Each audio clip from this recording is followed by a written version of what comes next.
All right. What's going on?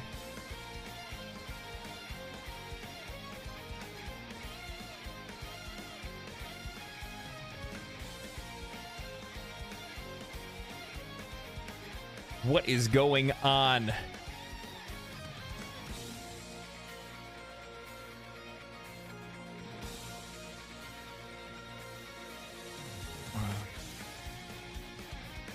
Check out Nay Scavalaris. I don't know if I've heard of that before.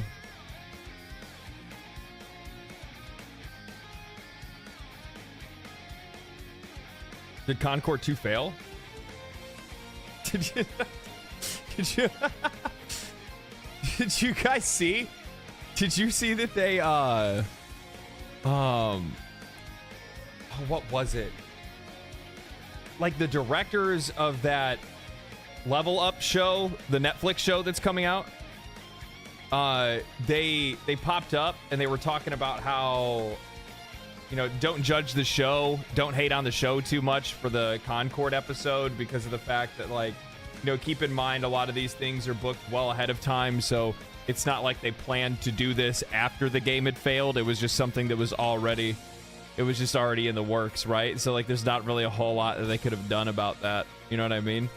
And it's really funny. It's just funny because they're already, like, kind of preemptively, like, trying to tell people not to hate on the TV show because it has Concord in it.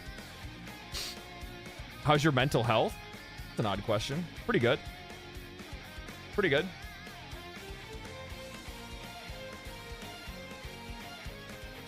I do a pretty good job at I do a pretty good job at separating myself from a lot of things if I can. You know what I mean? I try to like, the only thing that'll really get to me, like, maybe just general stress, things like that. Like, I don't like when things happen outside of my, like, typical schedule. You know what I mean? So when I releasing videos and they're not on the days that I always like to release my videos on, that bothers the crap out of me. But outside of that, I'm doing good.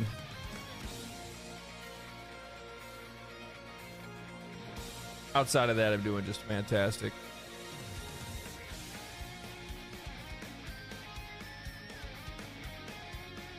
Playing Metaphor with you in the background, living the life. That's what I'm talking about. That's what I'm talking about. Yeah, I've been playing Metaphor a lot, actually. I've been playing Metaphor a lot. Like, every chance that I get to. It was hard for me to even want to try to, like, make videos and stuff this week because I was just like, dude, I just kind of want to play it. That's it. It's very, very good. Very, very good. I know that I initially saw some people that were trying to give it some pushback. You know what I mean? Where they were trying to come out and be like, oh, you know, another, you know, woke game or something like that. I don't know. People just kind of try to dogpile on everything every chance they get, right? And it's very good. It's actually, in a lot of cases, I think it's a really good example of what we would want to expect, or what we should expect from games that want to make stories about, you know, stories about prejudice and things like that. It does it so tastefully. It's so well done. The messaging is very clear, but the writing and the music and the way that it's all put together and how high quality the game is, like, it's all where it needs to be. So it's like one of those things where it flies in the face of all of these folks thinking that, like, people are dogging on games because they're, you know, perceived agenda or whatever it might be, where it's like you can actually make a high quality game that delivers a message. It's not hard. I mean, it is hard. It requires talent, but to be an artist, you need to be talented. So, you know, when you're selling art to people, come on, man. Come on, man. Cap, it's trash? Fuck off. Go play something else then. I don't give a shit. I like it. If you want to live your life, believe in everything somebody says on Twitter, that's on you.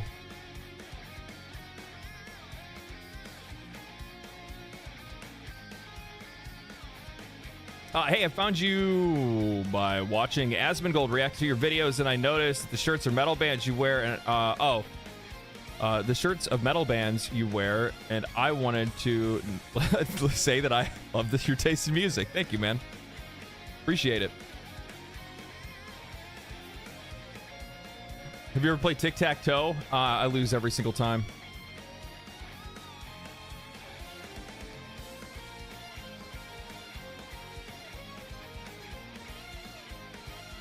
God, dude, Bloody Tears is just the best theme song in all of gaming. There's nothing better. There's nothing better. There's literally nothing better. Every single time I hear it, and then all of a sudden I immediately want to go and watch, I want to go watch the Castlevania anime over again. It was so good.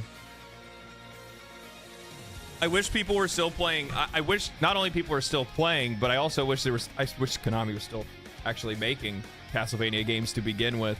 I would love to see another multiplayer Castlevania like HD. That shit was so good. Rondo of Blood comes close. Not close enough. Not close enough. Greetings from Cape Town, South Africa. Holy. They call me Mr. Worldwide. Thanks for stopping by. Did you watch Vinland Saga? I watched the first season of it. I didn't watch it after that. There's just too much shit to watch. So sometimes I end up kind of, you know, falling behind on TV shows and stuff sometimes. Vampire Killer's really good too. Yeah. Dandelion. Well, see, like, that's a different story. So, like, when it comes to, like, some of these, like, newer animes lately, it's easier for me to stay, like, on a show if it's airing, and that's when I start watching it. It's tough when I go to watch something and I can, like, binge it, because I don't... Like, sometimes I'm in the mood to do stuff like that, but there's a lot of times that I don't.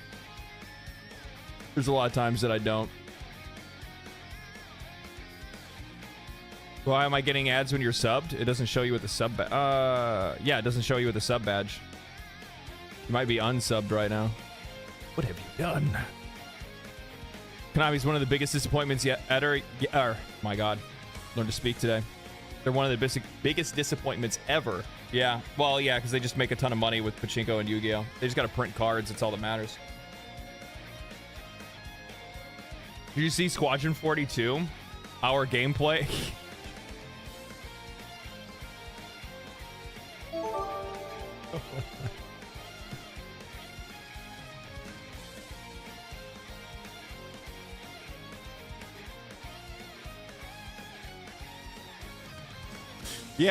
Yeah, I saw. I saw the gameplay for Squadron 42. I also saw this. Why am I so small? Guys! What happened? Why can't I change it? Why am I so tiny? What?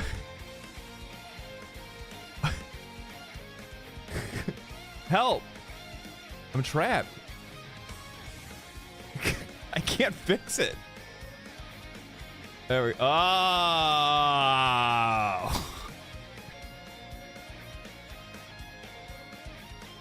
Fucking obey me. Obey. No, now I'm too big. Oh my God. Okay, if I move this, now can I adjust this and not have a problem? There we go. Is that about right? I'm gonna say it's about right. I will go about right there.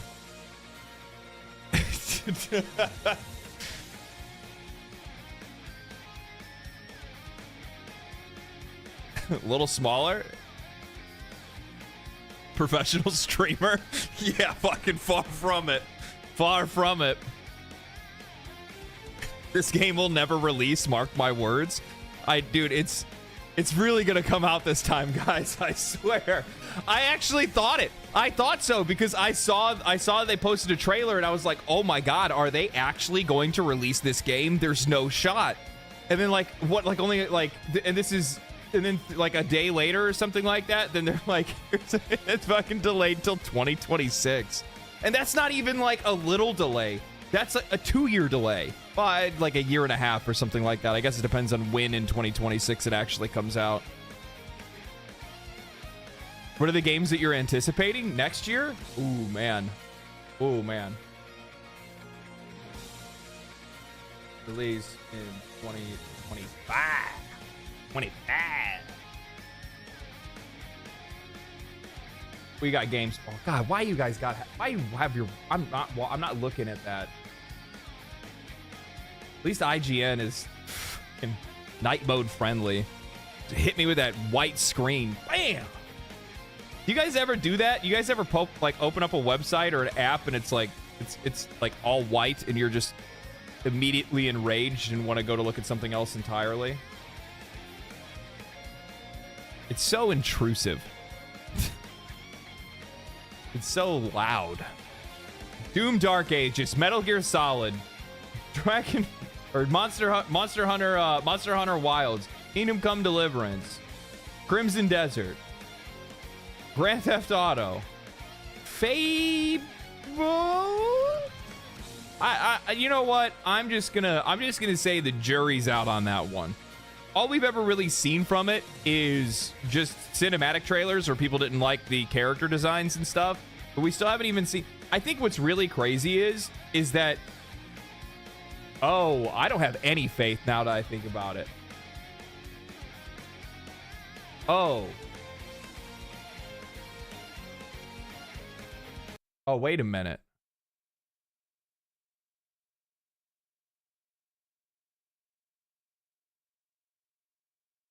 I'm just now realizing that Fable's supposed to come out next year, and we've only ever seen cinematics of it.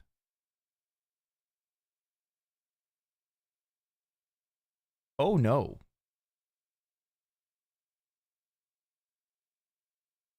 Oh no. That's not good.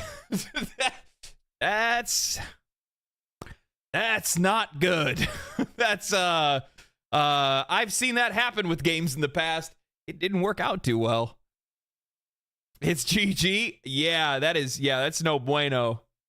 Yeah, Elder Scrolls 6 likely to come out in 2030. Well, I mean, I don't really give a shit. I'm sorry, man, but Starfield just proved to me that studio just doesn't have it in them. They don't. I think that it'll prove to be a good sandbox, but outside of that, nah. Another Xbox L. I'll be real with you. If Fable comes out and Fable ends up being a flop, that's a problem. That's a huge problem. I think that Gears of War will do fine. I think that Gears of War E-Day will likely succeed, specifically because of the fact that all they have to do is just go back in the lore and they're telling the story with the original characters that everybody fell in love with. I think it's going to do fine. Do I think it's going to blow up? Do I think it's going to be... I mean, I don't know. Maybe. People really like Space Marine 2, so chances are, yeah. And also at the same time, it's going to have more polished multiplayer and more for you to do in multiplayer because it's a Gears game. So, yeah, I think it'll probably do fine. Forza Motorsport flopping already is a critical problem since it's a core franchise. I think you know what's really crazy about that franchise specifically failing is it's been the most consistent one that they've had. And I think that's very telling. I think it's very telling of the issues that are going on at Xbox. That's why I find it like weird. It's so funny. Like, so one of the things that like I need to stop doing is like I need to stop commenting on Twitter about Xbox or consoles. It is crazy to me that we have grown fucking men and women, mostly men, that are such sycophantic morons that they praise a plastic box in their living room and bend over backwards for their Xbox and PlayStation overlords. Stop talking about my Xbox. Microsoft is the best. I fucking gargle not Steve Jobs. I fucking gargle Phil Spencer's balls. I got a poster of him above my bed. I sometimes dream about him coming to my house and dating my wife. It's so weird. It's so weird. Like, all I'd said is this. This is how simple of a conversation this was. Black Ops 6 may stand as the least profitable it's ever been solely because it's on Xbox and it's on Game Pass. PlayStation's larger install base will take a heavy cut. PC players will likely trial it on Game Pass or play it there, and current Xbox players already have Game Pass. While some are going to be like, oh, it'll bring players to Game Pass, they think they'll make their money back there. The vast majority of people will play Black Ops 6 on Game Pass. They already have it. They already have Game Pass to begin with. And then at the exact same time, people forget about the fact that it's like, oh, cool, they got new signups on Game Pass, but if we're just trying to allocate the cost of that game's box, I'm not talking about the microtransactions. Yes, it's going to be a profitable game. It's a Call of Duty. It's going to have microtransactions. People are going to buy them. I'm not saying that it's not going to be profitable. I'm not saying it's going to fall flat on its face. But for them to recoup the development cost from the like $70 price tag the game is sold for, it's going to take 3+ months for a Game Pass subscription to be able to overcome the price for that one specific game. And we're not even counting the fact that they're also counting the cost for all of the other games that they have on Game Pass. They're probably still trying to figure shit out after Starfield.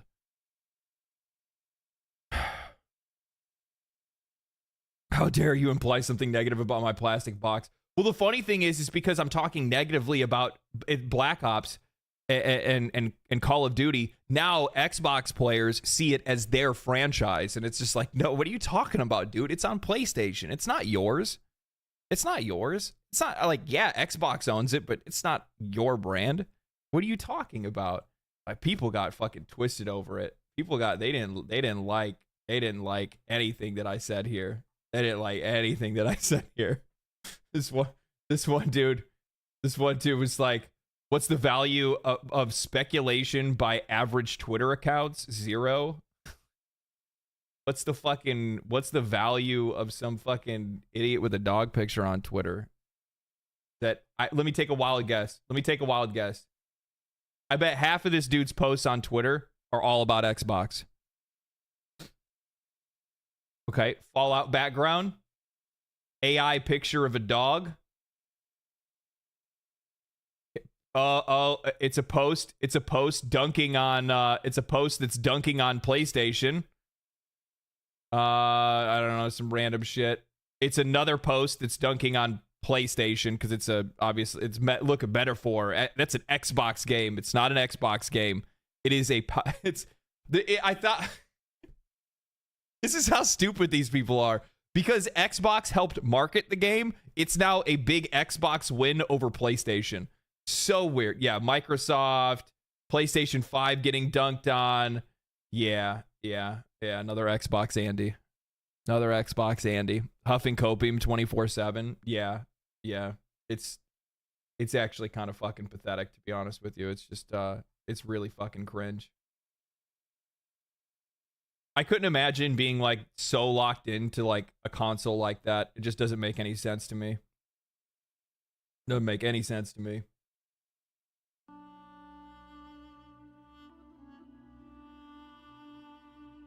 Ah, cool. Well, Twitch is working. Don't know what's up with YouTube right now. I don't know. It's on your end. I'm not getting anybody else complaining about YouTube right now.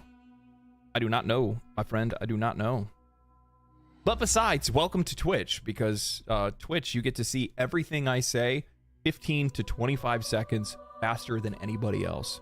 At least the ones on YouTube. YouTube was constantly disconnecting for me too? Really? But are people having problems on YouTube? Just switch from YouTube too? YouTube is bugging? Bro. All my connection speeds and everything like that are fine. Excellent connections on both sides. Might be a regional thing. But yeah, it might be a regional thing. A bunch of other people are saying that YouTube is good.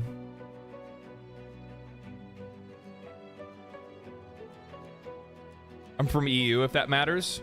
We got some other people in EU that are in the chat on YouTube too, I think. It just depends. I don't know. I'll be honest with you. YouTube's probably the least consistent out of any of the streaming platforms.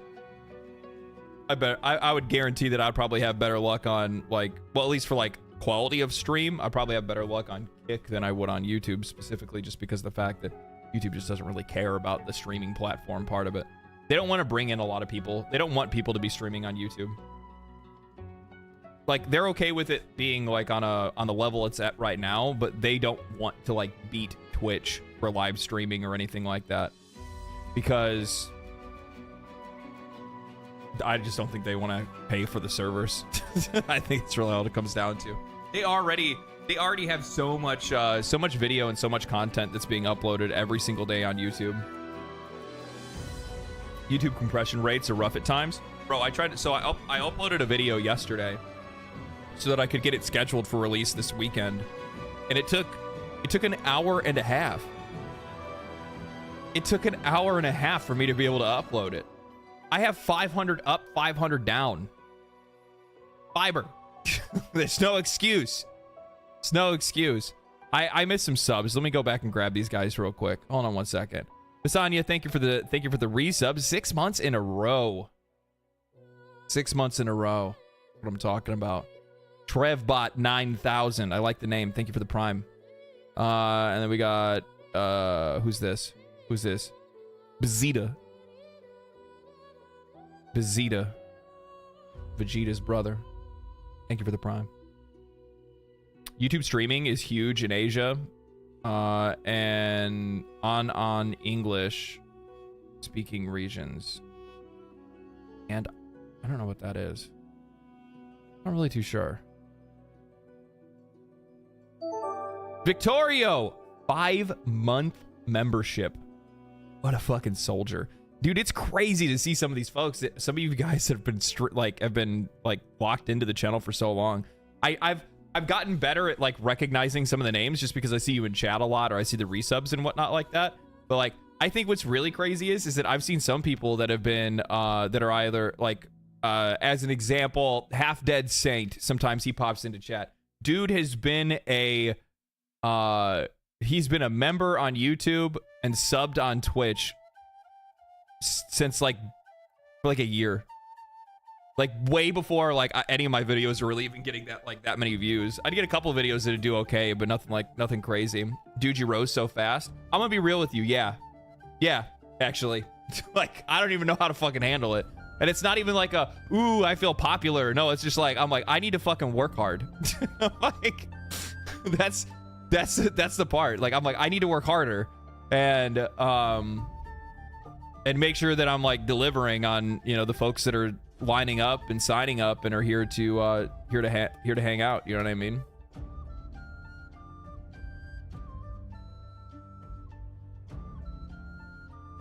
Base takes help.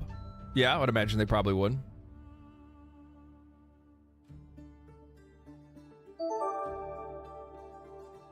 I just recently found out apparently 1,000 subs is a big deal on YouTube.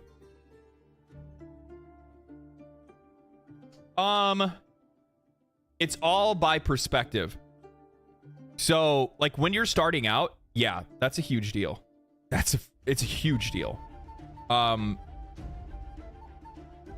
When you're in that 1,000 subs, I still remember it because it's only like a year ago. It's a year ago. I was at 1,000 subs. I had like a year. That was like a year ago. The thing is that you'll notice that. How do I talk about this exactly? So like, I have a buddy of mine, right? And he has a YouTube channel, and he had a YouTube channel for a few years, right?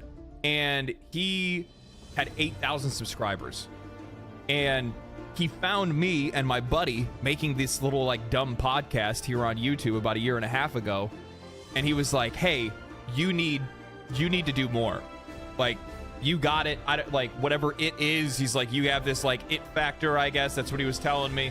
Super nice dude. Gave me a ton of motivation and had me over on his podcast. And he, by the way, had like 8,000 subscribers. Why is the music so loud?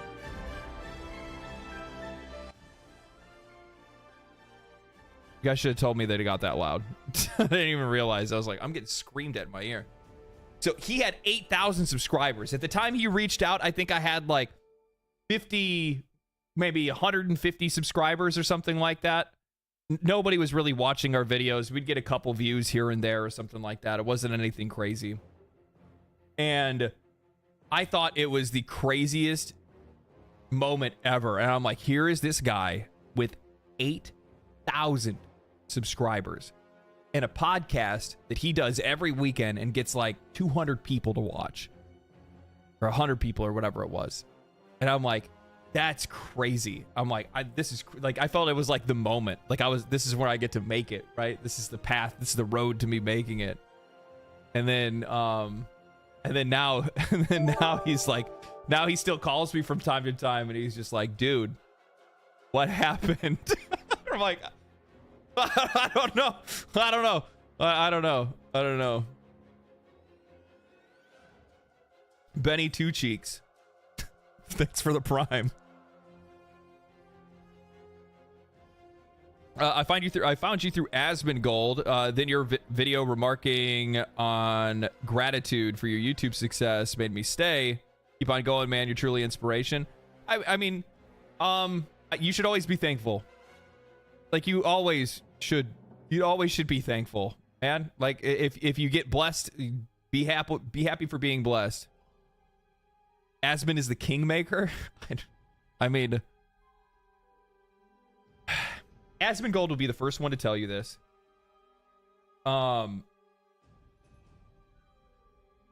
It doesn't matter if he watches somebody. If that person isn't delivering value, it's not gonna matter. If you have somebody that's out there that's just like, oh, I'm gonna be a big streamer, and it's the only thing that they care about, and they're like, oh, this is the life that I'm going for, or whatever. And even if Asmongold reacts to a video of it, like, yeah, it's a signal boost. A lot of people are gonna see it. It doesn't mean that people are gonna follow him. Doesn't mean people are gonna go and sub to their channel. It's not how it works.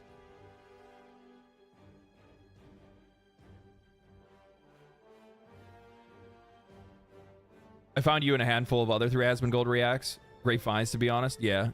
I miss him already. Isn't he coming back next week? Don't be dramatic. The dude's kicking it, man. The dude is cleaning up his house. He's probably feeling fucking great right now because he's actually getting some shit done.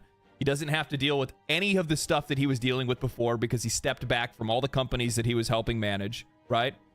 And he hasn't been streaming, so that's probably the only thing that right now for him is like, this kind of sucks, because I know the dude really likes to stream, but like outside of that, I would guarantee the dude's probably feeling pretty fucking good right now. He's probably been jamming on some games that he doesn't want to play on stream. There he goes. I think he has a love-hate relationship with streaming. I don't think he does. I think he really likes streaming. I think that I don't know. I'm not gonna get like parasocial about it or anything like that, because I don't know what the dude's mental state is or anything like that. I just think it's good to try to get a solid balance. You know what I mean? That's why I only stream a couple days a week. I would stream more. I would probably like to stream more, but I can't with YouTube. Let's wait until the point where I can get like 500k views on every single upload, and then I can just upload one video a week, and then I'll stream more. How about that? That'll be the trade.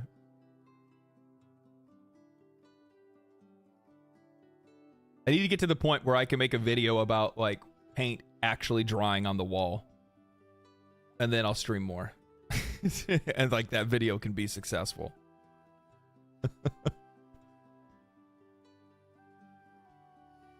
You stream a couple days a week for 18 hours straight? Oh, yeah, that's smart. That's smart. That's exactly what I should do. Yeah, that sounds incredibly healthy. Asmon's viewing his ban as a blessing in disguise. It's the best thing that you can do. Anytime anything happens to you that you feel is either unjust, tragic, or it gets in the way of, you know, life and its progression, the best thing that you can do is figure out how you're able to leverage that as a positive, right? So like, as an example, when I got laid off, the first thing that I did was this. I was like, okay, I can either A, go back to work, find another job, and then I can B, try to do something else with my life, right? And that's what I did. I tried to do something else. Was it unjust though?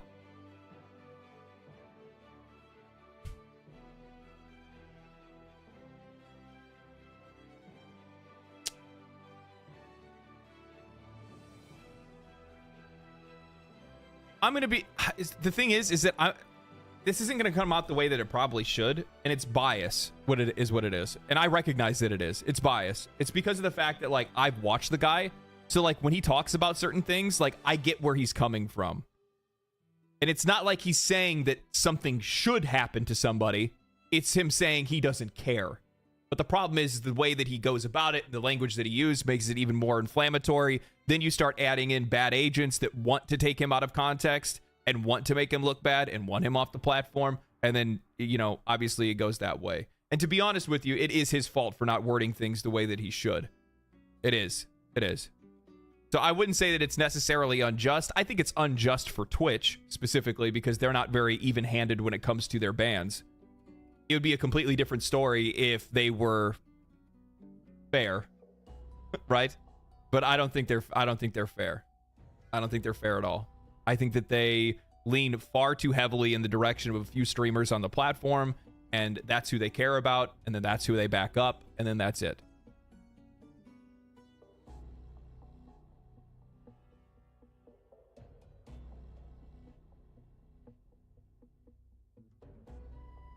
Oh, the inferior culture one? Yeah, that's exactly what I was talking about. That's, yeah, that you don't fucking say that. What are you thinking? What are you thinking? And the problem is that you're using it as a blanket, you know what I mean? You're using it as a blanket term for an entire group of people, and you can't do that either. And that's one of those things where it's one of the whole things around all the videos that I make. I'm sick and tired of people ignoring nuance, and that's what my videos are supposed to do, is bring nuance into the discussion around all of these things. The problem is that a lot of times people want to just box everything up with a pretty little bow on it, but that's just not how it works. Just not how it works. Do you think GTA 6 will live up to the hype? Probably. Probably. They're rich enough to make it happen, that's for sure. And knowing them and seeing the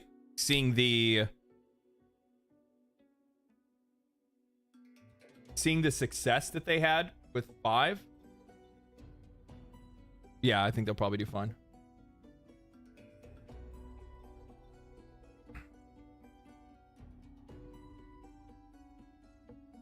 But at the exact same time, I also think that we're in a really odd position in which that, like, I'm also wondering if our standards are growing. And I think it's just the hype of a game that we're expecting and we want and we've been thinking about and we can't wait to see it.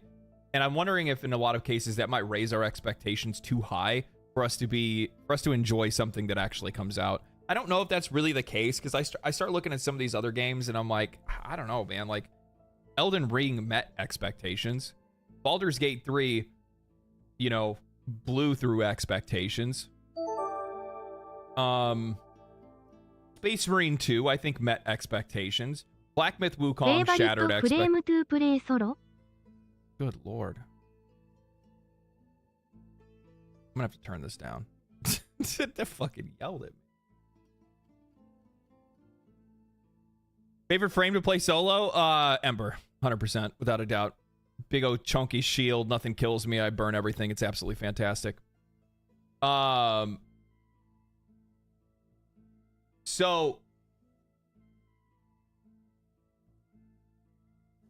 yeah, I don't know. It's just... when it comes to a game like that, that's of that size, I don't know if it's going to be able to meet people's expectations. We'll find out. Is GTA 6 just another agenda victim? I'm looking forward to people watching the video that I'm putting out this week. I'm really looking forward to people watching the video that I put out this week. I think in a lot of cases, it might end up... the video that's going to be coming out is either going to filter some people out of the community, or it's going to open up some eyes. That's all I'm going to say. It's going to be an interesting conversation to have. I need to turn this down. I don't think I can. I don't know why it's so loud. I think it's because of the fact that I shouldn't say filter people out, because that's not what it's actually going to be like. I think that what it is it's just I'm talking about things that a lot of people would rather ignore talking about because it's easier to ignore it. That's a better way for me to say.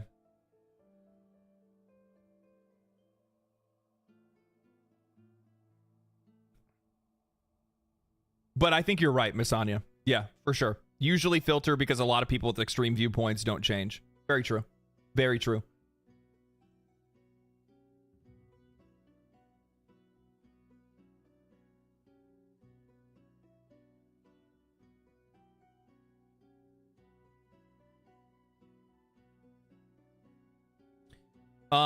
Correction is irrelevant to a person who wants to stay positive on the equal side of prosperity. As a human, it's necessary to become irrational and toxic. As a human, it's a necessity. Oh, yes. Okay, I see where you're coming from. I just read it wrong. Dyslexia. Dyslexia. Yeah, I get what you're saying. Yeah, it's a balanced perspective on a lot of things that people have been talking about in games for a while. It's actually part of a series of videos that I'm going to end up making. And we'll kind of go from there. I think it's going to be really good because it's a discussion that I think a lot of people are missing out on. And I think like one of the things that I've run, like, cause basically it's like, I'll just spoil it for you. It's about DEI is what it is. And like one of the things that I've kind of come across is that, you know, the more that this issue has grown and the bigger of an issue that it's become in some games, it's now gotten to the point where like every single fucking thing is being pointed out, even if it has nothing to do with the conversation. Little baby indie game, that's DEI. Like, it's like whoa. It's all part of like, and it's just like chill. It didn't get a lot of sales because it's a baby indie game and it didn't have any marketing. Like, what are you talking about? Like, there's certain cases that are like that. You know what I mean? Where I'm like, what are you talking about? Or like the one thing, and I talked about this on Twitter like a few days ago, but it's something that I continue to come across like again and again and again, which is like people posting like straight up Coomer art and being like, this, like, here we go. This is exactly what it is. When I see stuff like this as well, where it's like, this is what gamers want. No. We want some of it. I don't want it in every single game. I don't need it in every single game. It is completely fine to have conservative characters in a game. I don't need every single game to be this. Do I like this? Yes. Do I want it in everything? No. Why not? Because I don't want it. Because I don't. Because it's not necessary. That's why. Like, I still want to have conservative games. I still want to have, you know, artistic games. And I think it's completely fine to also have games that are out there that are straight up bait like this is. I think that there needs to be a fair variety of content. There's nothing wrong with that. Now, do I want games that are like purposefully going out of their way to take models in real life and somehow like malform their face? No, I don't want that. I don't want that either.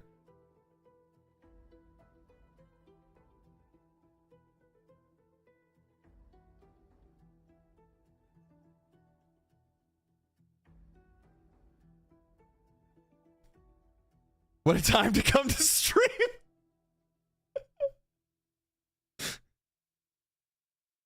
If you need that in every game, something is wrong with you. Yeah, I believe that too. If that's what you want in every single game that you play, then I don't know, man. I don't know. You got something going on. You got something going on. And by the way, there are plenty of games for you if that's all that you want to play. And there are other ways for you to be able to get over what you're trying to get over. You know what I mean? So, yeah.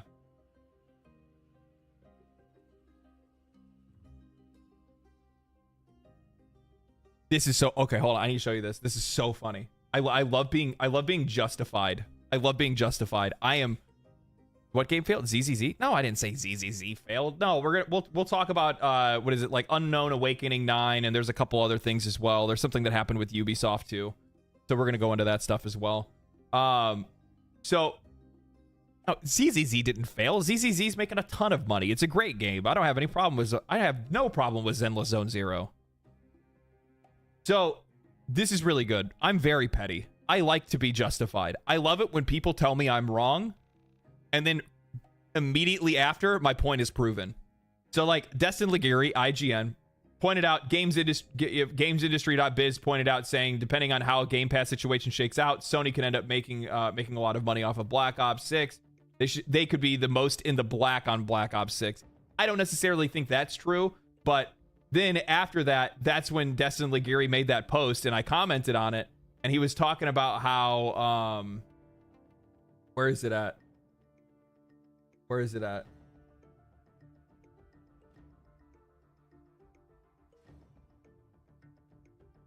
So then he made the post where he was talking about Black Ops 6 or whatever. I made my comment about its or like how like Xbox will stand to make less money just because of the fact that it's going on Game Pass. And also on top of that, Xbox has the lower subscriber count in general. Like it just has a lower install base. There's less people that are playing on Xbox in comparison to PlayStation and PC. And then like and then everybody's disagreeing with me because I'm like, everybody's just going to play it on Game Pass. And he's like, no, people are still going to buy it. And then he posts this.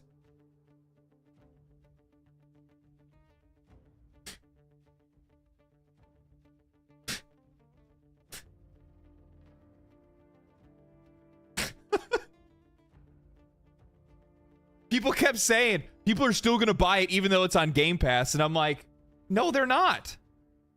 Why would they? Why would they buy it? Why? There's my response.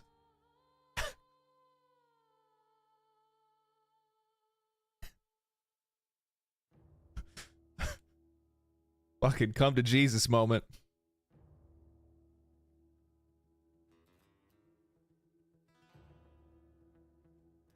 So fucking stupid. It's just funny to see something like that. Like, by the way, that's 10,000 people voted on that. I saw it only had like 168 likes, but 10,000 people had voted on this and said no. Is anyone playing Wayfinder? I don't know. I enjoyed it. I played it like when they were still working on it. Destin is one of the few okay people left at IGN. I really like Destin, actually. He's a good dude. I've talked to him in the past a couple of times. He's still kind of lost in the sauce, I think, when it comes to like Xbox stuff. But yeah, no, he's a good dude. He's a good dude. Not gonna, you can't agree with everybody's takes. I think that's actually one of the reasons why I like Destin Liguri, is because the fact that like he doesn't have any problem with people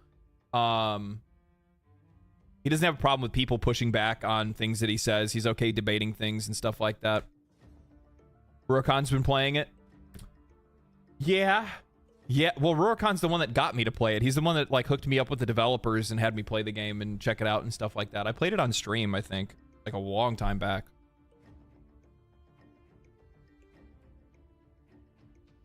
Xbox gets 80% from PlayStation games. Good thing you're not a businessman.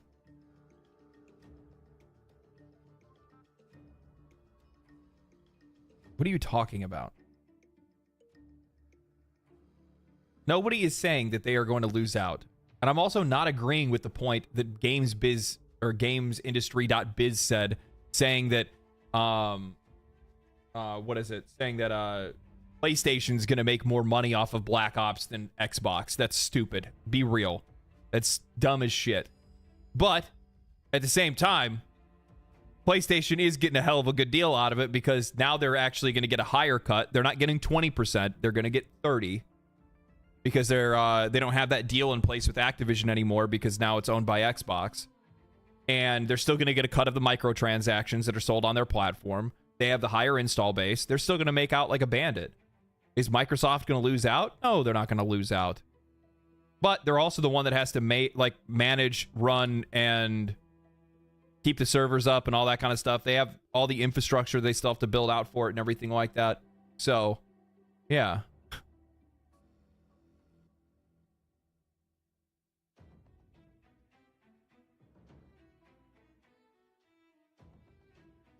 Yeah, 30% for a near zero investment on the biggest game of the year.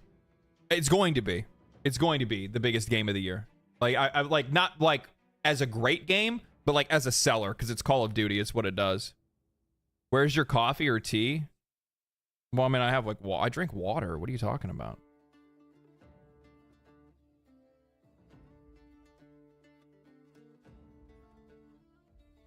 I'm going to say it. I'll keep saying it. Game Pass is cool.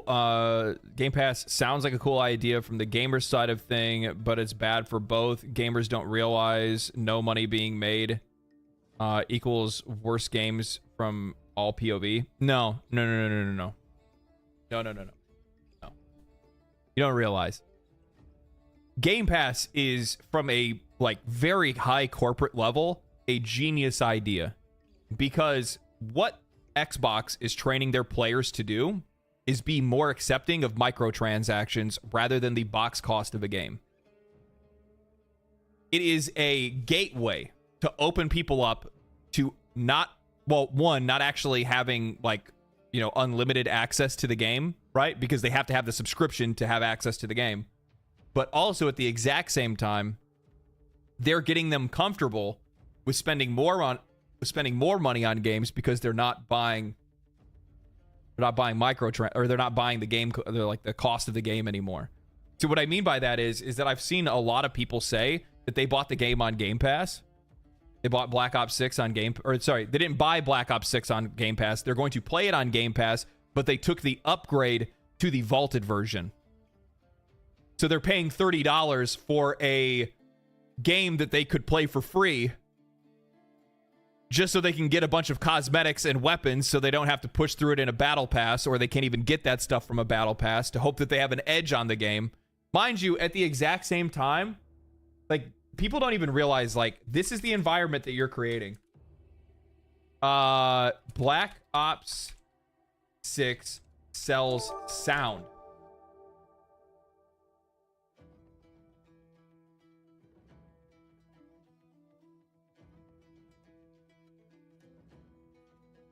Welcome to the future, guys. Welcome to the future. Call of Duty Black Ops 6 has built-in support for better audio tech that costs $20 for 5 years. Don't you love it? Now you're gonna... We're only a couple years away from them just being like, oh, do you want to hear? Well, we can... I mean, hearing is gonna cost you. You want the game to have a soundtrack? You're gonna have to pay for the upgraded version to get music in the game.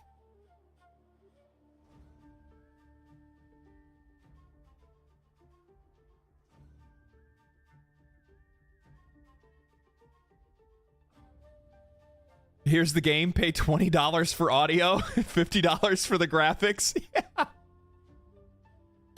Yeah. I think I saw somebody comment. Maybe it was on Reddit or something like that.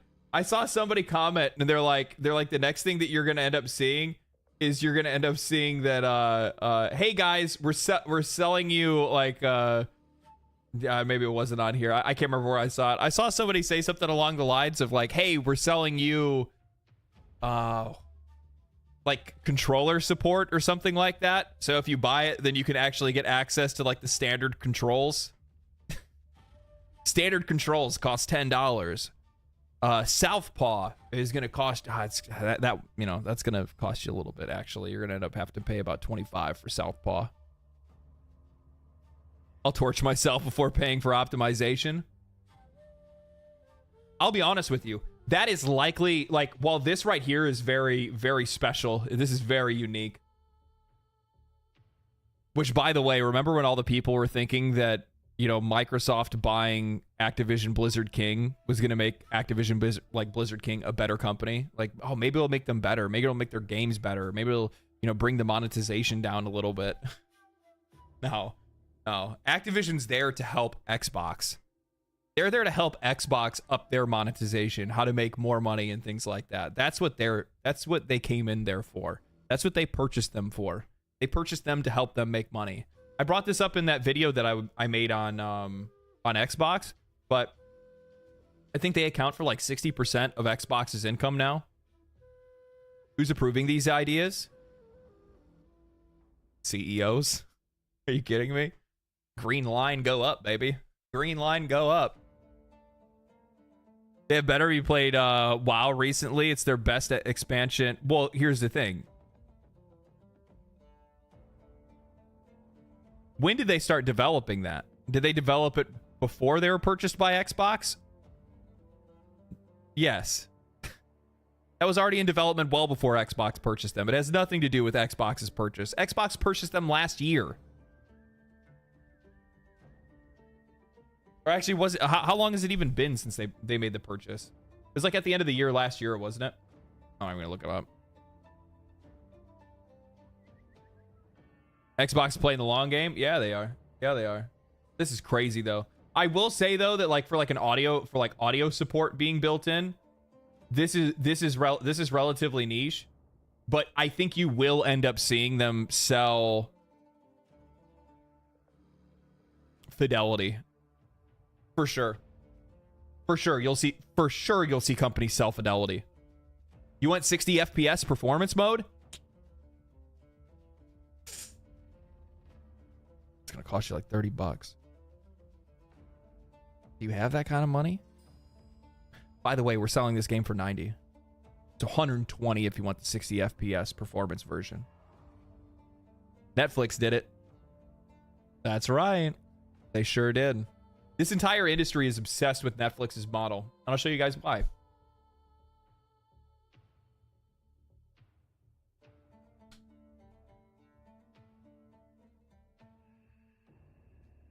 $754.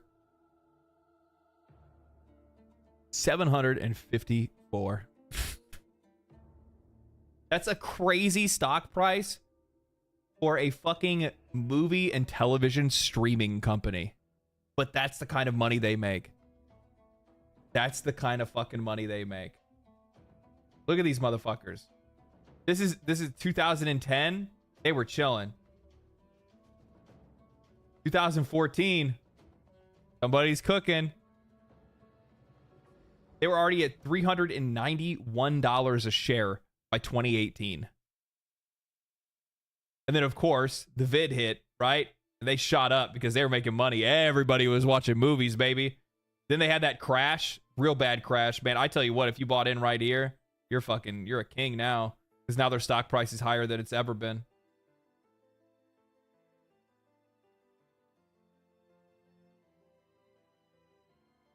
Yeah. They, a lot of these companies are obsessed over Netflix's model. How easy it is for Netflix to be able to continue to grow their revenue and still maintain the exact same audience because the vast majority of people are on subscription services. The reason why you're seeing so many platforms today that want to have a subscription service is because, one, it's incredibly profitable because it doesn't cost them a lot to actually run the platform itself. It does, but it also doesn't. But the reason why is because in a lot of cases, and we know this is true, most people fucking forget about it. I would guarantee if I asked everybody here, everyone here has subscription services that they forgot about or knew about and knew that they haven't been using it and say to themselves, I need to cancel that. And then, oh, well, just forget about it. This, like literally the next second, gone out of their mind. So it's super, it has a high retention rate because most people don't even worry about it. They don't even think about it, right? And it gives them more control over the quality and how much they want to actually monetize the products that they have. Netflix's quality has crashed, man. Their shows are fucking terrible. Their movies are terrible. Every once in a while, there's something that's like halfway decent, but for the most part, it's not any good. But the problem is that people are so used to using it, and it's been around for long enough that it's just a staple. It's just a part of the things that they have. It's one of the things they use to watch TV. And Xbox, Ubisoft, PlayStation, they all want to do the same. PlayStation Plus, Ubisoft Connect, or Ubisoft Plus, or whatever they call theirs, Xbox Game Pass. All of these services are specifically there to hope to follow that same model that led to Netflix becoming what it is. This is what they want. They want this because it's perfect. It's great. They don't need to worry about delivering you quality because you're just used to having the subscription service. It just becomes the way that you are used to interacting with their property or with any, because then they start putting on third-party games and things like that. And it becomes available on every platform. And then at that point, You're not even married to the hardware anymore. And to be honest with you, God, Xbox and Microsoft would be as happy as could be if they could get Game Pass on PlayStation. Are you kidding me? Do you have any idea how many people would sub to Game Pass on PlayStation? PlayStation would be looked at basically like the console version of a PC, because they will have access to so many games, more games than they ever had before, and all you got to do is have a subscription, and then you got your PlayStation, so you get all the PlayStation games too. Easy. Nintendo Game Pass, same thing. Same thing. Your YouTube stream keeps freezing? Nobody else has said anything about that. It might be a site thing. It might be you. Try refreshing the page or something like that, maybe.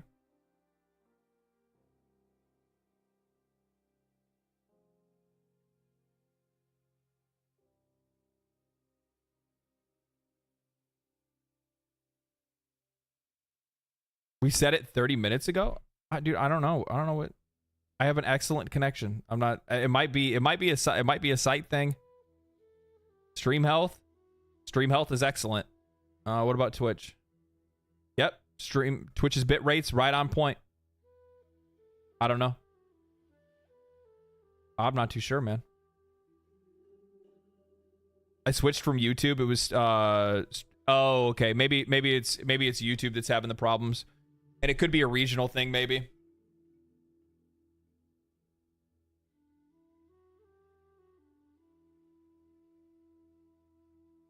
But yeah, so I mean, like this is the aim, and the thing is that like think about the same path that that Netflix took, right?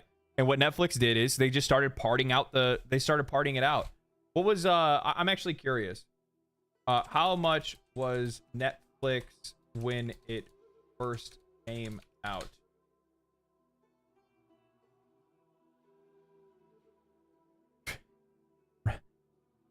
It used a pay per rental, with rentals costing 50 cents US plus US postage. How about Netflix streaming? That's what I want to know. So Netflix streaming started at, when Netflix first began streaming in 2011, it cost $7.99 a month. There was, and to my recollection, it started at $7.99 a month, and that was it. There was no like any other modes or anything like that. You would be able to watch whatever you wanted to unlimitedly on any device and no problem whatsoever, right? Then they had changed it to, if you wanted to be able to use it on multiple devices, then you had to sign up for a different one. Like if you wanted to be able to use it on like not just a computer, if you wanted to use it on like an Xbox or something like that, you had to pay a little bit more. Then what they ended up doing is then they pushed it even further. So they ended up putting in what was it? Then they came out with HD, right? This is when the 4K hike came, where everybody was trying to get in on 4K. Everybody wanted 4K, right? Everybody wanted 4K. And that's when they came out with Netflix HD. They kept the original cost of $7.99, I think, at the time. And then they gave you the option for, I think, $9.99, or was it $11.99? Do you guys remember?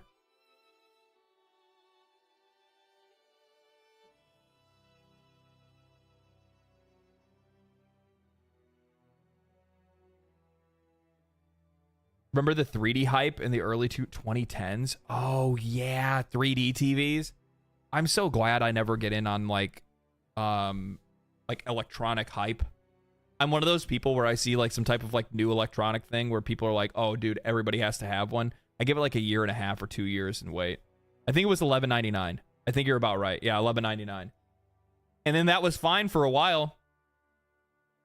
And then they were like, oh, we'll make, then they made it where you couldn't share your account anymore. So then they made like the $14.99 plan, I think at one point. So you could have a family plan. So multiple accounts could be connected to one. Then they introduced ads. So then they created a different plan where you had the $7.99 a month. Their original plan they had was that like it had ads on it. They increased the price of the two other tiers. And then it just keeps going. It just keeps growing from there. How much is Netflix now?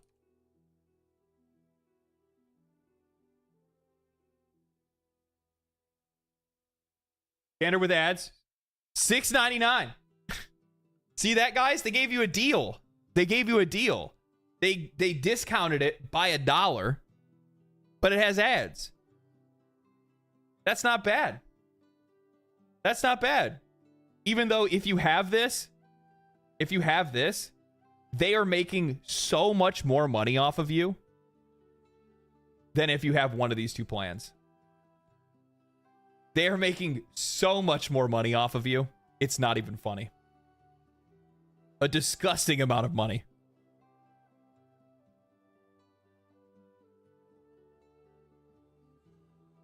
Happy I got into games and not watching series. Yeah. What was the old standard and how much did it cost? The old standard was $7.99, and that was just the original price that they used to have. Lexily, thank you for the Prime. Appreciate that.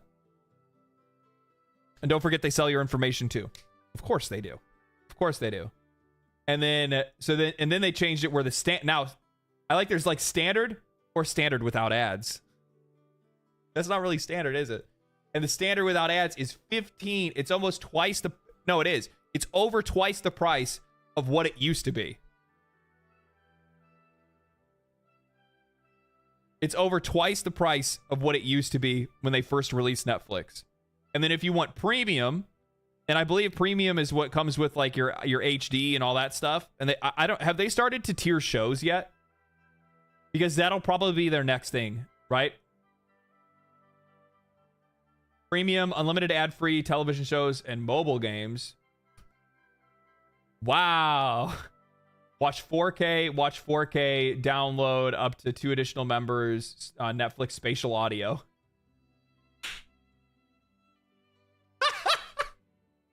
Fucking got him. Got him with the spatial audio again. But I wonder where they get it from. I fucking love being proved right after I say something. I love being proved right after I say something. Me talking about how all of these companies are jealous of Netflix. Me going over to Netflix. Oh, what is this in the premium? Spatial audio. Call of Duty selling spatial audio. This is what they want. This is what they want. They want Netflix. Because the thing is that from like they don't have to worry about the quality of the product. They don't have to worry about growing the quality of the product or offering more to their customers. They don't have to worry about that kind of stuff. All they need to do is worry about how they can piece out another piece of the game or another piece of the media or the subscription program and make you pay more money. And try to make it sound like it's a good deal. That's all they need to worry about. They don't need to worry about anything else. So what's crazy here is that, do you guys realize Netflix still has a way to grow their money even more? Do you guys know how? I want to see how many what we got. We got any profits in the chat? We'll get into Unknown 9 in a minute here. I'll probably get into it after this. I'm enjoying this rant. Sound, no, ads are already in there. Sound fidelity is already in there. What's the next step? So right now, HD, ads, and sound are the main things that they have broken up. Bitrate? No, that kind of goes to quality. I think that still goes towards like your definition. Paid subtitles? That's, honestly, I'm going to be real. That's pretty good. That's pretty good. Times, tier listing shows. There it is right there. Nubby Fresh. Nubby Fresh. Early access to shows? Yep. Oh, I like that one. That's even better. Early access to shows? Yeah, hey, your favorite show is coming out. You could wait and we're going to release it episode by episode over the next couple of months. Or if you wanted to watch it all right now, you could pay an extra $5 a month. Oh, you want access to some of our best television shows? Sorry. That's actually you're going to have to go up to the other bracket. I think it's crazy that people somehow haven't realized by now that streaming services are literally just cable TV cable TV like many, many years ago. They're just starting from square one. Streaming services are literally just going to be cable TV again. You want your sports channels? Well, they already have that. Look at Hulu. You want sports channels? Gotta buy the ESPN package. You want this? You gotta buy that pack. It's the same thing. They're just gonna slowly but surely increase the price until you're paying the exact same thing that you would have for cable TV, but they'll wait to do that until they kill cable TV. That's what they'll do. They'll wait until they kill it first, and then once it's dead, then they go, we're the captain now. Oh, I love that. I love that. Also, legacy shows, if it's older than X years and you have to pay for the legacy pack. I like that a lot. I like that a lot.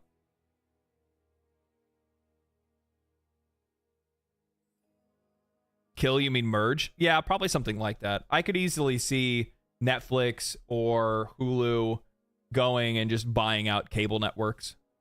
That's so cursed. I don't know what to fucking tell you. It's the future of this stuff. And then what makes it really sad is that if we take that and then now we go and apply it to video games, that's the exact same thing that they're going to try to do with these video game streaming services. It's not giving them ideas, it's their plan. It's like obvious to see because their framework and their step-by-step of what they've been doing, how they've been increasing their prices, it's literally the exact same thing. It's the exact same thing. It's no different.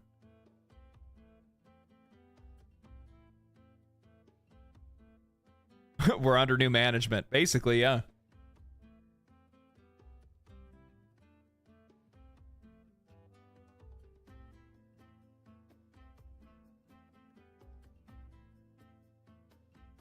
Netflix started streaming, NFL games. Netflix plus sports coming soon. Aren't you so excited?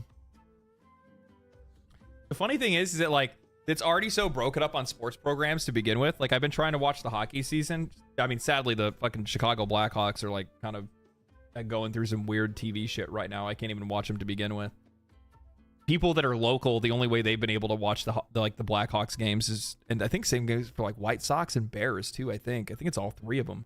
Like you have to have like an antenna, which is crazy as shit.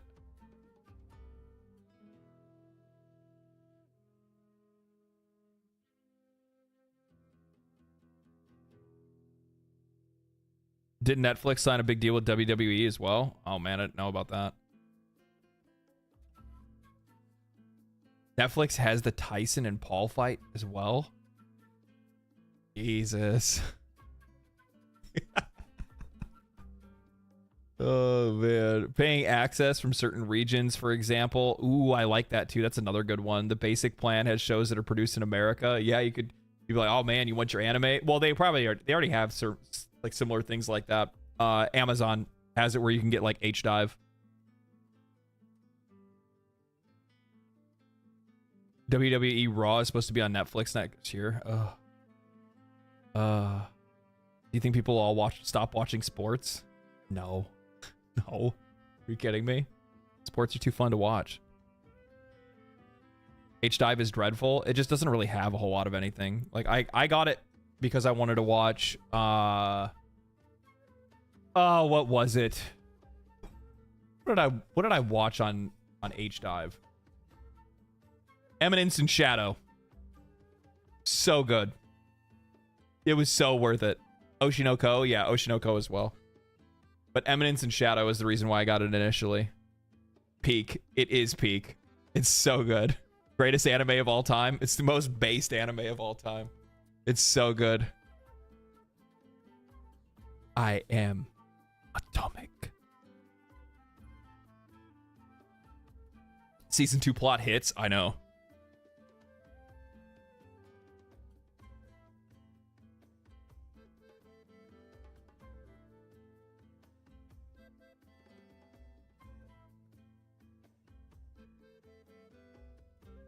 Oh, how not to pick up girls in the dungeon. Oh, is there a new season for that as well? Recommend Made in the Abyss. I've watched Made in the Abyss. It's good. Shows like that are like kind of rough sometimes, though. You know what I mean? It's like that. Why can't I think about I can't think of the name of it. The show that's like about the guy that's immortal, and it's just really sad and tragic all the time. Well, that's not all the time. They like build you up to be happy and like, yeah, this is super wholesome, and then they're like, no. Yes, To Your Eternity. That's the one. Yes, Depression the Anime is what that is. Yeah, Depression the Anime. Soul Leveling is nice. Yeah, Soul Leveling's really good. Really, really good. ReZero? ReZero is kind of a different thing. Like, at least with ReZero, like, you know what to kind of expect. You know what I mean? You should watch Steins Gate. You guys need to, like, not even try to even question how much anime I've watched. Like, you have no clue. You have no clue the library that's up here. You don't think I've watched Steins Gate? Dun, da, da. That made me sad. Try watching Overlord.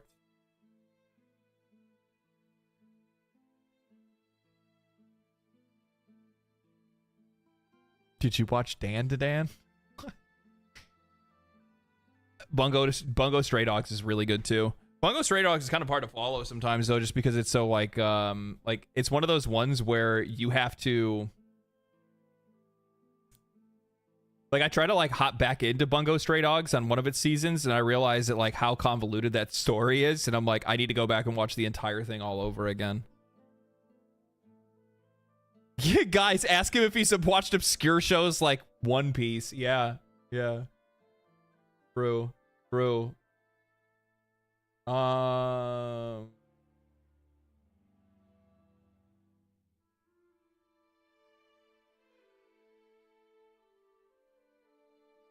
So I cover all this in the video. I'm not going to bother talking about it. This right here, man. This is just, it's gross, dude. It's gross. This is the stuff that I've been talking about where I say that, like, there are people that are out there that are co-opting, like people that are trying to push back against certain things that are happening in games today, whether that's DEI related or quality related or whatever. And they are latching themselves onto consumers that are trying to push back and trying to make games better, and they want to get products that are actually worth their money. They want to be respected by the people that are making games for them. And then you have people that are out there that are pretending like they are the leaders of said cause, right? Because it's all they talk about. It's the only videos that they make. And I wonder if it's just I don't know. I wonder if it's just like getting comfortable because you're starting to get enough popularity that it doesn't matter anymore. And it's not that it doesn't matter. You feel safe and secure with expressing what your real opinions actually are. And that's what this is. It's disgusting, dude. I can't, like, here's the thing. You can have criticisms of this guy, of Salim, and you can have criticisms of Sweet Baby Incorporated. You can have criticisms of the game that he made if it didn't speak to you or you didn't like it. But to go out and say the shit that these guys were saying, no.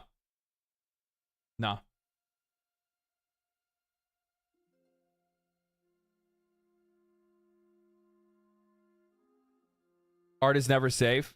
Yeah. True art is risky and unhinged. That's actually true, yeah.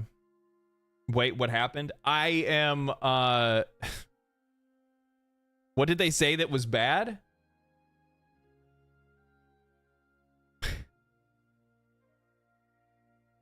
Some of it I can't even repeat, dude. I can't even repeat it. I don't even want to show the clip on my own stream, to be honest with you. I don't want to, like, I can't remember if this is a bad one or not. Keep in mind, while we play this, like, as we've already learned, he is an actor. Now that we know that in the future, now go back and watch this knowing that information and listen to how he talks. Yeah, he's a mouthpiece. And tries to manipulate you. Listen to how and his voice cracks when he starts talking about dramatic things. Just listen. Oh, I'll catch on the voice cracks. Look, I've loved games all my life. I mean, I played them all my life, man. From Kingdom Hearts. Oh my God! Harry's No, you Mod, didn't. Golden Sun. He's leaning really hard into it.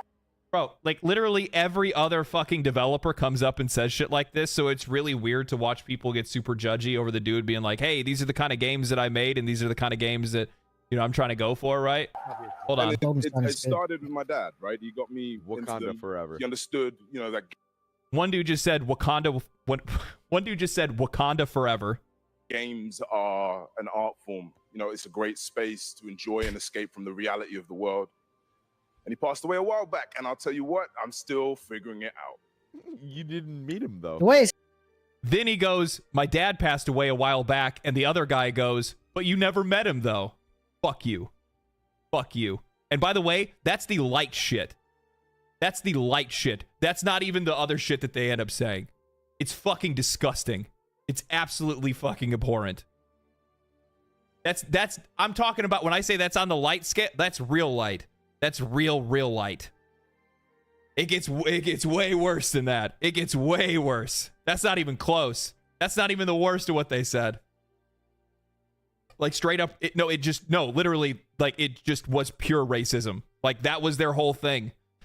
That's what these dudes that are out there that are trying to act like they're on your side. No. They want something way worse than what you think they do. Their first response is, you never met him though. Yeah. Guy's talking about how his father passed away and he feels bad about it. By the way, never meeting your father is it's a derogatory, like, black stereotype. Typically American is usually where it's at. I've heard it for years, so.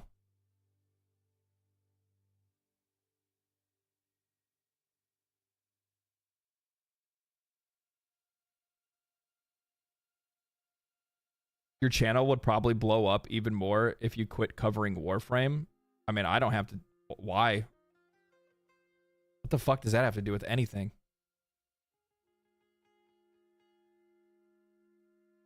Random.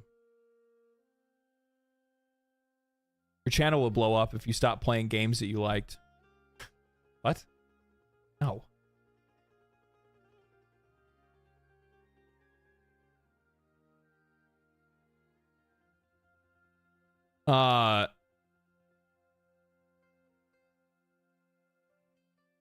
YouTube says, oh God, I changed Twitch. My bad. I'm so sorry.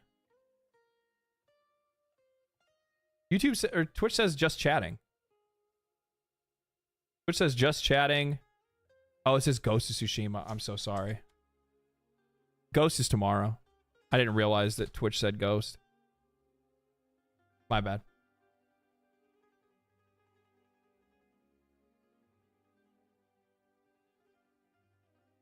Just a random ass fucking thing to say. Yeah, the man's yeah, what do you want me to go play? You want me to go play some, like, Among Us? Maybe some Fall Guys? Some Call of Duty? Fuck.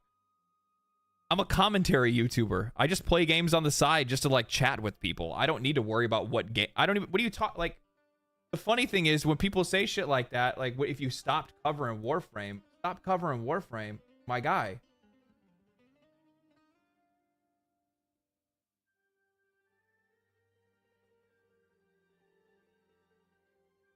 I haven't made a Warframe video in 2 months.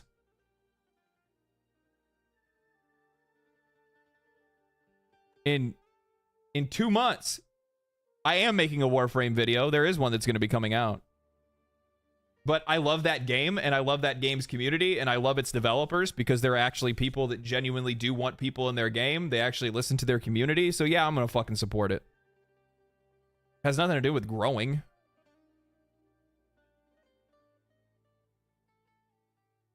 Imagine hate watching. I don't think it's hate watching. I think it's just like somebody that doesn't like Warframe and they're like, why do you play that game? I don't want to play that game. And plus on top of that, the other thing is too is that like people don't really watch streams for gameplay anymore. People like interaction. People like engagement. People like to talk to the streamer. They like to talk about things that are happening. They like to engage in that kind of way. Like, while some people will want to watch gameplay, most people don't. So it doesn't really matter what I stream. Yeah, I could play fucking Minesweeper and it would be the same result. Yeah.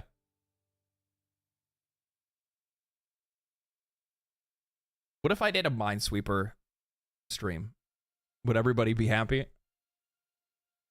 I'd just like start fucking like sweating. I'd get super serious about it. Be like, I think it's right here.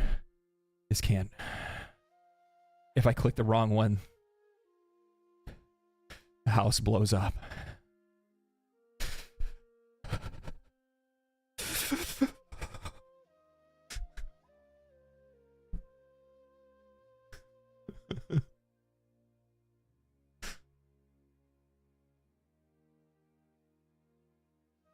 God, it's hot. It's like I'm going through that part where it's like super cold in the apartment in the morning, right? And then it gets hot during the day.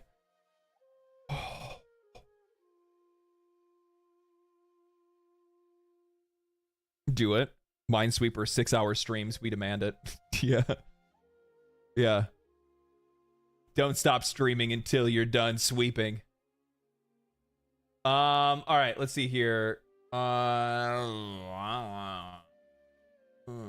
What else do I have to say? Dude, it has been really crazy actually seeing like how many people have like been hating on the boy, man. They don't like to see people come up. They don't like to see people improve. I think what it is it like, and I've seen a lot of the comments already, it's pretty much the exact same message across the board when it comes to Asmon, which is that he's rich. You can't clean your own room. Bro, everybody's taught to do that as a kid. And it's just like, bro, apparently you just don't know what like mental health is. Like, it just doesn't exist. Doesn't exist. Doesn't exist at all. It's crazy. That's why like I saw somebody said something. I just said, I think this is true. I think for a lot of the people that have watched the guy for a long time understand how big of a deal it is that he cleaned his kitchen. It's a massive improvement and a step towards a healthier life. Simple as that. Absolutely. And like cringe to read, like people are like, okay, but cleaning his sink doesn't excuse the fact he's a piece of shit. Like, fuck, dude. I don't know what to fucking tell you, bro. I don't know what to tell you. Like you're just gonna have people that you don't like in life, and you don't have to comment on everything they say or do. It's jealousy. He's rich and now he's getting his shit together. Oh, I know. Actually, if anything, people probably liked him better. People would probably like him better if he just like stayed a goblin and looked like this guy that was making all of this money, but he was rotting away, right? Like, the last thing that these people ever want to see is this dude like outliving his life. Could you imagine how these folks would lose their mind? It's hilarious that the people going after him are all about mental health awareness while also using HIS mental health against him. Damn. Blake with the 5 really popped off. It's hilarious. People are going after him about his mental health awareness while also using his mental health against him. Yeah, exactly. And that's what it ends up being. That's what it ends up being. Yeah, you're absolutely right. You're absolutely right. For sure. First Nikocado Avocado and Asmon. Well, except for the difference is that, like, apparently Nick, but guys, what? Oh my God. Dude. Asmon totally missed the opportunity for 2 steps ahead. He could have done it. He could have gotten banned from Twitch, not said a word, cleaned his entire house, got like fucking hair implant, and then showed up on camera like a month later and was like 2 steps ahead.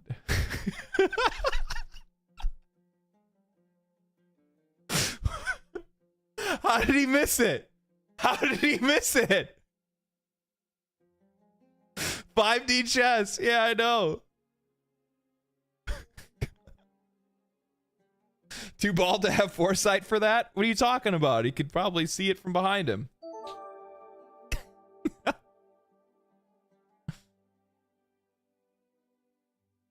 Honestly would be cool seeing a wake up call bid on core keeper not forcing TH or just yapping. Mythics, thank you for the $4.99. Honestly, I actually really enjoy Core Keeper. I had a lot of fun with Core Keeper. I think they did a really good job with their early access. I think they delivered an absolutely fantastic game. But at the exact same time, the thing is that, like, I don't know if I could do a wake-up call on it, because I don't think there's enough there for me to be able to go off of it that I think it's like that. Like, wake-up calls specifically are that is a video type that I do for games that I think are it's not just like, oh, this is a great game, I'm gonna review it and review everything else around it. Like, when I make a wake-up call video, like, this is a game that I want to serve as an example, and I think it shows a lot of characteristics that are necessary for us to get better games in the future. I do want to make a review on Core Keeper if I get the chance to do it. But yeah. No, I really like it. I think it's really good. I also really like the mod thing that they put in it, like the actual like mod shop, because it has its own modding tools and stuff. Is super cool. It has me and Core Keeper are not really friends. It has some annoying flaws. I had a good time playing it. I had a really good time playing it. It was really fun. Absta, thank you for the Prime. I appreciate that. Thank you so much. Sparking Zero needs a wake-up call. Metaphor, maybe. I have to play it all the way through, though. But I'm noticing things, and I'm writing some notes down where I'm like, there's a pretty big example to make here that I think is worthy of discussion.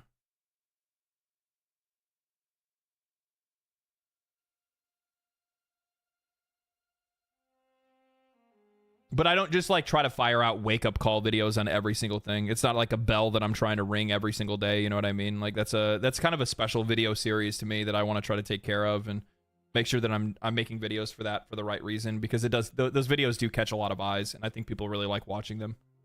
I think a lot of people subscribe off of those videos too.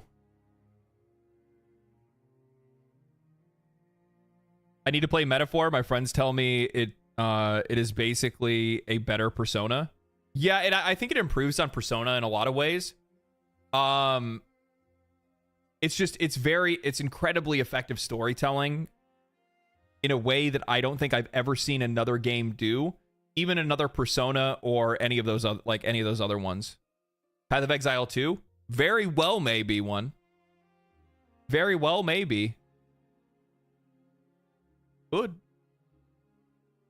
I'll have to find out. I'm very excited for PoE 2. Keep in mind, you're talking to a YouTuber that got started on Diablo 4 videos.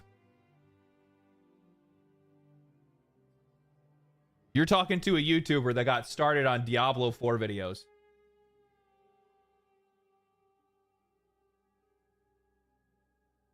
I fucking love ARPGs. Okay? I love ARPGs. When was the last time I talked about Diablo 4?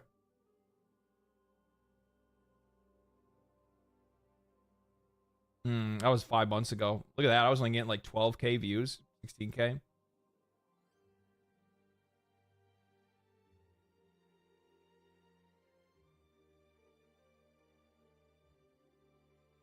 Things have changed quite a lot in 5 months.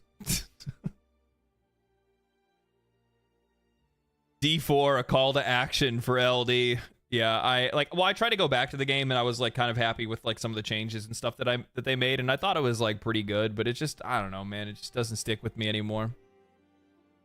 D4 is improved, or it's still disappointing? Both. Crazy enough? Both. Have you seen the new Monster Hunter trailer? Shut the fuck up, there's a new one.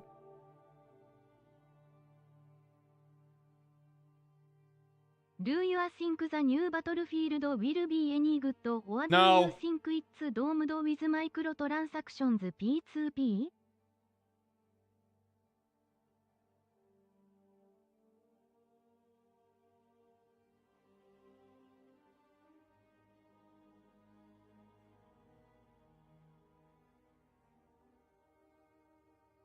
How did I miss this? Beta next weekend.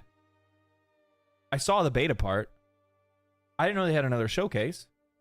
Why didn't you guys tell me earlier? Why are you guys slacking like that?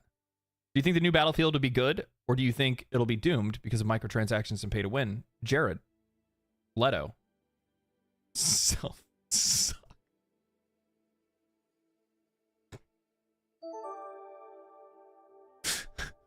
What the fuck? Thanks for the $4.99. Jimmy, no. Thank you for the epic. Motherfucker's name is Jared Leto self suck. What the fuck? What is wrong with you? I don't know. I don't know how good Battlefield will be. I don't know how good it's gonna be. I guess we'll find out. I just know that 42 wasn't very good. I know it got better later on. I didn't play it, man. Like, I haven't played. You know the last Battlefield I played? Battlefield 4. BF4. I put a lot of hours in that. And 3, actually. And Bad Company 1 and 2. I played a lot of them. I absolutely fucking loved Battlefield games. And then after 4, it was like, peace. We out. Did you play the Warframe 1999 demo? Yeah, we played it last week. Bad Company was great. Bad Company was sick, dude. It was so good. I honestly love Battlefield 2042. I've heard some people enjoy it now, but yeah. I just, I don't know, man. There's just the overall feel that, that those games just don't give me anymore. You think the peak was Bad Company too? I could see that. Love so many of your videos. They perfectly put into words thoughts and feelings that reflect my own. Well, thank you. What was that? Kaido, thank you for the Prime, man. Appreciate that. I'm gonna have to wait before getting into Wilds. The demo is probably gonna influence my purchase or to wait. Yeah, well, I mean, that's what I'm hoping. All right, let's watch it. Let's watch it. I'm so excited for this game. I am so excited for this game. I will probably not be playing anything else on stream for months. Months. Once this game comes out, it'll be the only thing that you'll ever see me streaming. Maybe. There's a lot of games, because I have like a long list of games that continues to grow because chat always gives me some really good recommendations, and I need, there's a lot of stuff that I want to give a shot at one point. I think I do, like, maybe I don't know, like, I want to finish Ghost of Tsushima. So we're going to go hard on Ghost of Tsushima tomorrow, okay? Keep that in mind. We're going hard on Ghost of Tsushima tomorrow. I'm staying true to that. I'm going to do, like, we'll do a chatting stream for, like, 2-3 hours max. And then the rest of the stream is all going to be on Ghost of Tsushima. We're trying to burn through that motherfucker. We're trying to take that down. And I kind of want to do Death Stranding.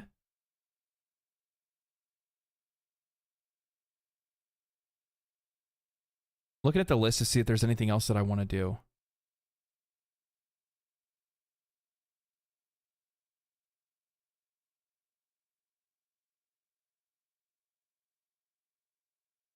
Death Stranding is such a strange game. Yeah, I don't know anything about it. And I also don't have the the right opinion on it. It's either that or I don't know. I'll have to look at something else and see what else it's on there. Don't forget the DLC. Yeah.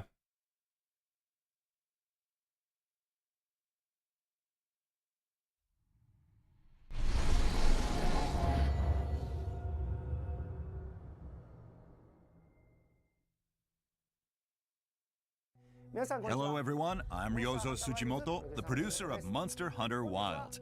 In today's Monster Hunter Wilds showcase, I'll share the latest news with you all.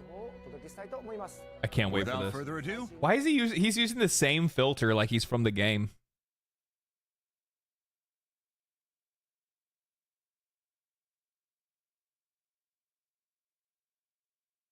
Wilds, 1999, PoE2. There's a lot of stuff. There's a lot of games. please enjoy this new trailer.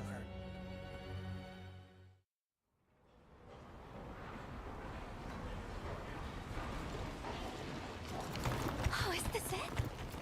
Welcome, travelers. I present you Azuz, the Everforge.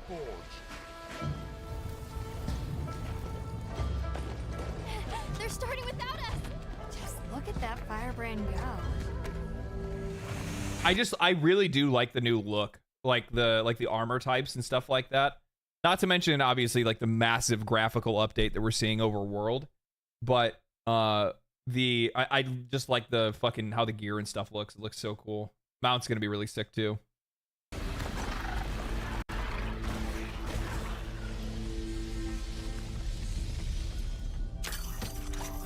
Hell yeah. Don't you wish you had one of those in your own house? You know what I mean? Right? Like I could turn around and get like a bottle of water or something like that. Just be like, yeah, hold on one second.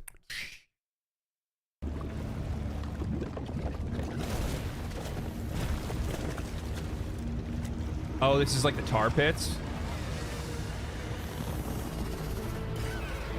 Oh god. What?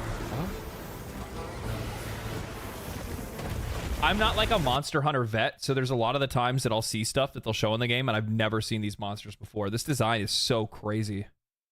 It looks kind of like almost like a mosquito, but not.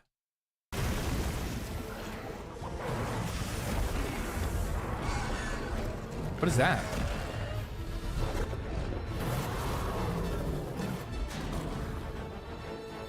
What?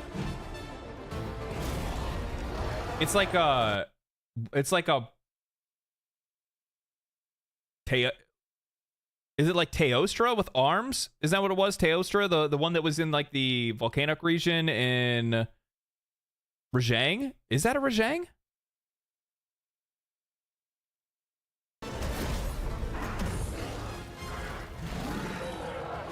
Infernal Rajang. We beckon the fire spring with our own hands.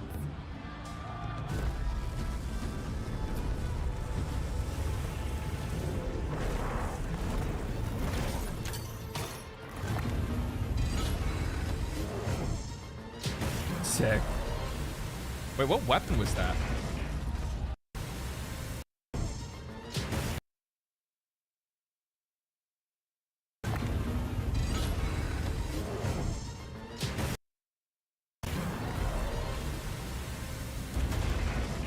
Gun lance? No. Oh, lance and shield. This happened. Syringe? Yeah, that's what I thought. No stopping it now. Not once it starts flowing.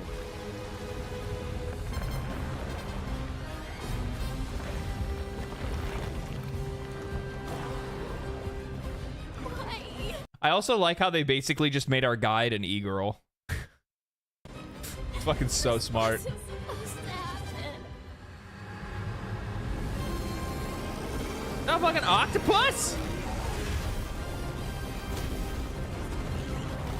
We awoke the fire kraken?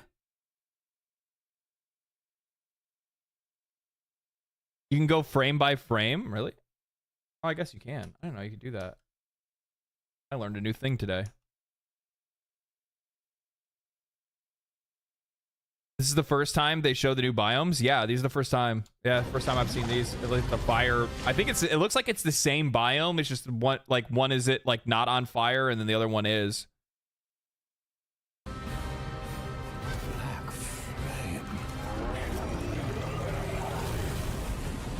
Oh, that's sick.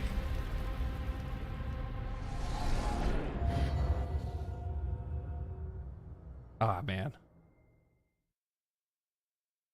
The trailer you just saw shows the expedition team arriving in a new locale known as the Oil Well Basin. Okay. So it is like a tar pit. It's a region where oil wells and, on occasion, raging fires burn. Yeah, okay. I wonder if you can actually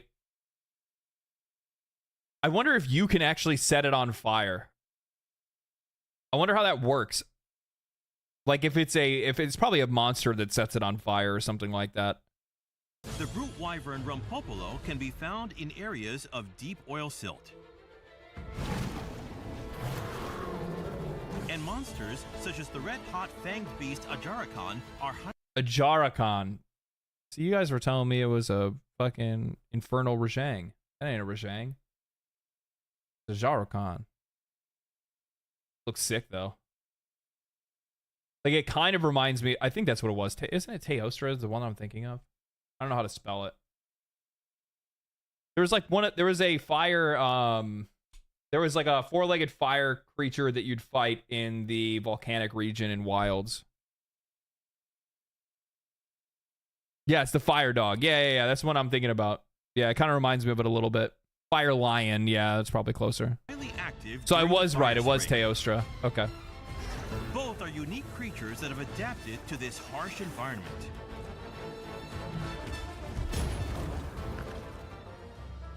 The village of Azuz That looks formed really around cool. its large forge, and its people live as skilled craftsmen.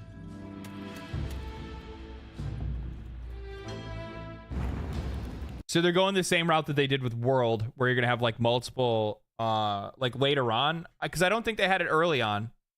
Didn't we use just the main city until like they did like their first expansion of No. We did have the other region. Now that I think about it, like the place that looked like it was underwater, but it's not. I love the imagination of Capcom when it comes to this game. I love it. The like biomes, the areas, the creatures, all these things are so cool and so unique. Like being able to play in my favorite place in all of Monster Hunter Wilds was the place that looked like it was underwater, but there isn't any water. Like that was it was so weird. It was so cool. It was so cool.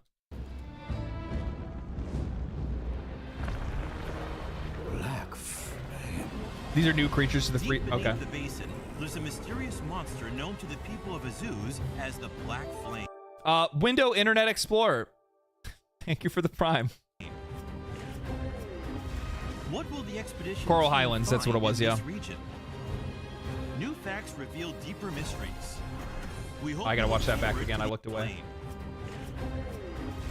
What will the expedition By the way, I just want to let you guys know I have a type. And that is it. team find in this region? Yeah. New facts reveal deeper mysteries. I'm gonna tell you right now that our new blacksmith is going to sell some games. she's gonna sell some games. The girl in the glasses, both. Both. Let me see this. リアリスティックグラフィック6 I can get behind. It looks real, but still kinda has some art style to it. COD. Assassin's Creed. I just don't like not being. It fucking kills me when people do like longer super chats. she just starts rambling. Mythics with the 1999 says Monster Hunter Wilds is the type of realistic graphics I can get behind. It looks real, but kind of has an art style to it. COD, Assassin's Creed. I don't like not being able to escape into a game since it's so real. Yeah, I in general, I like the overall look and appeal of the game because I see where you're coming from. It's more or less the realism is in the like facial animations and like how characters themselves are portrayed, not necessarily how the world is. And I really like games that have that contrast between like character realism and an unrealistic world, because it allows you to be able to connect with the characters, but it allows you to be able to escape through the world.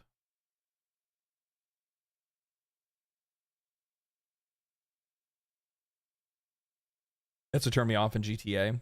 Yeah. I'm a Monster Hunter 4 kid. So the handler looking like Gulamar takes my medal, yeah.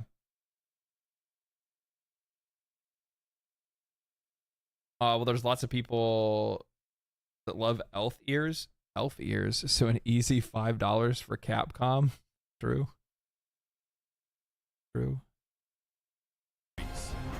We hope you look forward to the expanding story. Since the game's announcement last year, we've seen a huge... Is that an actual mechanic? Hold on, hold on. No, you actually guard that.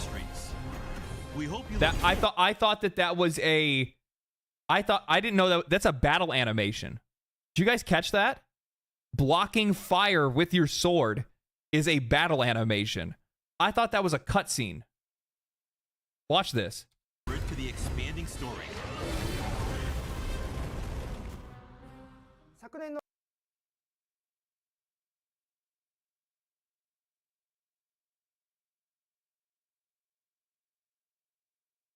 It's so peak.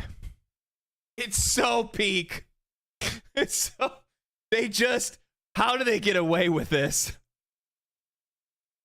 How do they get away with this? Dynamic camera angles, maybe? No, it wasn't It wasn't. It wasn't. Look. Look. Watch. Frame by frame. This is him fighting the creature. You are fighting. These are battle animations. This is showing gameplay. That's him knocking the creature over.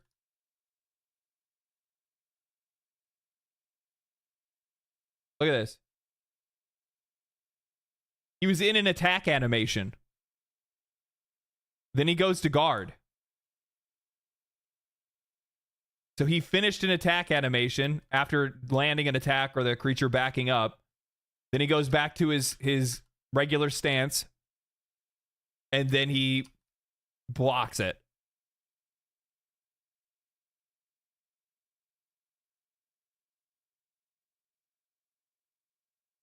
Do you think this will have a nightmare release like Dragon's Dogma or smooth? That's my only concern. I have no concern that this game won't be good. I have zero concern at all that this game won't deliver on its experience. I think that this game 100% without a doubt will have the monsters, the fights, the building, the world design and all that stuff. My biggest concern for Monster Hunter Wilds is its performance. That's the only thing that I'm worried about. I'm worried about its performance. One, de novo. Two, like, they haven't fixed Dragon's Dogma 2.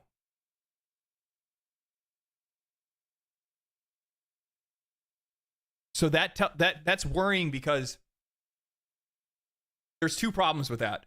Either one, they don't care, or two, they can't fix it. Neither of those are good. If it's they don't care with Dragon's Dogma 2, at least we know that Monster Hunter will get updated more regularly because it's going to have a consistent content plan, right? Like, they're not going to just ignore the performance issues while they're adding more monsters and content into the game.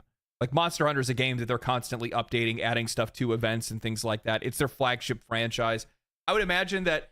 I wonder if Monster Hunter makes more money for them now. I wonder if Monster Hunter makes more money for Capcom than their other franchises do now. Since World.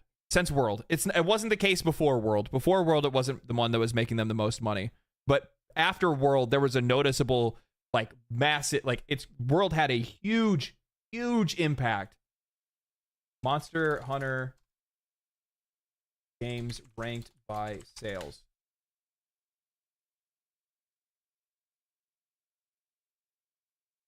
So look at this. 2011, Monster Hunter 3 Ultimate. But you can look here. So like, oh, hold on. What is this? Helgren, thank you for the 5 gifted subs. Holy shit. You're the top gifter. You're the top gifter. Thank you, man. I very much appreciate your generosity. Thank you so much. So look at this. Look at how crazy this is. So in 2017, you had Monster Hunter Generations Ultimate sell 4.8 million copies. Then World literally 5x'd their sales. And then after World in 2018, the expansion got 13.4. Monster Hunter Rise, now they're like secondary franchise that typically wasn't like, typically kind of sold the same as everything else. Now that actually got 15.4. And then it's like literally all, look at how big of an impact. Let me bring this down. I'll put myself over here. Look at how big of an impact. This is Monster Hunter World right up at the top here, right? So their games historically were selling about 4 million copies or less. They come out with World, all of a sudden 15 mil, 13 mil, 8.4 mil. Came a long way since PS2. Huge.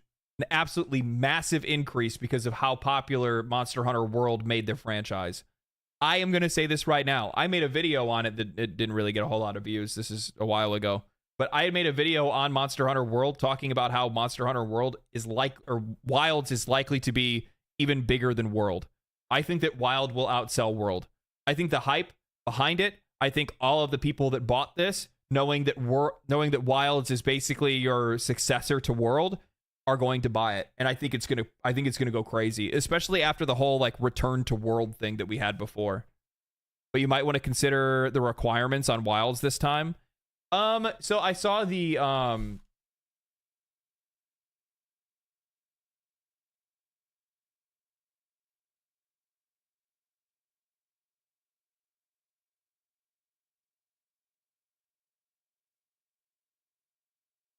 I'll have to look up to see. Maybe it's in here or not. I know this is just a really shitty article. Thank you, fucking YouTube AI, for sending me to something stupid.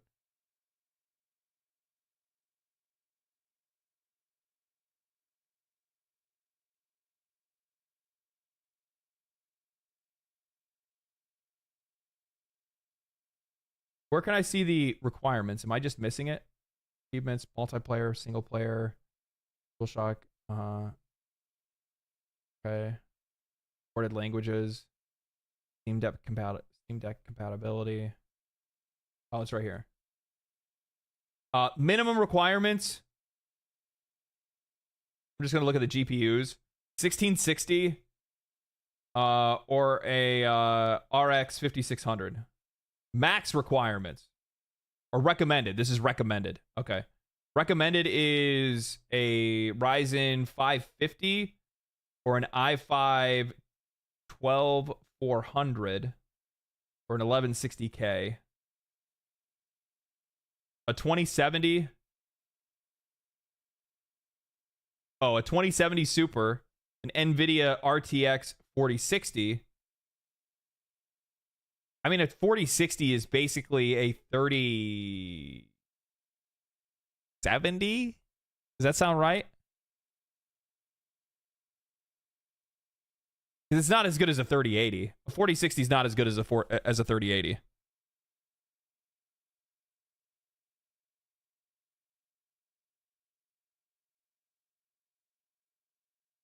I didn't even see that part. Somebody pointed that out. 140 gigs of available space.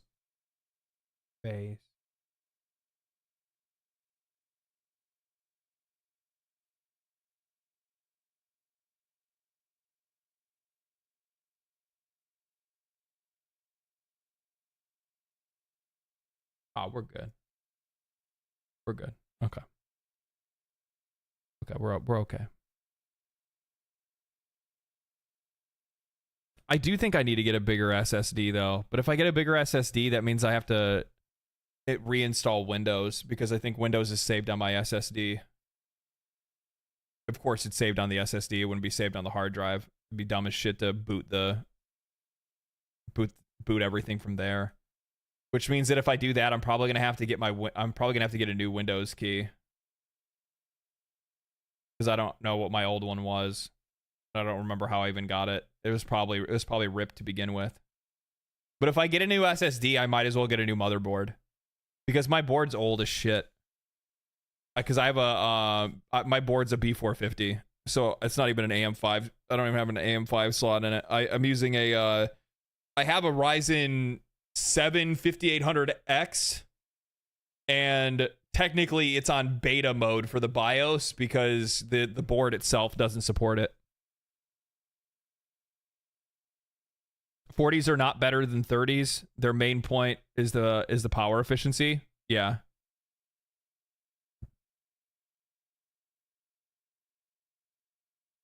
We can guess that space will transfer content, unlike COD. Yeah, that's the other thing too, is like the reason why the game is going to have need so much room for memories because there's so much game. Change your board, might as well just change your PC.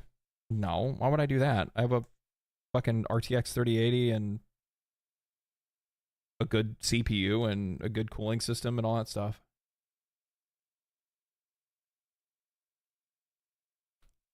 It's not even 1080p 60, it's upscaled 720.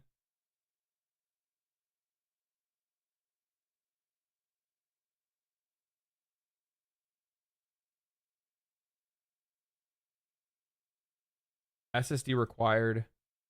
This game is expected to run at 1080p 60 FPS with frame generation under the medium graphic settings.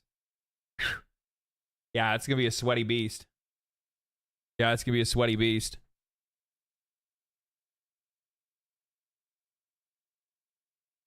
So 4070 Ti is compared to which 30 series? Probably 3080 or I mean, I guess it depends on what brand of 3080 or a 3090 probably, I would imagine. I don't know. I don't understand how the Ti works. Isn't Ti just a little bit more like memory space or something like that? Like virtual memory or whatever they put on it?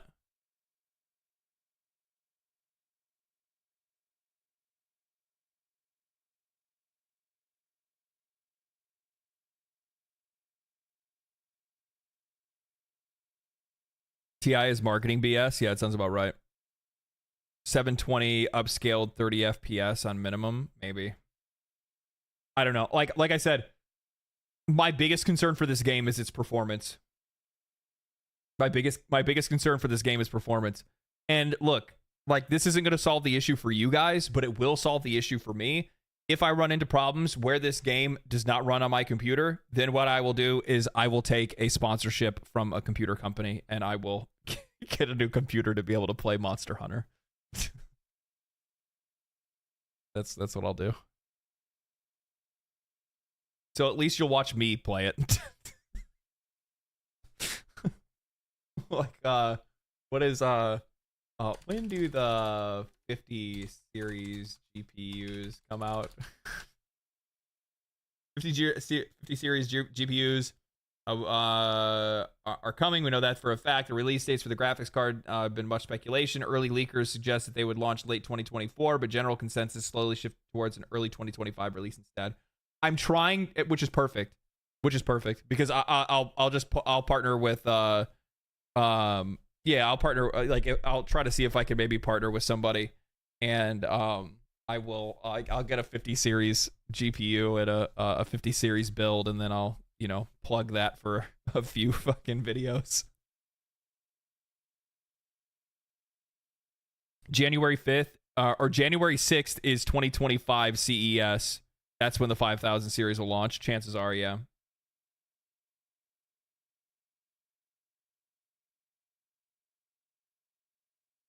You can be the new Starforge, darling. Maybe.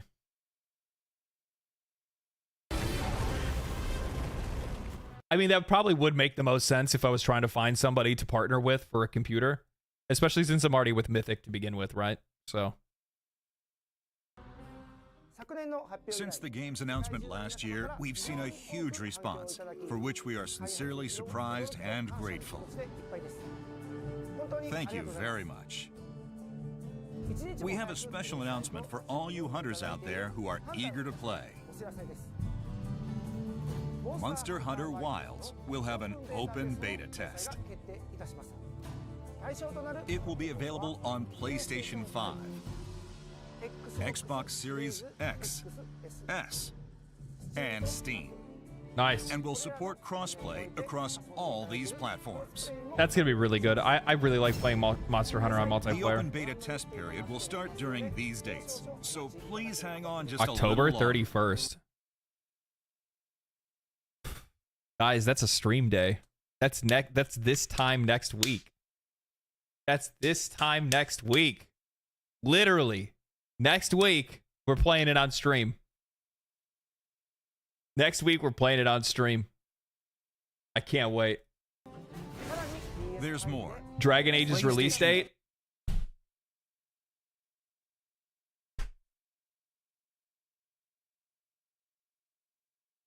What am I going to do?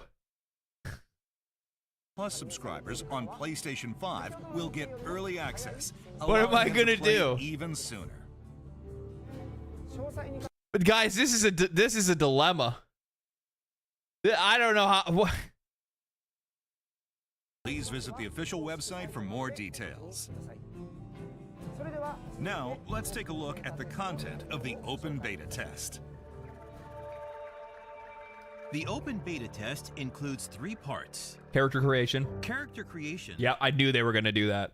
I'm betting money that the character creator is going to be very similar to the one that they use in Dragon's Dogma 2. It'll likely use like similar tech, but like obviously capped a little bit because they're not going to have you out there, you know, looking like a fat Pikachu.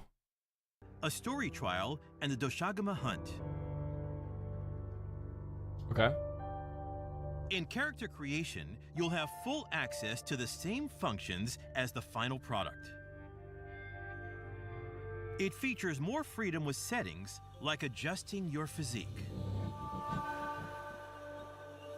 You'll be able to carry over your character creation data from the open. The hard choice is going to be picking whether or not I want to make a waifu or a Chad. It's just going to be really hard to pick. Into the full game.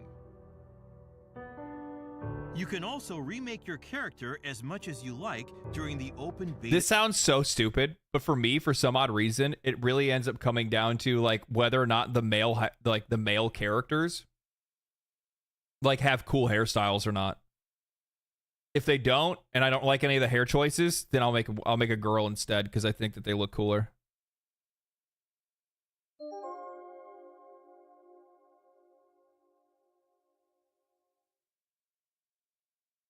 I was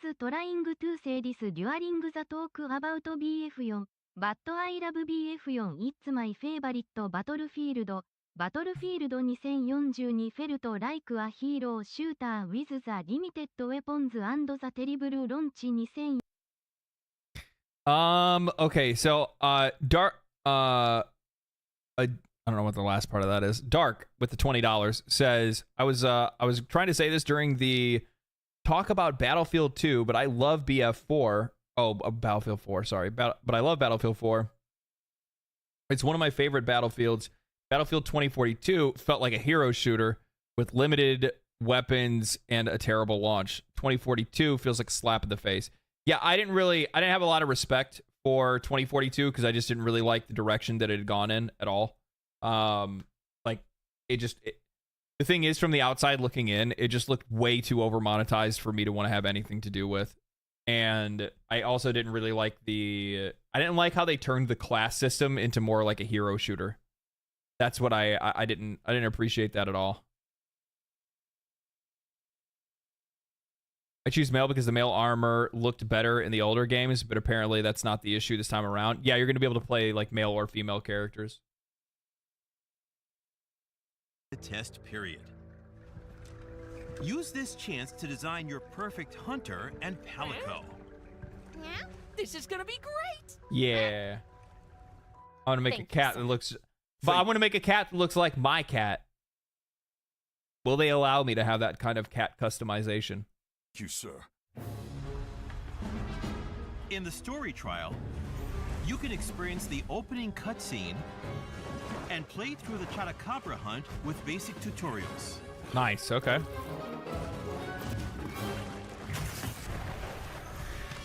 Please enjoy the seamless transition from cutscenes into gameplay.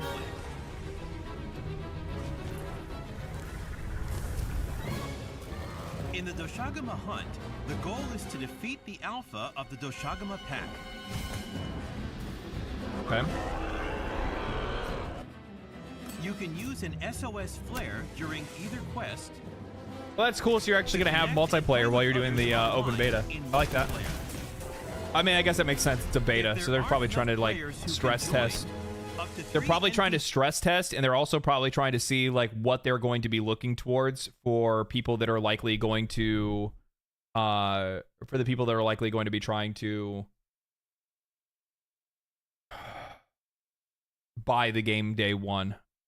Like, not only is this like a major promotion for the game, but at the same time, it's going to give them a rough idea of how many people are likely going to be trying to play this game when it launches.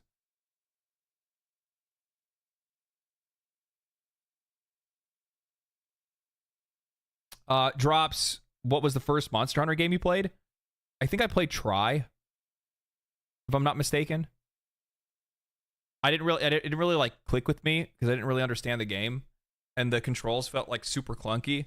And then I just kind of, yeah, I just never played another one after that because that's just kind of like how I viewed the game. I felt like it kind of played like ass. And then it was just one of those things where like as I got older and then World came out and I gave World a shot because all my friends were playing it, that then I kind of figured out, like, I found the beauty of the game, if that makes any sense. See, support hunters will join you instead.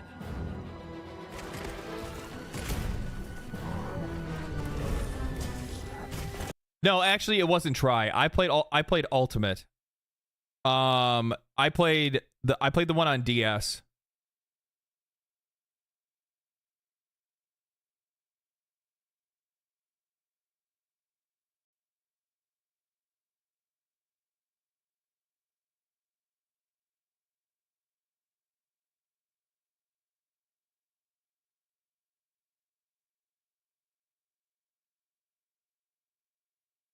Same as me. I played Ultimate on DS. Yeah. That was the one I played. I played it on DS. If I'm not mistaken, I think that I quit after having to do one of those missions. I quit when I had to do the mission to carry the where you had to carry the egg. And I was like, this is dumb as shit. I hate this game. Because I kept failing over and over again. And then, of course, I think the very first mission in Monster Hunter World was also to carry an egg. And I was like, mother.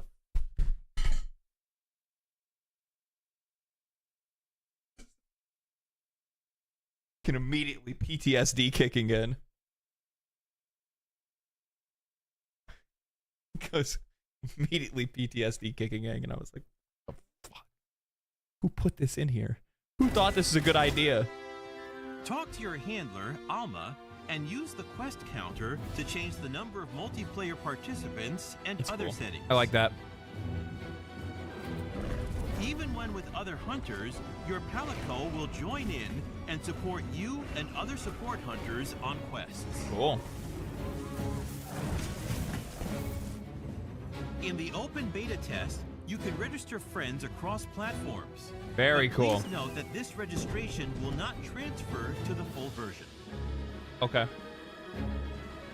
Although I really like that. I love it. I love when these games have the ability for me to be able to add people as my friend in the game rather than having to add you as like a friend like on a platform.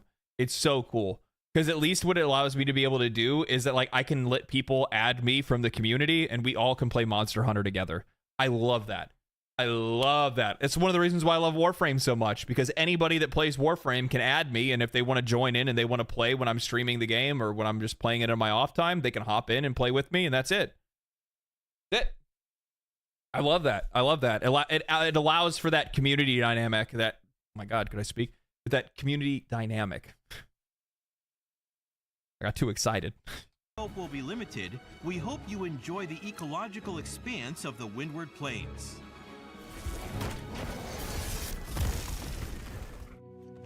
Those who participate in the open beta test will receive a special bonus pendant, which will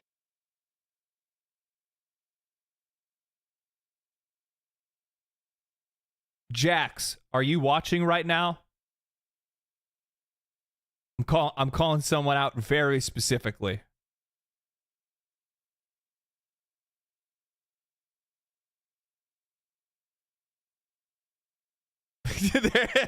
There you are. Yep. There you go. You need to make sure you're getting in. Yeah, I know. There you go. Yeah. Yeah. You need to make sure you get into this beta. Yeah, that's right. This is perfect for you. Be available to download within the full version of the game. Oh god, it hangs off your sword. Oh my god. That's too good. That's too good. Are they really? They're like trying to crash their own servers. They're really trying to crash their own servers.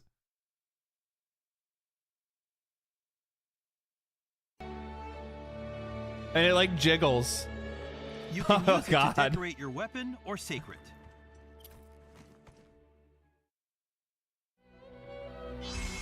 Now let's go. Now I have to play just for that. Yeah.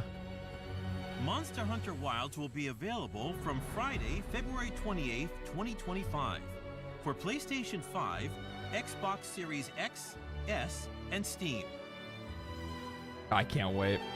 Along with the standard edition of Monster Hunter Wilds, the deluxe edition packed with downloadable content will be available the same day. Hold on, wait, what? So if you buy the premium deluxe, not even deluxe, premium deluxe, they just make up words. Like, what does that even fucking mean? No, it's not premium. It's premium deluxe. It's Omega Super Premium Deluxe. Premium bonuses. You don't even... Oh, I should probably show it in the next slide. And this is Deluxe Pack to be released on a later date. Cosmetic DLC Pack 1 and 2. Okay. So here's the Deluxe Pack. Deluxe Pack, you get Calico armor. Calico layered armor set where he's wearing a little hat. You get some secret decorations. I kind of like the orange mane there. Oh my god, you get Oni horns. Oni horns right here. An eye patch. You get 2 hairstyles. Some gestures. Face paint. A pendant. Some stickers. Create an emote. Those are kind of cute, actually. I like those. Ears. Elf ears. That's premium bonus. They're going to be selling. They're going to be selling some of these. The premium is going to go. Like, you are literally just going to get people that will pre-order the premium just for elf ears, only to find out, like, after getting it, that you could probably just buy the elf ears as a microtransaction for like $15 or for like $4. God damn it, hands over money. Sold. I am the target audience. Yeah, I know.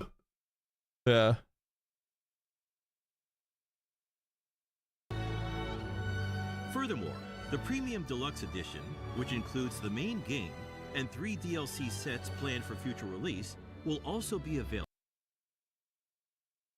3 DLC sets.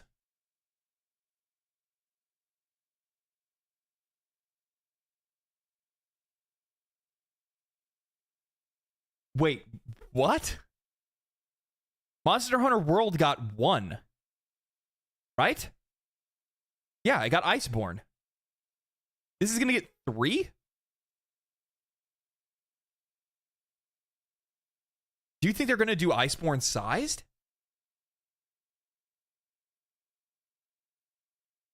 I mean, that's kind of par for the course, right?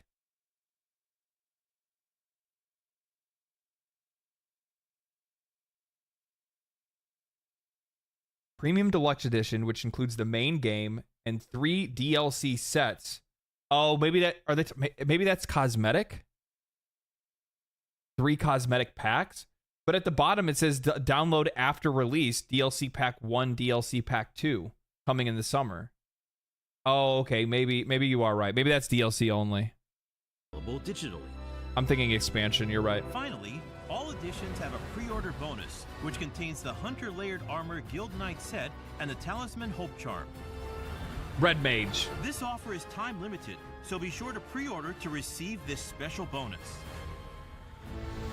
Those who pre-order from the PlayStation Store will receive the Monster Hunter Wilds digital mini art book as an exclusive bonus. Don't miss out. Where is that from? I'm gonna want. Details regarding each. I'm gonna want those images for thumbnails. I like how, like, in the second design, her thighs got bigger. You guys notice that?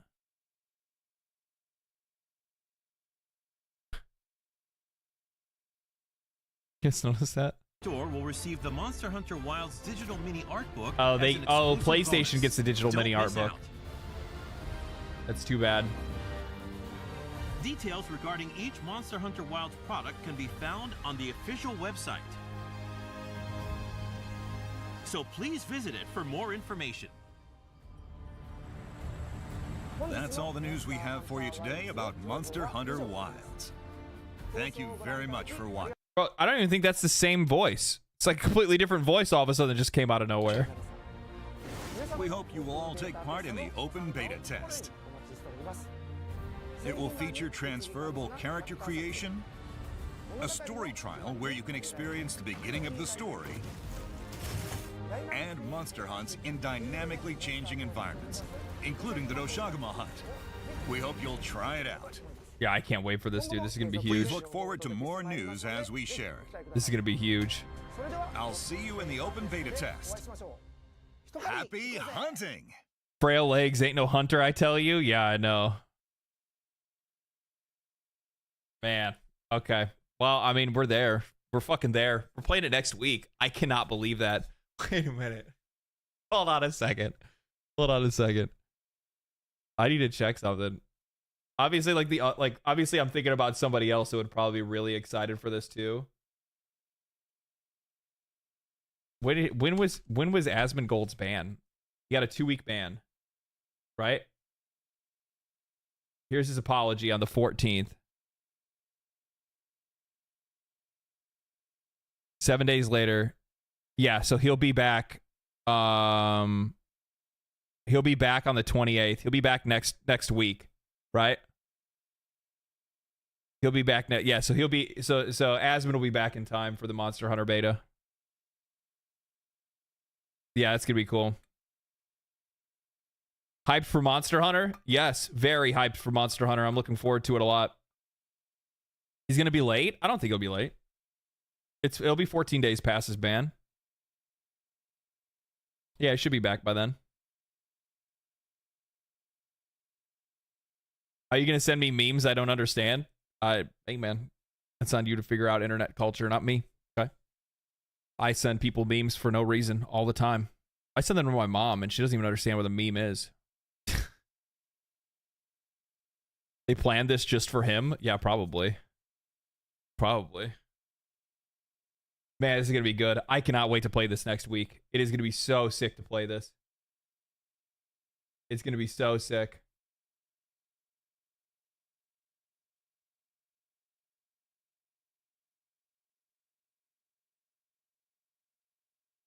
The memes, Jack. Yeah, I can't wait. I can't believe that they're doing a beta this early. It's going to give them a lot of leg room for the release of the game. Because I go back to what I said before. I think that this really does come down to the fact that we go and we look again, Monster Hunter games ranked by sales. I'll bring that back up again. Just seeing how much the entire franchise has grown since Monster Hunter World, I do think that Rise will likely overshadow. I think it'll sell more than World did.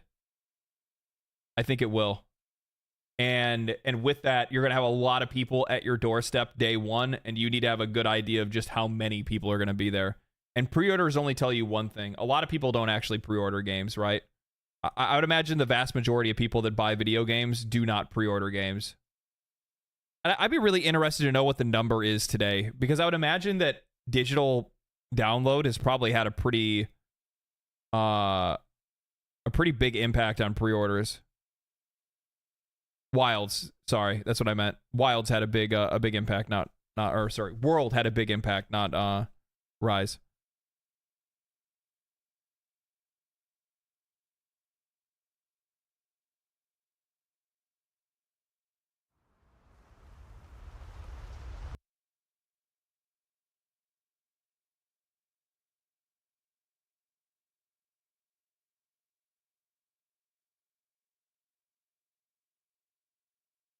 I don't know if top sellers are anything to go by.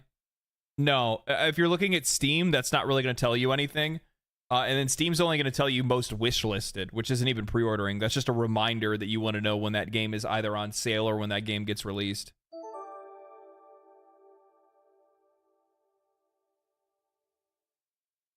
Pre-orders for dum-dums? Yeah, it doesn't make any sense to do it. Yeah, probably. Thank you for the 2, Blake. Yeah, you're probably right. Yeah. I'd imagine Rule 34 is going to go pretty hard for that. Probably already is. What are you talking about? Always has been. Yeah, I'm excited, but not going to pre-order. There's no benefit to doing so. I mean, like, there's like a little tiny benefit. But the thing is that like pre-order bonuses and things like that and like extra editions of games just don't hold the same value that they used to before. Especially because the vast majority of them don't even have any type of like... There's no physical benefit anymore. That's what sucks.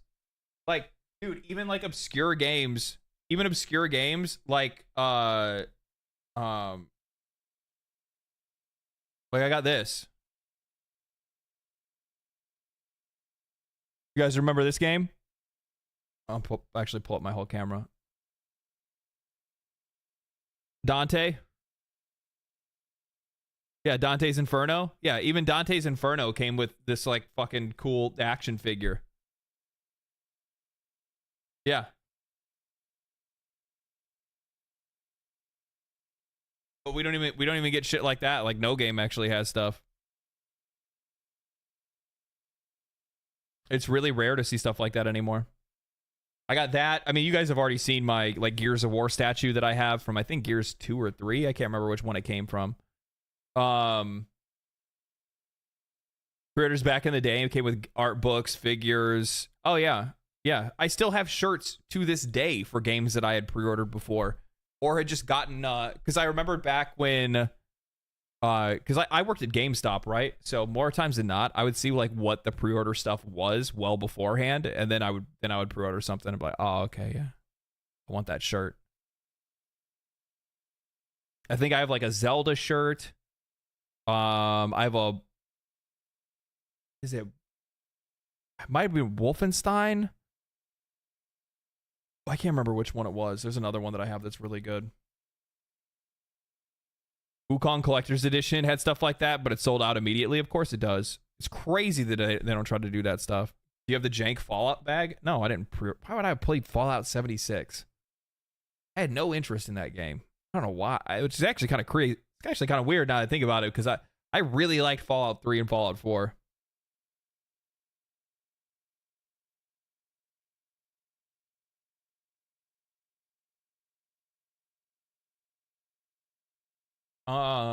Well, I think it was Wolfenstein. I might be thinking of a different game. When was the last Wolfenstein game?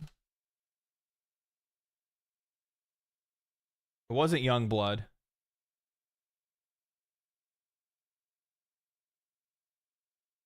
It was probably Old Blood.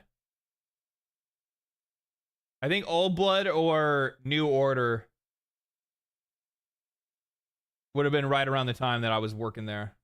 So that makes sense. Probably New Order, actually, now that I think about it. Or even earlier than that, actually. I don't know. Time is a mystery to me.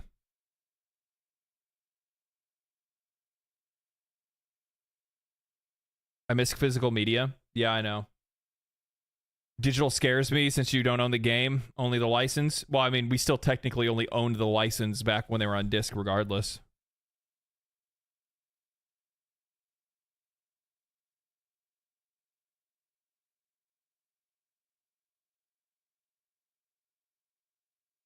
How much money would someone have to give you to do a Fallout 76 stream?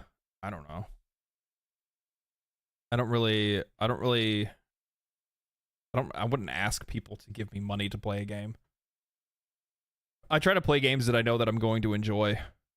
Unless I think it's going to be like really funny content or something like that, and then we'll play something goofy or whatever, but yeah. I'll pay you not to. Sick.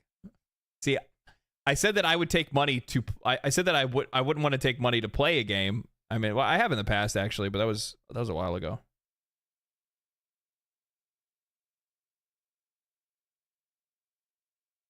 A lot of guitars in the background. Can you play anything for us? I say this every time somebody asks.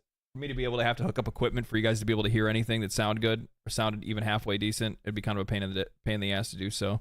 All of my outlets on this side of the room are all taken up by all the computer stuff, the sound equipment, the camera, the lighting, all that stuff. So if I tried to drag my amplifier over here, it would sound like ass. Especially because the microphone is also like, this is a, I mean, they use this in recording. You can use a SM7B for recording. But for me to actually have to like pull it down, I'd have to change the settings for it because it's also like, you know, put in that whole like caster mode, all that good stuff. You also don't have a white guitar? No, I don't like white. Like, I don't know. I don't know why I've never really liked white guitars.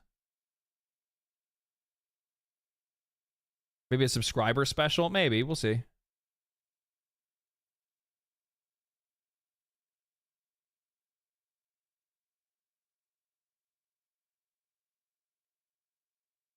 Just direct into a plugin. The problem is then I have to figure out how all that stuff works.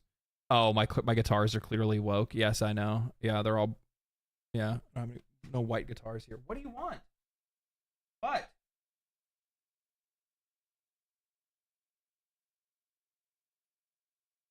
Like my cat's like coming up to my side and like going around the chair and just like batting me in the side.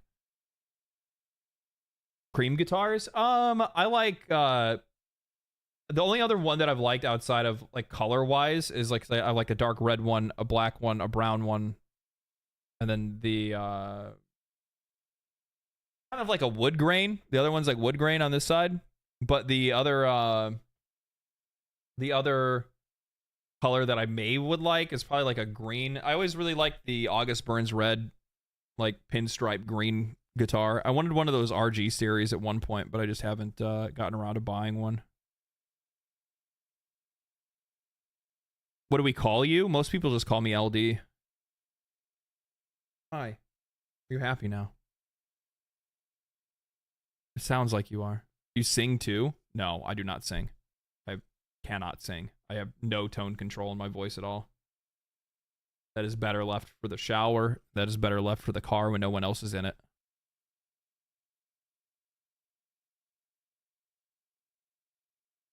Can you play one next stream? The issue is that I'd have to like try to pull my equipment over here. I don't know. I have to figure out how I'd be able to do it logistically. I have to figure out what I could actually unplug from this side of the room and what I could actually plug in and stuff like that. Then also on top of that, the power draw on a tube amp is pretty high, and I don't know if I want to put that on the same outlet as the computer because the computer already draws up a lot of power as well. You have to shred now.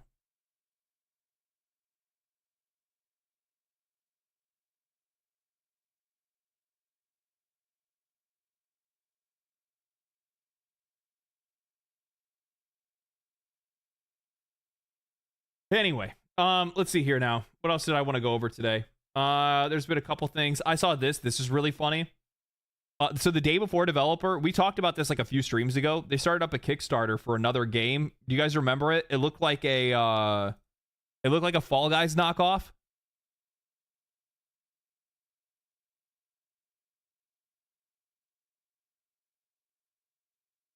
Need a Rocksmith adapter. So they started a Kickstarter campaign because they announced a game, and that game was going to be this like Fall Guys knockoff, and they showed trailers for it and stuff like that and said, guys, this time for real, we're going to do it for real this time. Well, they failed to meet their goal on that Kickstarter, so they canceled it, and then now they have announced a new game.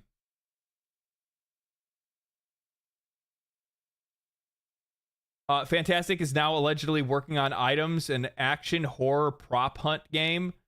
Your wishes are very important to us. This is exactly what many of you have been waiting for.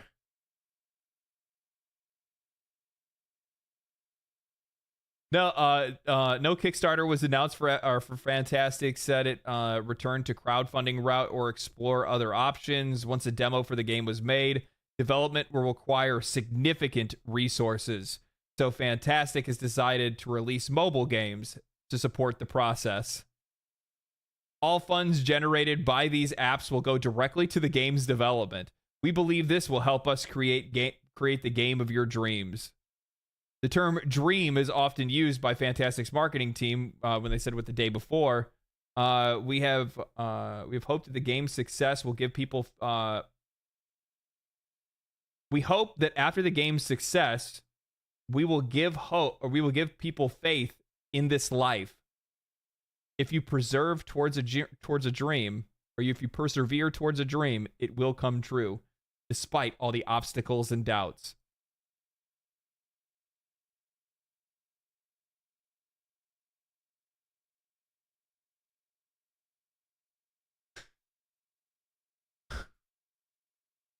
It's so weird. It's translated badly from Chinese or what? I think they're Korean. I like, the thing is that but the thing, like, regardless, every single time these guys have talked, it's always been the same thing where, like, it's never been like, oh, like, they've never ever been like, yeah, we screwed up. We tried to rip you off. It didn't work. Instead, it's just like, we were trying to achieve a dream and we fell short of your expectations. And it's like, short of our expectations? You dropped a bunch of props that you bought off the fucking marketplace into a game and called it a video game and then released it. We just have to persevere through our doubts and difficulties. Holy gaslighting? No, this is like gaslighting on a level people have never even seen before. But like, the worst part is that, like, it'd be different if the gaslighting was like tricking anybody, but it's not. But like, the weird thing is where it's just like, bro, like, everybody knows your bullshit. If I was Fantastic, what I would do is this. If I try to come out, put out a game and rip everybody off, I would, oh, shit, you got me, right? And then I would disappear. I wouldn't disappear for a year. I would disappear for like 5. Or I would change the name of my company and the person that owns it, and then try to do it again. It's so flagrant. I have to respect their audacity to even attempt it. Yeah. Don't give them ideas. I mean, they need something at this point. These dudes are basically, like, I think they're brothers that are the ones that are owning the company and that are trying to do this. They're like the wet bandits. They're literally the wet bandits from Home Alone. They just keep slipping on the marbles. It's so crazy. I cannot believe it, man. I love the word. I love, somebody said the audacity. It's true. I think that's what it is. That's why it's like, you see it. And the funny thing is, like, people aren't even engaging with it. People are just like, yeah, okay, scammers. This is really good. So this guy right here, he used ChatGPT to be able to summarize the article here. And it says, the article displays a notable degree of bias. So this person obviously is one of the folks that have been, either this is a bot account. That does not seem to be the case. No. It doesn't seem to be the case. This guy must have been a Kickstarter funder. This must have been a true the day before believer. So they write saying, the article displays a notable degree of bias primarily through its critical tone and selective language when discussing Fantastic and its projects. Several factors contribute to this. Negative framing. The article portrays fantastic in a negative light using words like utterly disastrous, catastrophic, and controversial, sarcasm and skepticism, phrases like pretending to shut down. So yeah, this isn't rocket science, unless of course you're American. Emphasis on failure. This article highlights past failures excessively. Lack of positive coverage. This article does not seem balanced in its criticism with any positivity. There is no positivity to coverage with Fantastic's work. And then he says and he's like, thanks, ChatGPT. I could have not put it better myself. I wonder if Ryan knows. Ryan is the writer of the article.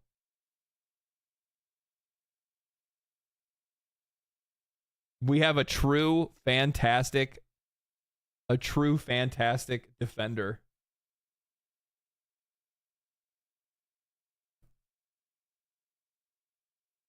So stupid.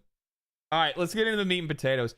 So actually, what you guys are going to be witnessing today, what you guys are going to witness today, I saw this. I really hope they put this. I hope that this is the same person that made the. This is the same person that made the deluxe skin for Ember in Warframe. Yeah, it's the person that made the Ember heirloom. There's going to be, I'm just going to say right now, there'll be a lot of people playing Mag. There'll be a lot of people playing Mag. Yeah. I also really like the like floating bits where it's like, it's trying to go for that like liquid metal look. I really dig that. Still would, not going to lie. Don't worry. A lot of other people would. I just wore came. There you go. There you go.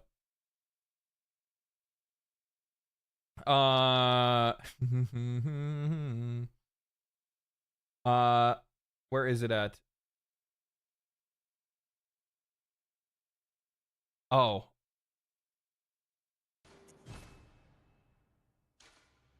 Look at how fast these loading screens are.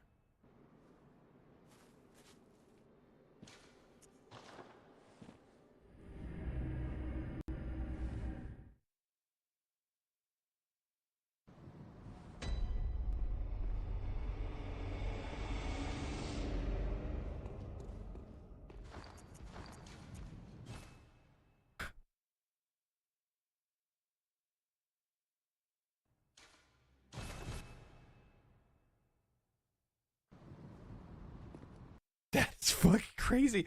I think it is wild to me. It is wild to me. How long before this gets shut down? It doesn't matter. Nobody's charging money for it. They're just going to release it out into the wild and people are going to spread it around and they're never going to be able to do anything about it. They're fucked. They're fucked. That's like us pretending that because Nintendo shut down like Ryujin and I forgot what the other software was. That's like pretending like we're not gonna see like pirated games of Nintendo anymore. Yuzu, yeah, that's gonna like, oh yeah, apparently, guys, we're never gonna be able to play pirated fucking Nintendo Switch games on our computers anymore.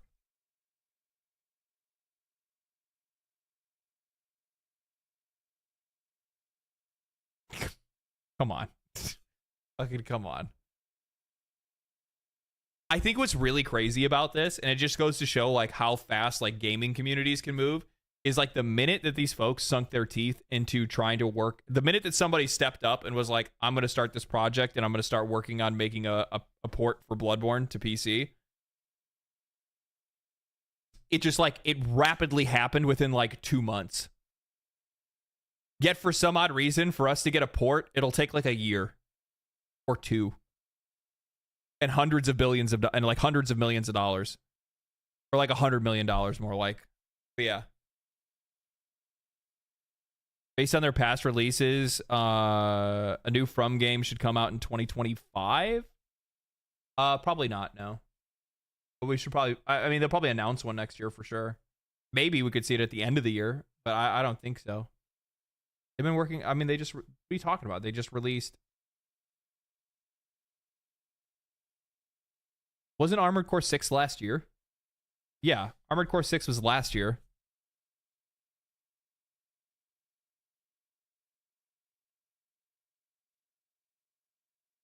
And the port will be botched and poorly done by some third-party studio? Yep.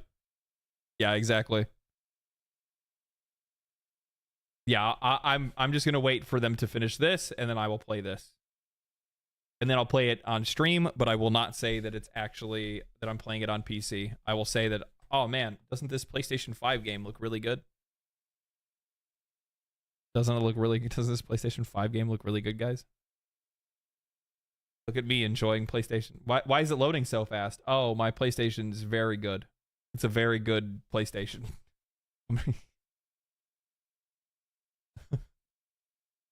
That's it. Let me see. What else did I want to see? Oh, I saw this too. Dude, I saw this coming from like a mile away. I don't know why people had any faith that this game was going to do that well. What is it called? Steam a Baby. Throne and Liberty. Throne and... Did you ever see the Elden Ring Bloodborne mod? It's called Graceborn and they have a trailer for it. Did you ever see the Elden Ring Bloodborne mod? It's called Graceborn, and they have a trailer for it. No. I'll watch that when I get... I'm gonna use the bathroom, and I'll watch that when I get back. Let me pull it up real quick. He says it's called Graceborn. It's a mod? Oh, I think I might have opened it and we had it up for a stream, but I didn't actually get to watch it. Oh, I'll watch it when I get back. Give me 1 second.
Okay, we're back.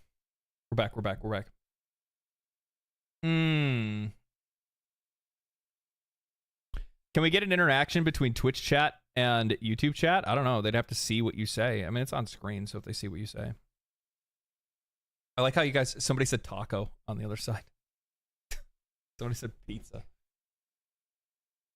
All right. All right, let's check this out real quick. Good. All signed and sealed. Now, let's begin the transfusion. Oh, don't you worry. Whatever happens, you may think it all a mere bad dream.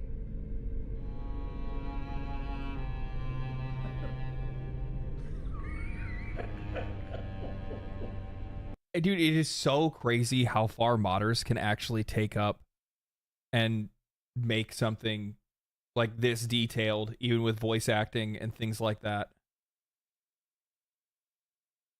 He's not even moving his mouth. It's a fucking mod. It's a free downloadable mod. They don't have to put any time into this at all. It doesn't matter to me. I'm not expecting this to be Elden Ring level quality. It's a mod for the game. Yourself a hunter.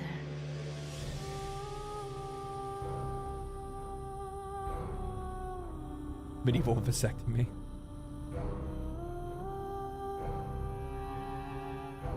This is really cool.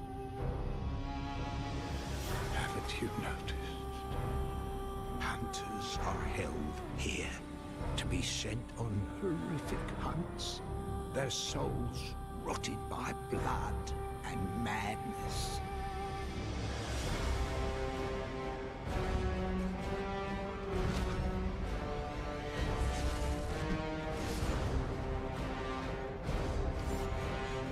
Guns in Elden Ring.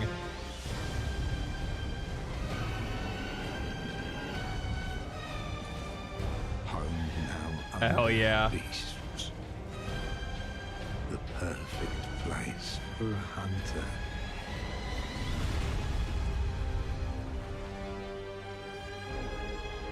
The moon is close. That's such a cool idea. So they're basically like kind of making it give its own narrative, but they're like reskinning a bunch of the bosses. They'll probably change some of the mechanics and stuff like that. It will be a long hunt tonight.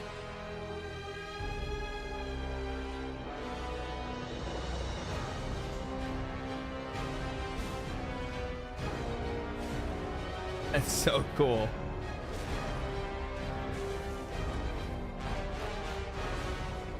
Hell yeah. Okay. Okay.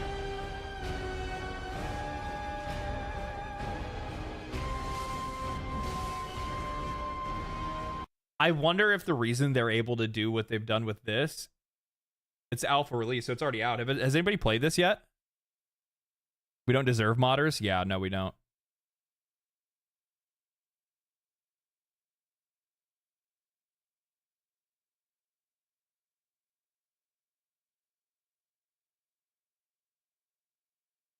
I wonder if this is because of the fact that they've been working on the mod for or they're working on the Bloodborne port that they've been making.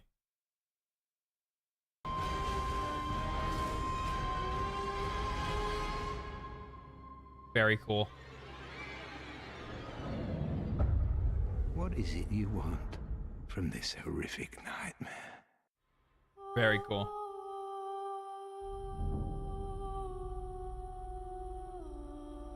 Bro, I watched your Warframe as a wake-up call video. Loved every bit of it. It was also my first video of yours. Well, welcome to the channel, my friend. Glad you enjoyed it. Link in description. Very cool. I will save this to watch later. And I will I'll use that for I'll maybe bring that back out and give that a shot. Could you imagine gaming without modders? No, especially after moving over to PC. It's been kind of like, how could you? How could you?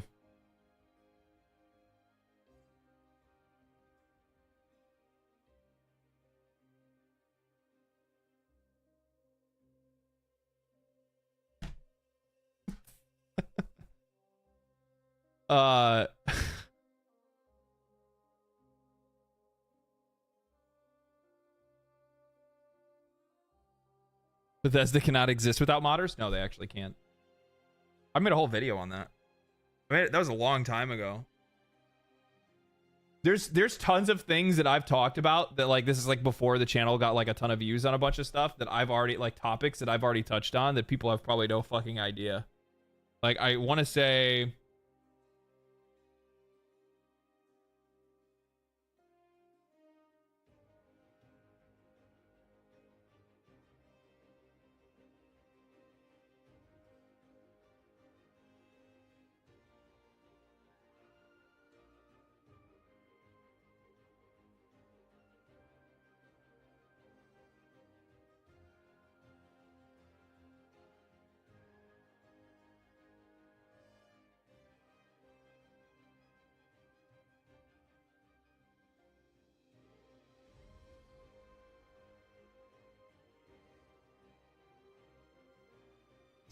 Where is it at?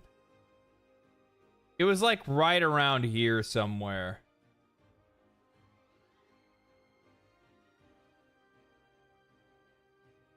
Yeah, I think there's no way that I talked about it after this. No, it was like right around here, and it was somewhere. It might have been like this one right here, or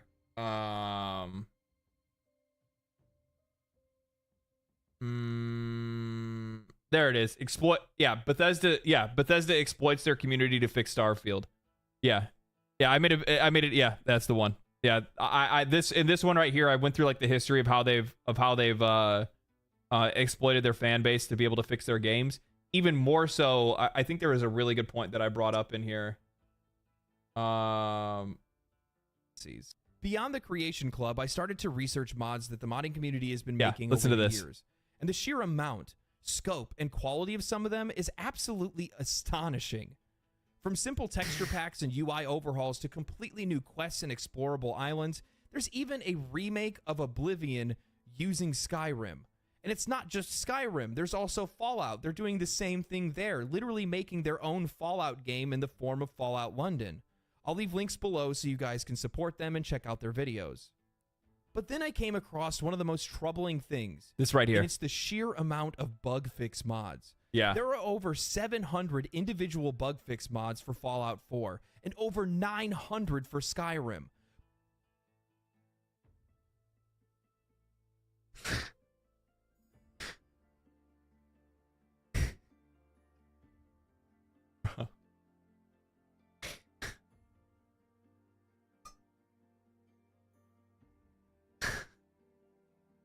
You can't make this shit up. You can't make this shit up. Both games going as far to actually have comprehensive, unofficial patches with thousands of improvements and bug fixes that have been made by modders who are still updating them to this day. The Skyrim unofficial patch was just updated again back in May.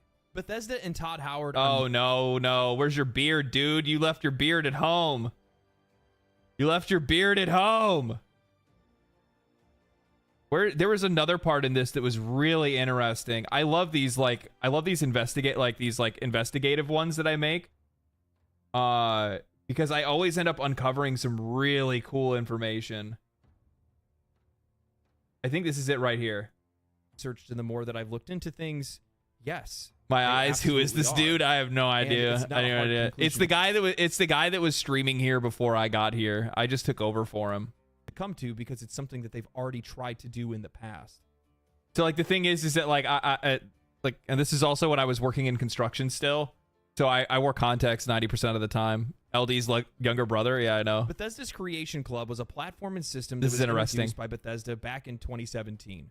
It allowed players to purchase and download additional content, including mods for games like Fallout 4 and Skyrim. The Creation Club was content that was curated and developed by Bethesda in collaboration with external creators and modders. Unlike traditional mods created by the community, Creation Club content was developed and published by Bethesda. This content was considered official and it was integrated into the game more seamlessly than traditional mods. Many items and features in the Creation Club were not free. Players had to purchase Creation Club credits, which would then serve as a way for them to be able to buy additional content. This content was just microtransactions, plain as day, regular microtransactions that were placed This guy's in a way right. or packaged in a way to make you This feel guy's like totally right. you were supporting mod creators by buying it in the first place, using yet again another obfuscated currency in which the player is not allowed to be able to pay the single price for the item that they want, and they're left over with this random currency that they feel FOMO for, and they have to spend more money to be able to buy something else. On top of that, the creators were only getting 25% of what they actually made in sales. It's disgusting. And I bet you're sitting there and you're thinking to yourself, Ian, but we're talking about Starfield. Yeah. This isn't in Starfield.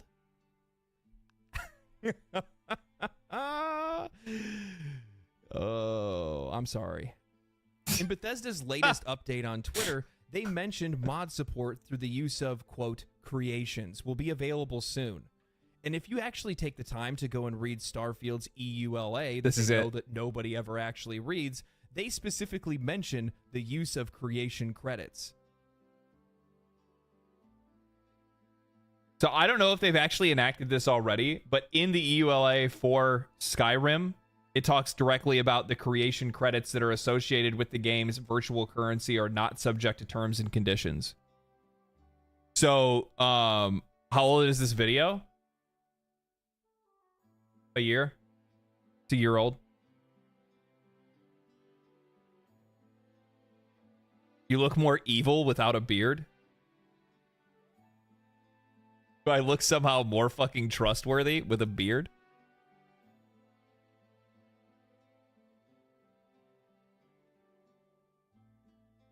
Glow up? I guess. I guess. I also wasn't very good at like like using my microphone the right way. Riker effect? Is it the same way for Riker? No, you're handsome with and without. Thank you. Appreciate that. Appreciate that. I'd let you babysit my kids with that beard. Yeah, the beard is more trustworthy. Well, thank you. He said evil, not untrustworthy. You can be evil and trustworthy. Is that like chaotic good?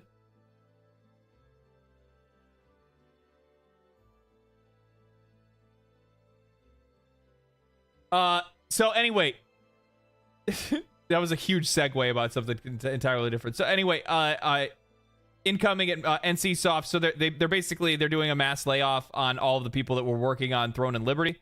Throne and Liberty, it still has 133,000 players in the game. I have an odd like, this is kind of weird because like the thing is like you still have like this large of a player base active on Steam, but you're already starting to lay off the employees that you have at your company. I don't understand exactly. I don't understand how that works. Bots? I think you're probably right. I think you're probably right. It also looks like the game is mostly played in regions outside of the US because these dips here are very low. Unless these are just updates, like servers going down.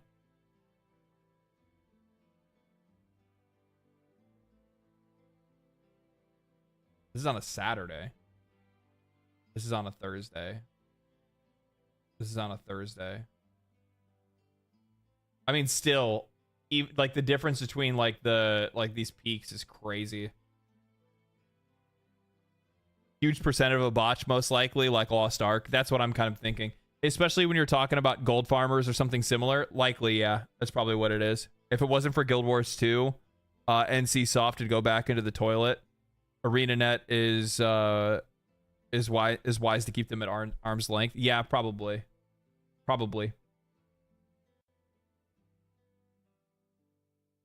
I'll be honest with you. I think it's done. I mean, 18 days. It's done pretty good for 18 days, I guess.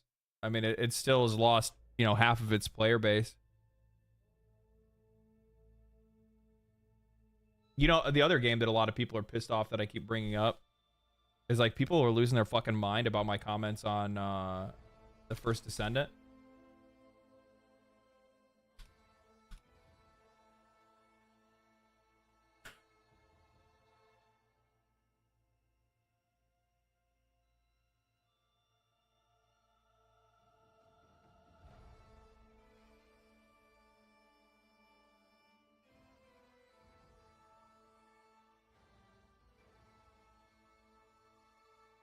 Let's go look at this real quick. Let's go take a. I'm just gonna take a look at something real quick. Yeah. Right here.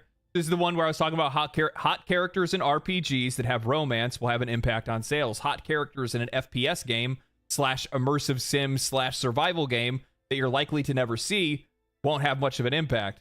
I'd stop using the first Descendant as a prop. It's already down 90% of the players it had since launch, showing that sex alone cannot carry a game if core elements are not in place to maintain an audience.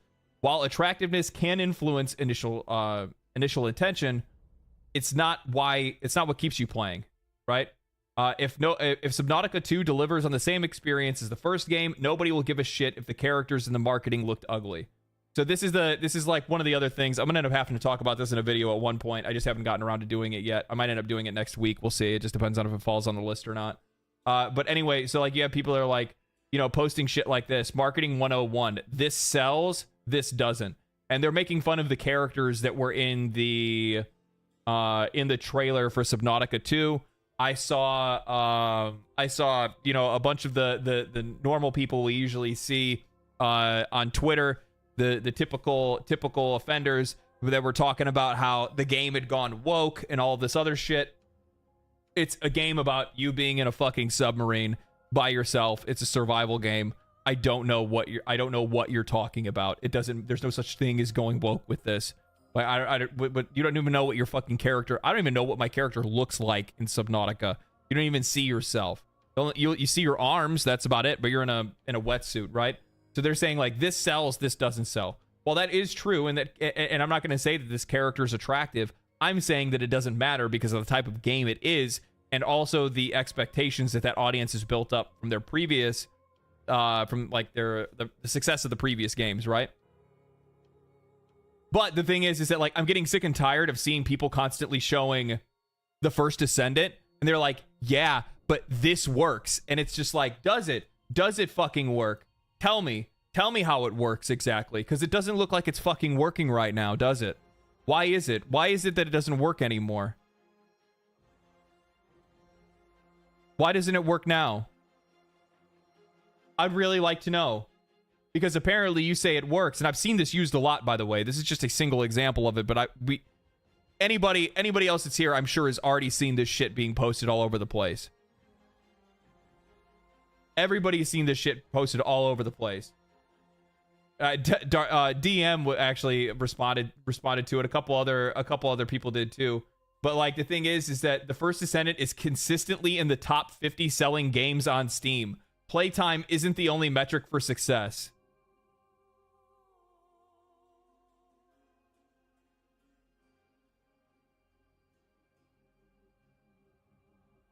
It's not the only, because I would imagine having people playing your game when it's an open world, not open world, when your game is one of these like MMO light games, it's probably pretty important to have people that are playing your fucking game. And either way, like I just said, so the marketing for the game, so the markings for a good game is that it has barely any players, but at least it has whales. What a fucking wholesome story. What is this? I disagree on first-person shooters. Appeal that Overwatch.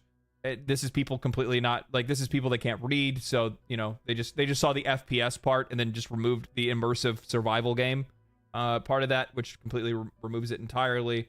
There's another one of these which is really good.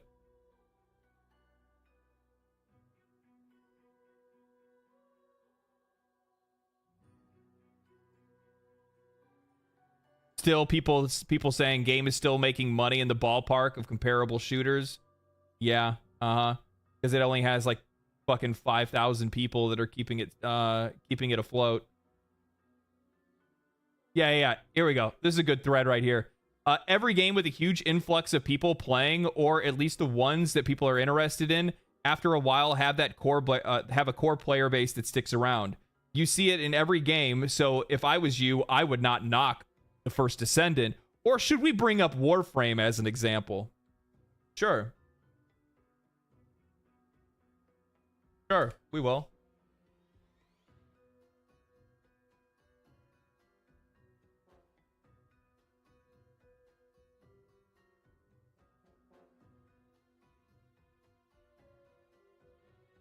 Let's bring it up as an example. So Warframe came out in 2013. It has yet to hit, so it hasn't bought its lowest point since it started to grow. Basically, since 2016. Since 2016, the game hasn't hit under 30,000 players. And then past then, it just continues to grow. See, this graph is going in a completely different direction, right? This graph right here looks like this. Right? It's going up. This graph.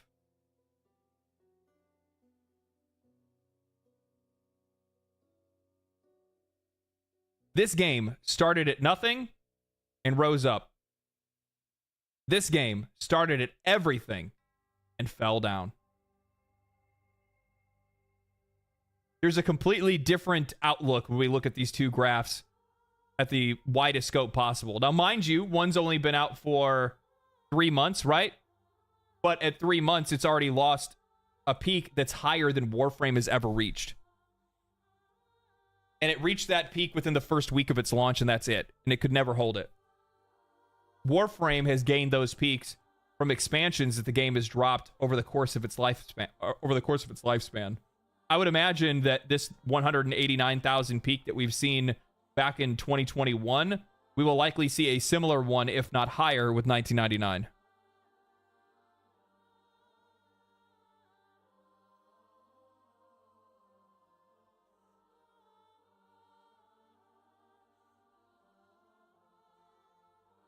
Either way, I just responded saying, I'll knock that Warframe with strippers ripoff all I want. Yeah, it's, yeah, let's all stand up and defend one of the most horrifically monetized games in existence that stole 90% of its design from Warframe and Destiny because it's got hot characters, mind you. And I said, you know, Warframe has held its own. That pissed off a lot of people. I think one of these dudes went into like a fucking, like a comment spree at one point. I can't remember, I don't know who he was responding to. I think he was responding to somebody else in the thread or something like that. But at the end of the day, like, the thing is that this is what I want people to keep in mind, is that the reason why this game is failing doesn't actually have anything to do with the content that's in the game. The problem is that it's a free-to-play game, and as such, it needs to be able to monetize itself, and its monetization in comparison to Warframe isn't even comparable. For some odd reason, they want to keep trying to pick out things and say, like, oh, man, yeah, but, like, what about, yeah, but look at Warframe and Warframe's ultimate bundles for, like, what is it, like Prime Resurgence and stuff like that. Bro, are you out of your fucking mind? Are you out of your mind? One, I don't even think Prime Resurgence is even, like, I'm sure it sells, but I don't think it's anything that carries the game, and I don't think a lot of people buy it to begin with. But the thing is that I remember from my time playing the first Descendant, if you wanted to buy an Ultimate Descendant bundle, it was $100. You got the Ultimate Descendant, a skin, and I'm pretty sure that was it.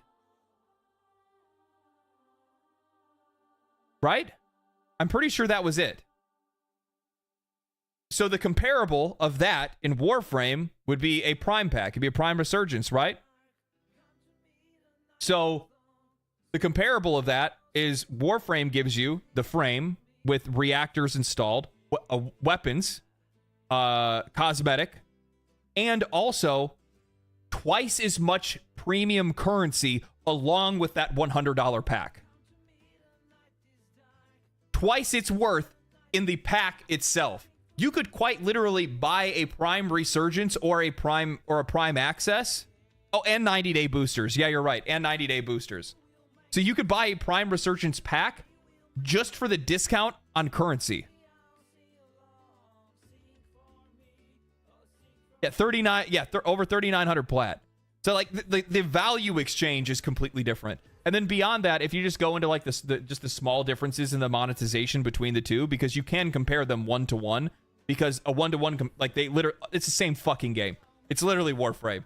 It uses all the same mechanics and all the same kind of monetization. The only difference is that one is charging like twice the price, and the other one doesn't. The one charge, or actually, I think for reactors and stuff, it's more like a fifth of the price, if I'm not mistaken.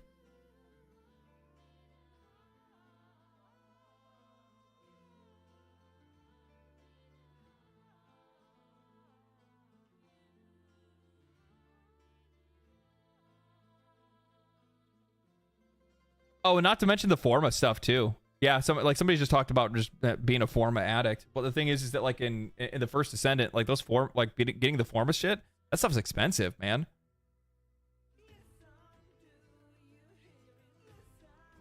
And it's so much easier for people to be able to earn things in it's so much easier for people to be able to just earn the platinum to buy the things that they want out of the store in Warframe, but they can't do that in the first Descendant, right? So it just doesn't exist.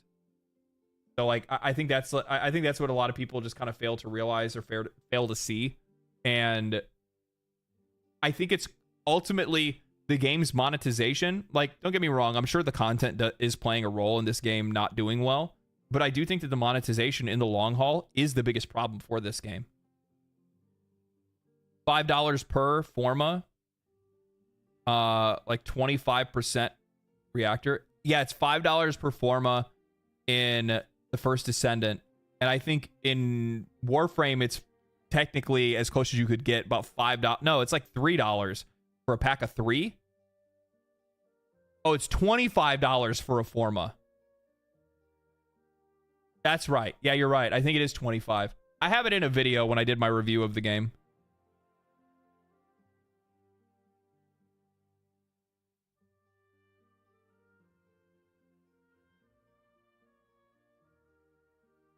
Yeah, you get three former for 35 plat, which I think comes out to about like $2.50 or something like that.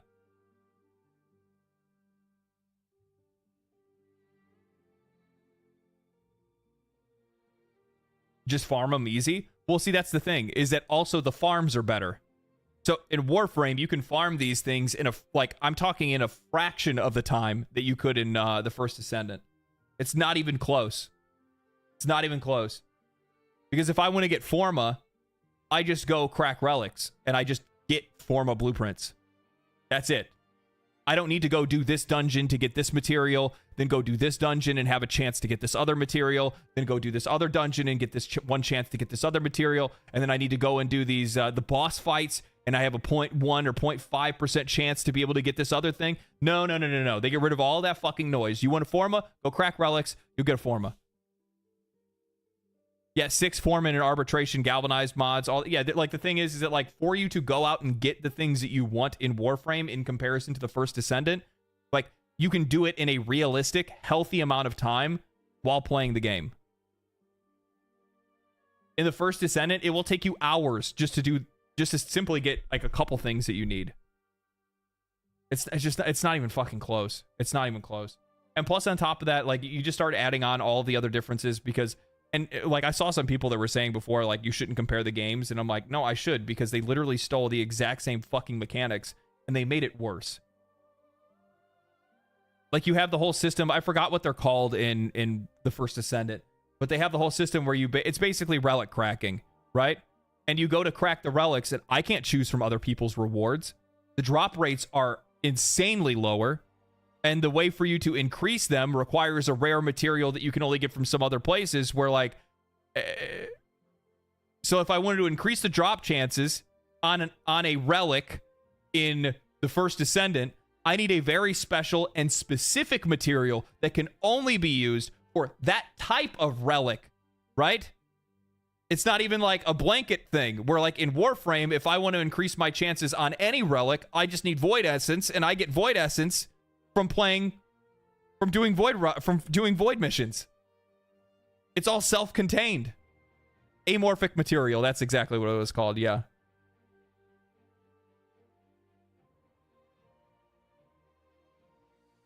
And relic sharing. That's not even like, we're not even talking about that part, right? I'm just talking about being able to increase the drop rate chances on the things that you want. They even made that material something that you have to go and farm for separately that can only be used on a specific type of amorphous material. It can't be used on all of them, just very specific ones, because I think there's like one booster that fits into this one and another booster that fits into this one. Yeah, 120 amorphous materials fit into 8 subgroups of boosters. What the fuck? Like, it's so asinine. And the reason why I find that game so fucking offensive is because they quite literally stole the framework from another game and then sat back and said, how can we make this worse? How can we make this work? Because like we're looking at it right now and this looks really fair. We need to make this less fair so people buy stuff instead. That's what they did. Like plain as day. It's crazy. It's crazy.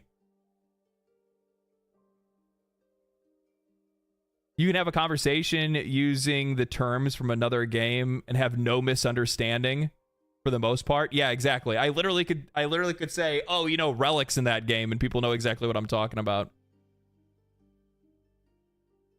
Bears are down 4-2. Bears down. I mean, I don't even really think the Bears are a fucking team right now to begin with.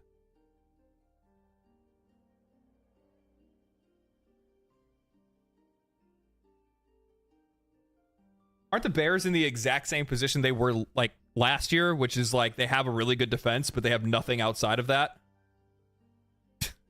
Like, did they throw all their money on a fucking QB and then like have no talent to grow? And then the QB didn't even turn out to be all that good?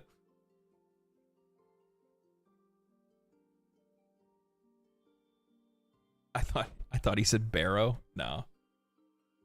They still have a record of 4-2. Yeah, I don't know. We'll see.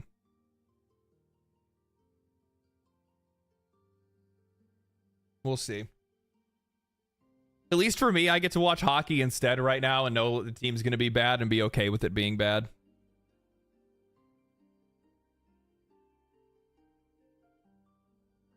Same game plan, same results. Who would have said? Yeah. It's crazy to see that shit. And it's like, it's no wonder why you see some of these companies that are shutting down like this. Let's see here. Let's go back to the likes. Is there anything else that I wanted to bring up and talk about? How long have we been yapping for a while? Oh, I saw this too. So Ubisoft broke up the team that made Prince of Persia: The Lost Crown. Now, reportedly, the Prince of Persia team is going. Some of the people from the Prince of Persia team are working on a Rayman game, or they're in the discovery phase for Rayman, where they're going to go out and they're going to ask people. You know, they're going to try to canvas and see whether or not a Rayman game would sell. That's what they're going to try to figure out. I think that I think that a Rayman game could do well. I think it could do well. I think it's been a long time, but the problem is with Rayman, and I think this is something that a lot of people lose sight of, is that, and I think it's actually kind of the same way when it comes to like Banjo and Kazooie, is I don't know how well a game like that would sell because because it's been out of circulation for so long. I mean, I guess Rabbids kind of keeps it somewhat relevant. Prince of Persia seemed pretty solid. The Prince of Persia game was great. The only reason why the game failed was because they didn't put it on Steam. It's because they were trying to put people into Ubisoft Plus. They wanted people on Ubisoft Connect. They literally shot themselves in their own foot. It's exactly what happened. Like that's it. It's as simple as that. I think I saw somebody talking about it actually.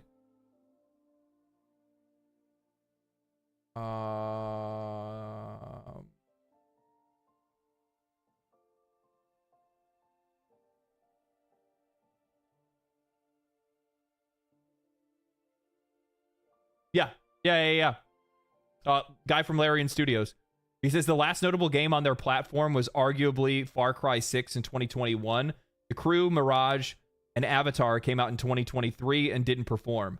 So you can assume that subscriptions were at a lull when Prince of Persia released in 2024, which means people wouldn't be launching their store all too much. Absolutely true. People would not be opening up Ubisoft Connect or Ubisoft Plus because the last few games that they put out didn't do well and people didn't really want to play them. So, and he says if it had released on Steam, not only would it have been a market success, but they likely would have been able to get a sequel because the team was so strong. It's such a broken strategy. The hardest thing to make is an 85 plus game. It is much, much easier to release one. It shouldn't have been done as it was. Yeah. This is right on fucking point. This is right on point. It's one of those situations in which, like, they quite literally caused the failure of a game that shouldn't have failed. Because for all intents and purposes, it got an 85. And by the way, that wasn't just like, oh, just the reviewers loved it. No, the people that actually played Prince of Persia: The Lost Crown loved it. Loved it. They thought it was really good.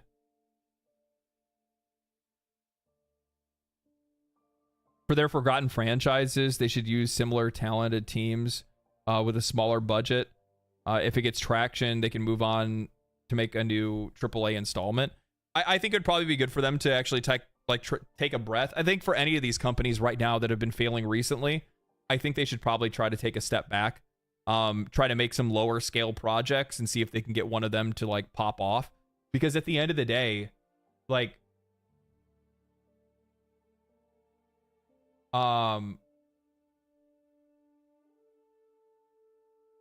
about how many copies has, I don't know, Stardew Valley?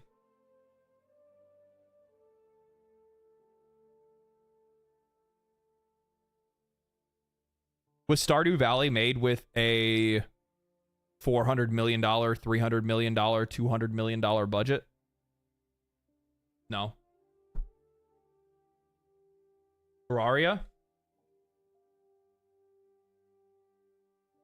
58.7 million copies. Also another game that was not made with that kind of budget. I'm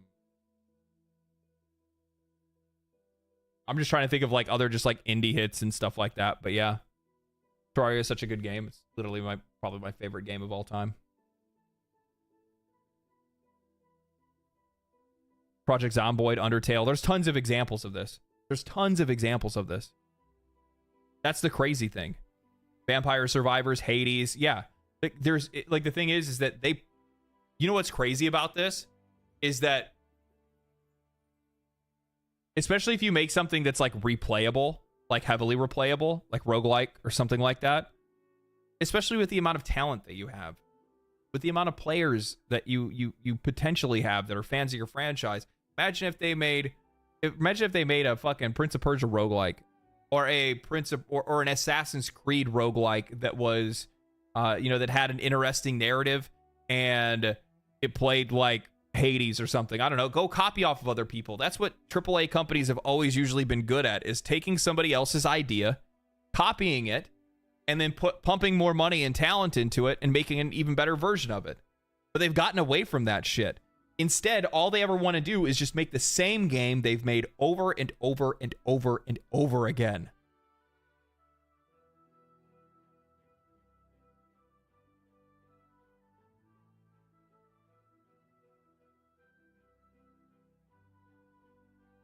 LED, did you see Insider Gaming's take on Star Citizen? $700 million, still not out. That game's going to reach over $1 billion before it comes out. If it does. Personally, I think it's more of a scam. I think it's more of like a research project more than anything else. They did do a Rogue for Prince, but it failed. Oh, well. Shit. I'm blaming it on them, not on me then. Yeah, it could actually fit in with the time bending stuff. So I guess they did do. Somebody said they did do one for Prince of Persia. Oh, I remember the one. I know what you're talking about. I did see that. It just wasn't as good. Squadron 42 looked like it was done years ago. That's what I'm saying. I think it's a scam. I don't know. There's something weird going on there that I don't really know how to put my finger on. But I think it's like not only a scam, but I think it's like an above board scam. Like, I think it's something that like they can continue to milk for a long time and people are going to continue to do it. And they never actually have to reach any level of release. Keep in mind, Warframe is still technically in beta. Right? And I think that Star Citizen will likely be the same kind of thing where it'll never actually release. And they'll just continue to be able to string people along for long enough.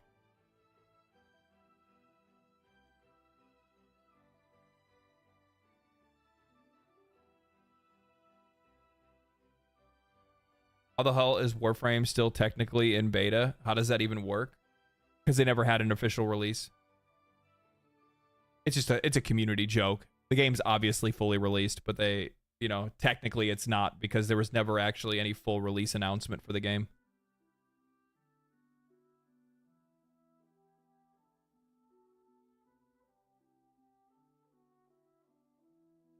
It's just a play on words. But the funny thing is, like, legally, you can use that play on words to be able to hide yourself. You know what I mean? Okay, so I'm going to be real. So another game has failed. Unknown Awakening 9. I'm going to tell you this right now. This already says right here, the game just came out, right? Like, the game just came out, like, I think this week. Was it this week or last week that this game came out? So you guys are seeing me react to this and figure all this shit out in real time. I know nothing of this game. I never heard of it until I heard it failed. It was that fast. It was like, oh, it's been a week. Within a week, the physical copies of the game are already half price. So it's going the same route right now as Concord. I've seen that. Where else is it?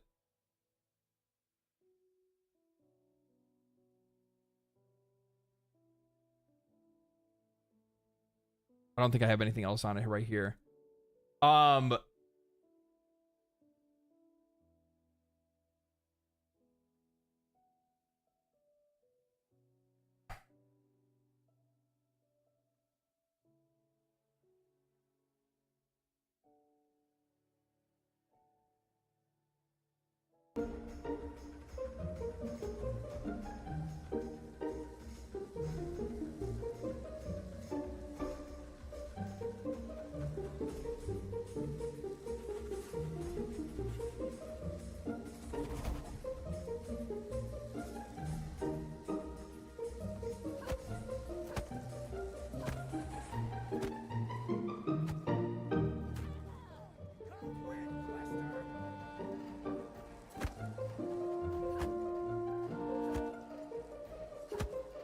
At least the damage is realistic.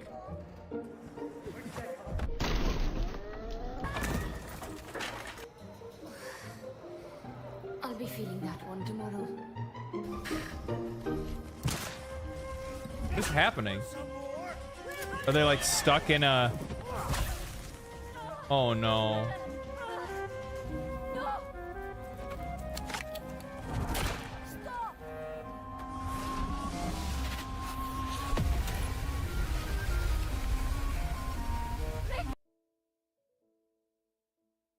Dude, this is so bad. This is so bad. This is so rough. Oh, here we go. All right, so my internet I'll watch the guy that connectivity everybody compares me to. is horrible right now, but I still want to talk about games, so I'm gonna do this live segment, not live. It's because we both have beards and glasses. Is that the reason why people keep comparing me to this guy? I popped into one of his streams before. And the headphones. They're not the same brand. White. Racism yet again. Technically, you're twins. I mean, technically. Hair swoosh? I have more hair than he does. Look at all this shit. Look, it goes off camera. There's so much hair I have. You're both cool? Oh, okay, I like that part. Luke is way more politically correct than you. Oh. Yeah, I can be a little rough around the edges sometimes. We'll see if it works. I wanted to talk about a brand new game that previously was unknown, but I was hoping maybe this could be one of a handful of games, maybe say 9, that awakens something in me. That was a really, really vague way of describing this game. Okay. Unknown 9 Awakening, which the most notable thing I can think of with it is that the protagonist is played by the same actress who played Yennefer in the Witcher series on Netflix. Okay, yeah. Yeah, it looks like her. Which kind of. I thought she was pretty good as Yennefer in that show. Probably not who I would have cast if I were casting the show from scratch, but I thought she did a fine job before the show went to absolute crap. And, you know, we've seen some trailers for this, and it's always been kind of weird because it's one of those games that's like, what is it? It seems to have elements that are reminiscent of Banisher's Ghost of New Eden. It also seems to just be like standard third-person adventure game with some... I think like one of the things that I've noticed with a lot of games recently is that you're seeing a lot of companies that are trying to do too much.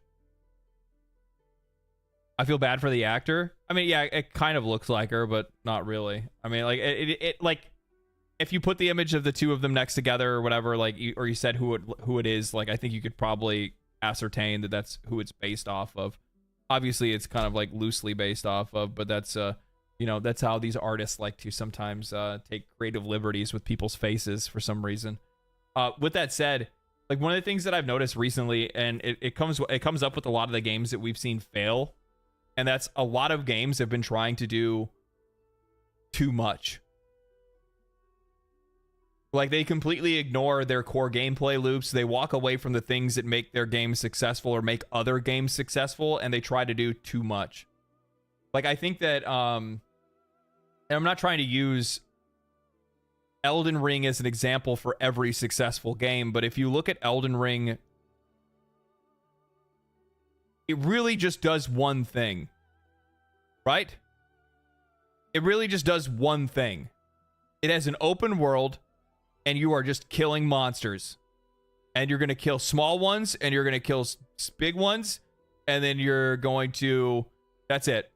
You're going to level up, and then outside of that, like, there's really nothing else. Good combat. That's it. That's the only thing that matters. Good combat. Does the game feel good to play? You know, is the world interesting? But then outside of that, there's not a whole lot. They don't feel like they need to have all these different features or mechanics or anything like that. And the funny thing is in a lot of cases, even though Elden Ring has a lot of flexibility when it comes to its combat system, like how you want to play Elden Ring, right? You can, you know, whether like what kind of weapons you want to use, what kind of skills you want to use, and things like that. There's a lot of flexibility there. It doesn't try to put in too many mechanics with those. It's more like it's more stat based than it is anything else. And you know, he's talking about how it has these like aspects of a bunch of different games. God of War, another game that I don't even know what he said, and then like open world action game and stuff. It's just like you have an identity issue, and I think that's something we've seen in a lot of games recently, where they have an identity issue. They don't speak to any players. You know, if I can't recognize this and say, oh, this reminds me of this game that I really enjoy, and then think to myself, oh, okay, well maybe I'll actually enjoy this game, I'm probably not going to buy it. I'm probably not going to be interested in it. It's like it's made for babies. Very sweet baby. Oh, it's a sweet baby game. Stealth mechanics, but like there's nothing... That doesn't really have anything to do with the mechanics in the game, though. That would just have to do with poor writing. Because they're writing, and they're a sensitivity and writing consultancy agency.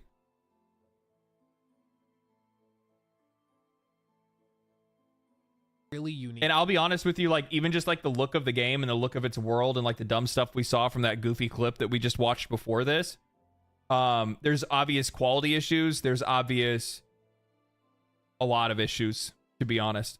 Like there's a lot of like weird inconsistencies with the quality of this game, the look of the game, its overall like art direction in some ways, and those are markings alone that are just going to make people not want to buy it. Not to mention, as somebody that has been dialed in to video games, right? Like this is my job right now.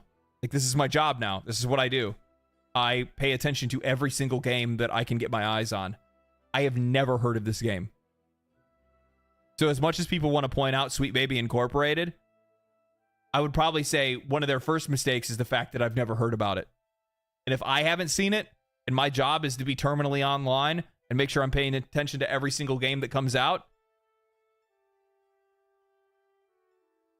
about it, it just looks to be an amalgamation of like 15 different little bitty games you recognize from other places. You know, little bits of Uncharted here, little bits of Banishers over there, and I know that it was in production well before Banishers released, but the point is, like, it doesn't feel that original. So to begin with, I wasn't particularly interested.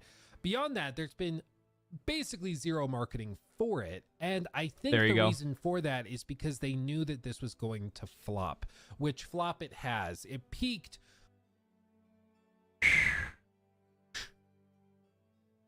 Yikes. How? No marketing for it, so they didn't want to pay out on the marketing because they didn't want to waste the money, because they figured that the game wasn't going to do well. So then why wouldn't you just why wouldn't you just cut it? Why wouldn't you just cut the cord and just stop making the game? Or the other way around, why wouldn't you just go back to square one and fucking fix it? If you're already spending the money to do this in the first place, what the fuck is the point? It was free with AMD GPUs as a bundle, so sales are even lower. Oh no. Tax write-off? I mean, technically, yeah, it would be a tax write-off. You can record it as a loss. But I mean, you're still going to record a game release as a loss anyway, unless you like sell like fucking bonkers within the first quarter. Why even make a disc? That's another thing. So if you already saw that this game was going to be that bad, why did you go out of your way to make physical copies of it? I don't agree with what he's saying here. I don't think that the game wasn't marketed. I don't think the game wasn't marketed because they thought it was going to be bad. I don't think they thought the game was going to be badly received. They went out on a limb too much with the including it with Ryzen GPUs or with whatever it was, CPUs or whatever. And they also went out on a limb by actually printing physical copies of this game as well. 3 days ago, at an all-time player high on Steam of 285. Yeah, I don't agree with the marketing statement he made. Now, I don't tend to rely a lot on Steam reviews for games like this, which I'll explain why in a second, because they are prone to getting swarmed by people who like are not playing the game and trying to evaluate its quality. You know, they're here to like brag about its failure or this or that for other. That's so weird, man. That's so weird. What the fuck? What is wrong with people, man? Like, it's just so weird. Like, why are you gonna go and buy a game, return a game, just so that you can go and leave comments in the review section about how it's a woke game and all this other shit? It's literally just like terminally online, like fucking Twitter bots and shit like that. Like,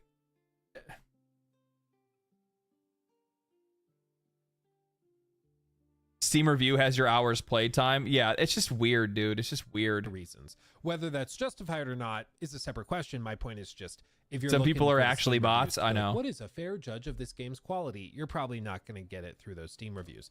That being said, if you do happen to look at gameplay yourself, you're going to see just a really boring, lackluster offering. This is from Game Riot just a few days ago, and I mean, there's bugs, there's weird artifacting with different things, there's some elements that it just looks so fucking bland.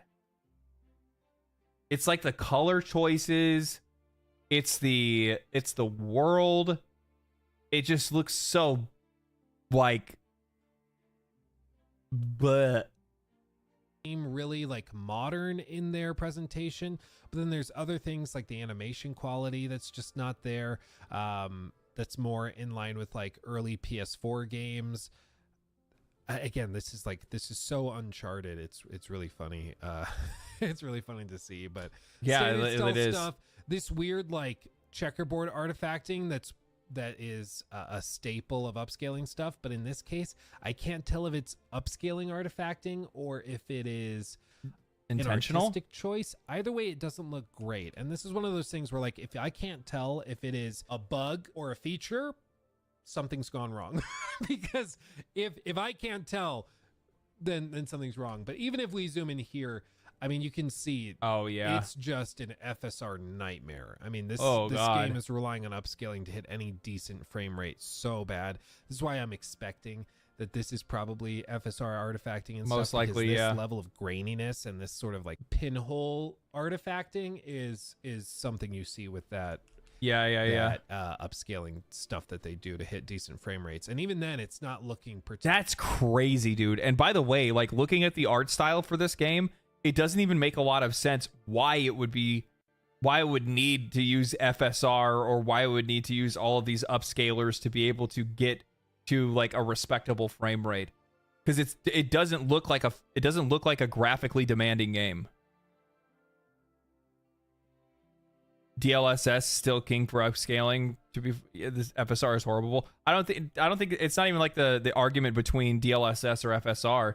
This is just like, why would you need to use that kind of stuff to be able to get your game up to a respectable frame rate when your game already looks like it could have been released on PS3? Untrained, unskilled UE developers, literally checking clicking buttons and hoping it sticks. Yeah, I think that there's probably some of these developers that might end up being like AA startups that are getting funding, because wasn't this released by Bandai Namco? So if that's the case, then it's likely AA companies getting funding from publishers to be able to make games. They're hiring people on a very low budget. They're trying to hire talent for as cheap as possible, and they don't care what their experience level is, and they put them in there and they like, here you go. I could easily see some like angel investor, like executives that are out there that think that they want to start their own video game company, and they're like, bro, I saw this dude, he just made a video game this year by himself in the basement and he sold 20 million copies. All I gotta do is take my money, go out there and just hire a couple dudes fresh out of college, and we'll make a AAA game for like fucking, for like $50. For like, 2 sticks of, 2 packs of bubble gum and a fucking paper clip, and I'm gonna make a ton of money because I'm gonna hire super cheap talent, and I'll also hire cheap management, and we'll put it on the market, and we're gonna farm because you don't even need experience. Look at this dude. Look at this dude that here you go. Look at this. I have their website pulled up, so I want to look at their website as well. How many copies has Balatro sold? 2 million copies. This guy right here made Balatro over the course of a year, I believe, or maybe a little bit over a year, while he was focusing on trying to make a portfolio for him to be able to get a job in game dev. Released the game to Steam. 2 million copies. Vampire Survivors, another great example. Similar situation there. And Balatro, by the way, is on sale. It's normally $14.99. So when the game first went up, it was at $15. 30 milli easy, baby. 30 mil easy. Easy. And now and by the way, Balatro is now on mobile, right? So now it's even higher than that. I mean, the Android store should probably tell me how many people have downloaded it, right? Let's see.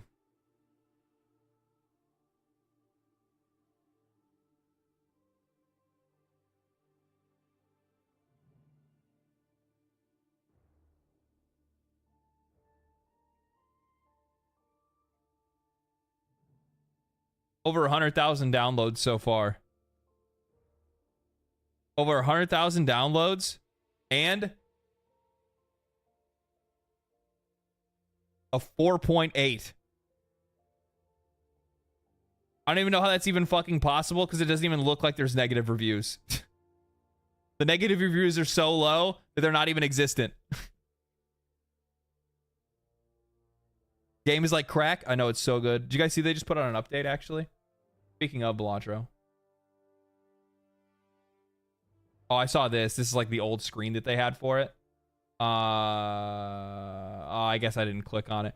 They added, they did a crossover where you can change the cards now. A free update where you can make Cyberpunk 2077 cards.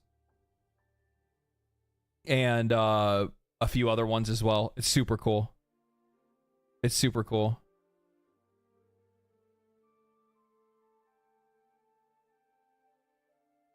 Particularly great. So we see other stuff. I mean, we can continue pushing on, but it just doesn't look fun.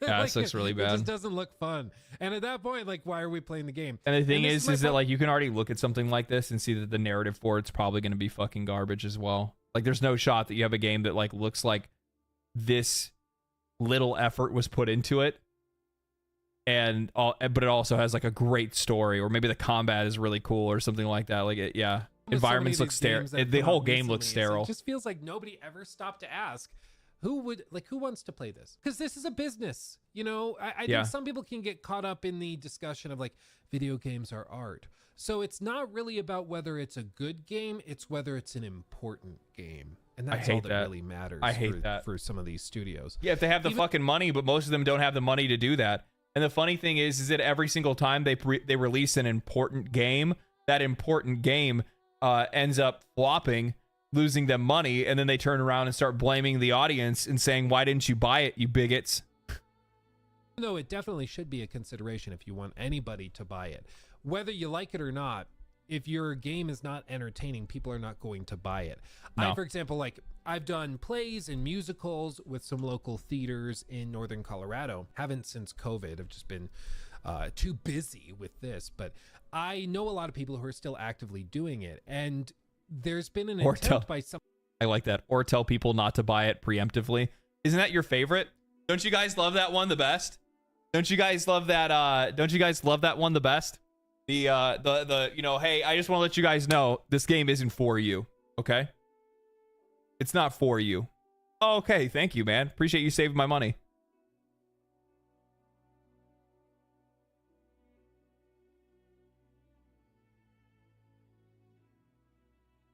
Zenless Zone Zero has better art. It does. It does. It does. Here, let me feed the cat really quick. He's being fussy. Being fussy because he's hungry. Hungry? Yeah. Come on, buddy. Say hi to the camera.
And then he goes and walks away from it. And then he comes right back over here anyway. Go eat. Stop. Don't stand on the keyboard. Some of these local theaters to put on plays and musicals which are written by local artists and authors. And Yeah. I'm just going to be real. They suck. Like the plays are just bad. Yeah, like that's I mean, I take that back actually. Back home, there's actually been some plays, like local plays that I've gone to that were actually fire. Like they fucking killed it. Like there's sometimes you'll go and you'll see some like seriously talented people in some of these like small town plays and stuff like that where they're doing, you know, big plays that you've seen or you've heard of in the past or something like that. And they actually like kill it. But it's rare. It's rare, especially if it's like self-written. You know, it's a locally written play. Yeah. You guys know exactly what I'm talking about. Bad games aren't entitled to my money. No, they're obviously not.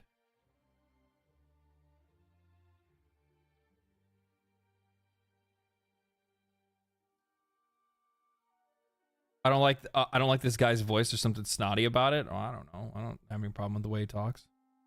The thing is, if you're a good playwright, you probably live in New York and you're probably writing successful plays. You probably don't live in like a college town in the middle of northern Colorado. It just wouldn't make sense. Why would you be here? So they are doing this because they're like, it's about art. It's about putting forward messages from local artists and writers and allowing them a chance to share their art with the community. And then we put on the show. And I get that. I get that desire, but then you shouldn't complain when nobody comes to the play because they've never heard of the author. They've never heard of the play because it's brand new. Like, it's just bad. There was a play that I was asked to perform in years ago that was unbelievably bad. Like, so bad. I cannot even begin to describe it to you. I'm gonna try. Okay, because there's not a lot to talk about with this game, so I'm gonna provide you an anecdote from my lived experience that kind of reaffirms this. It was a play that was supposed to be a like discussion of the problems. I want a little castle in my room. I want one too. Yeah. Or climate. Dude, the one thing I'm super jealous of this guy for is that he actually has a room to stream in. Like I'm in my living room, right? Like I'm in my living room. Like if you guys look, like this is my living room. That's my bathroom right there. That's my kitchen right here. That's my couch. You can't really see it, but my couch is like literally right here. Everything I have is like all in one fucking place. I can't control light because it's coming from everywhere. It's assaulting my life. And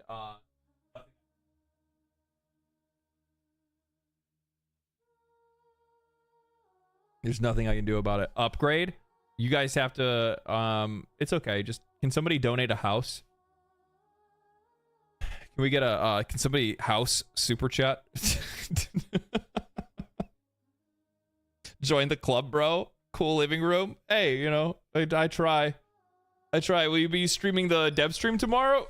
For what? Warframe? Do they have a dev stream? Yeah, maybe. Sure. I don't have any problem with that. You have control of your background? What do you mean? What does that mean?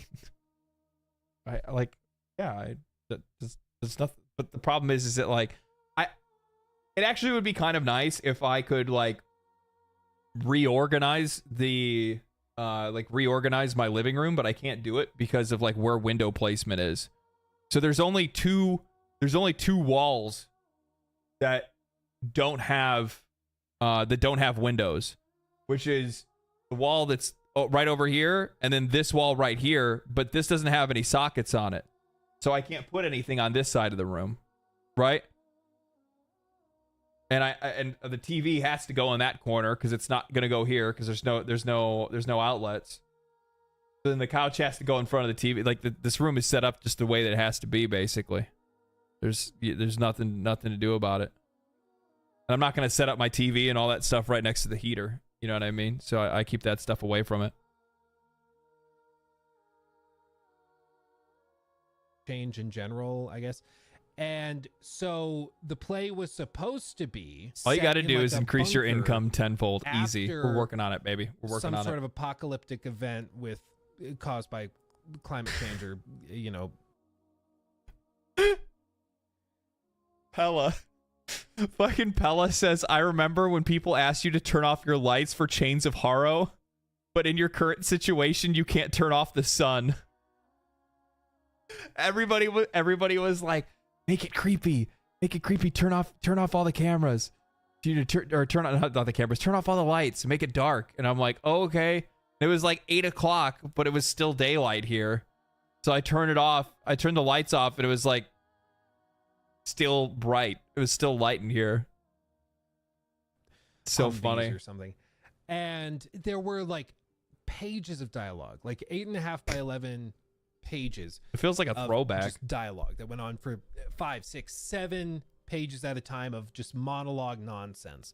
Yeah. We need to grow and stand up to the problems of this world. For the earth, much like the rain, grows wet with water, but water being the life source of all, going back millennia, is what should control all and it just boring stuff. Persona, like it was unbelievably bad.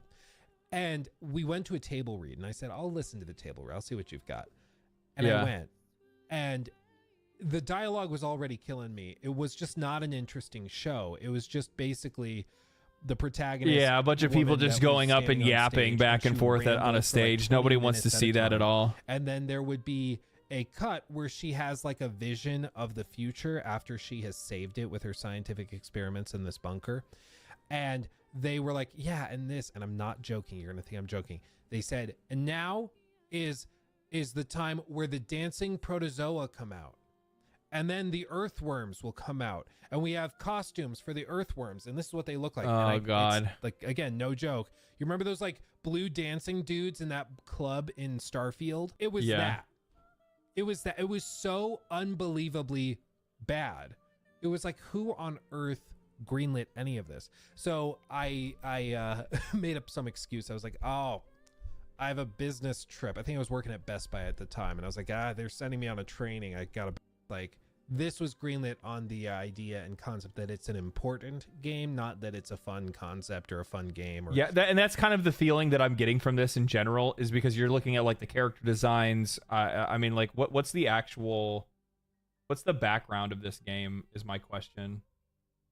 What begins as a mission to right the wrongs of a troubled past turned into a perilous quest to unearth and protect hidden knowledge that could lead us to a brilliant golden age for total and utter destruction. Follow along as Haruna, a Quasitor, with an initiate ability to venture into the fold, learns to master her supernatural abilities, and takes on the all-powerful Ascendants to ensure humanity's survival. Are you ready to dive into the story's details? No. Haruna, an orphan. Azad is the kind of person who actively seeks leadership. The Shivalik foothills of the Himalayas. Locals known as spry old woman called Reika. Her name is everything, all anybody knows. She's not quite wandering. Sadhu, mystic. Not quite her. God. In 1888, Vincent Lecter is the youngest witness to the birth of Leap Year Society. His family. Oh, it's the rich white guy.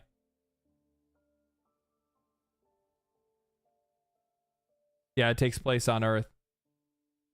So this is the bad guy, right? Deeply entrenched in an esoteric secret order, embraces the Lys ethos, and Vincent soon become a devout member. His fascination with the fold intensified, leading...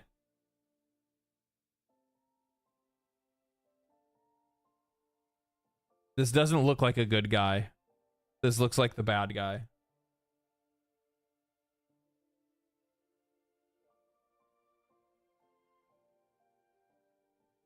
Chapter 1? How many chapters are there?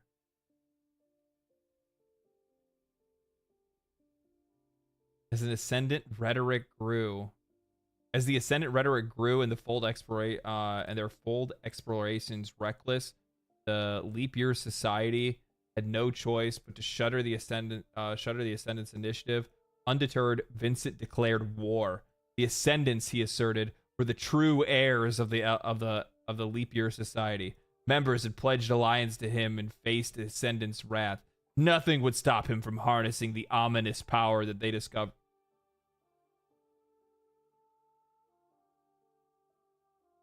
Cool.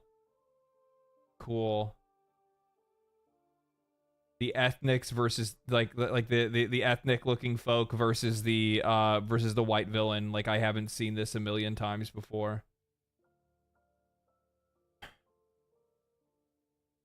It's just exhausting, man.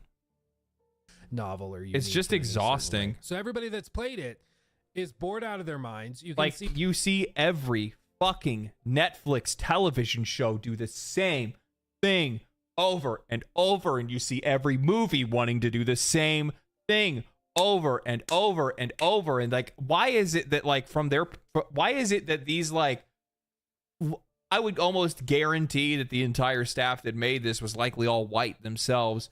Like, it's like, what is this, like, weird, like, white perspective that they always want to, like, try to, like, make it where everybody's trying to fight them? You guys want to talk about some real shit? You want to talk about some real shit? Why do the white guilt? I don't think it's guilt. I don't think it's guilt. You know what I think it is? I think it's privilege. I think that they view themselves as the one to fight. We need to make games for these common folks so that they have a version of us to fight, because they can't fight us in real life. So we'll give them a way to fight us in a pretend world. It's pity. It's not inclusivity. It's pity.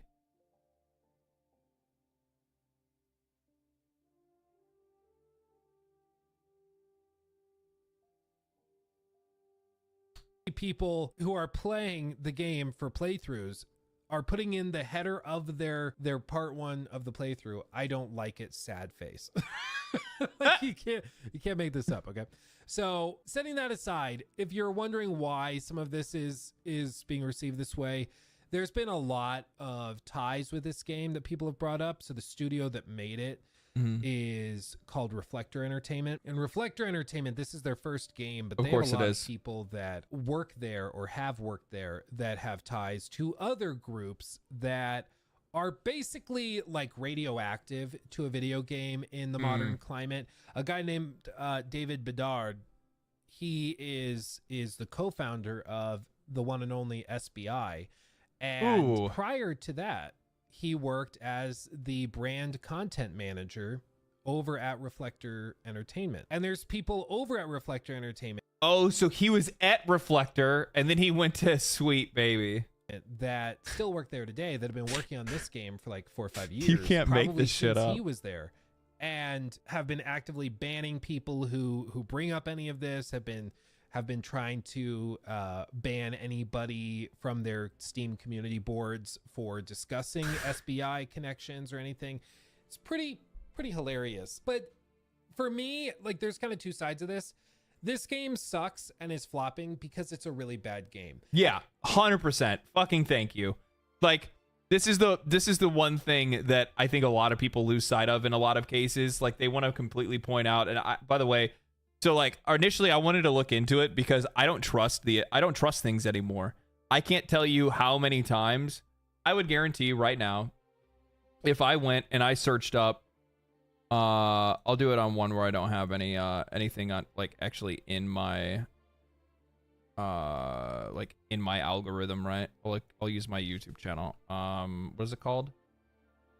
Unknown Awakening 9.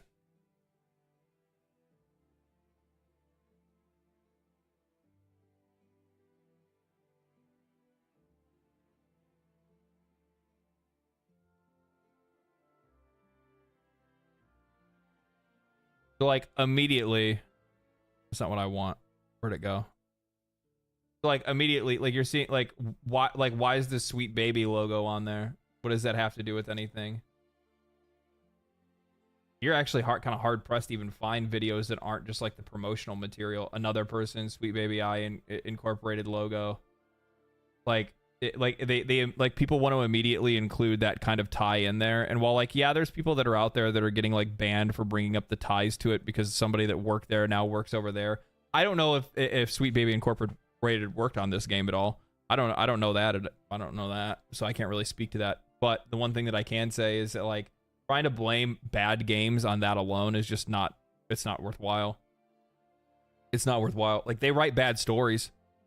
For sure, they write bad stories. That's pretty obvious. Their writing's fucking terrible. Their attitude towards gamers, their attitude towards the audience itself is that of vitriol, right? They hate the people that they're making the games for. So yeah, their storytelling is bad, but at the end of the day, what really kills games is gameplay. If the gameplay does not look interesting, if the game overall doesn't look interesting, and the game plays like shit, it's not going to do well. Suicide Squad game made that apparent. Yes, it made that very blatantly apparent. Very blatantly. It was a garbage game. Nobody fucking likes it, and it doesn't matter what the politics of that office is. Now, mind you, could we draw conclusions and say that those kind of office politics and that kind of culture, that kind of, like, sensitivity culture in the workplace is leading to bad products? Yes. Find out more about that tomorrow at 9. Actually, or not.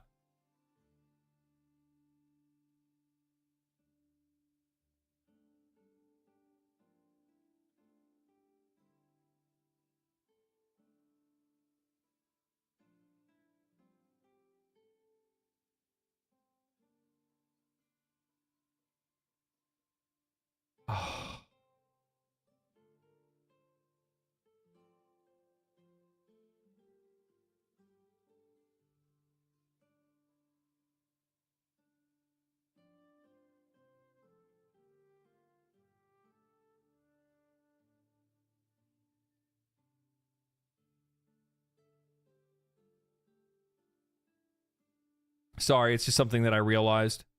Because I'm supposed to be posting a video tomorrow, but there's some shit that's going on in the background, and I have to get it figured out.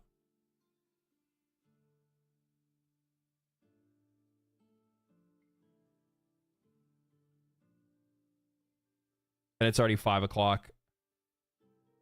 And this is why I am never that worried about like SBI personally and other there. Let me be clear. There's a lot of other companies. I think there's like, that's the crazy thing. I think a lot of people don't understand. I'm not going to spoil it because it's going to be a really good, interesting reveal when the video goes up. I know of that are doing the same exact stuff under different names that are not super toxic to the brand, that go kind of under the radar. But the reason why I'm not too concerned about those people's involvement in these types of games is because blame Canada. They're bad at their jobs.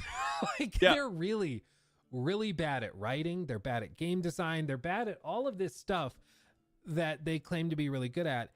And so it kind of has a way of working itself out. You know, they work on a suicide. They're getting fucking filtered. They're getting filtered. That's what's happening right now. These are people that are really fucking bad at the work that they do, and they're getting filtered.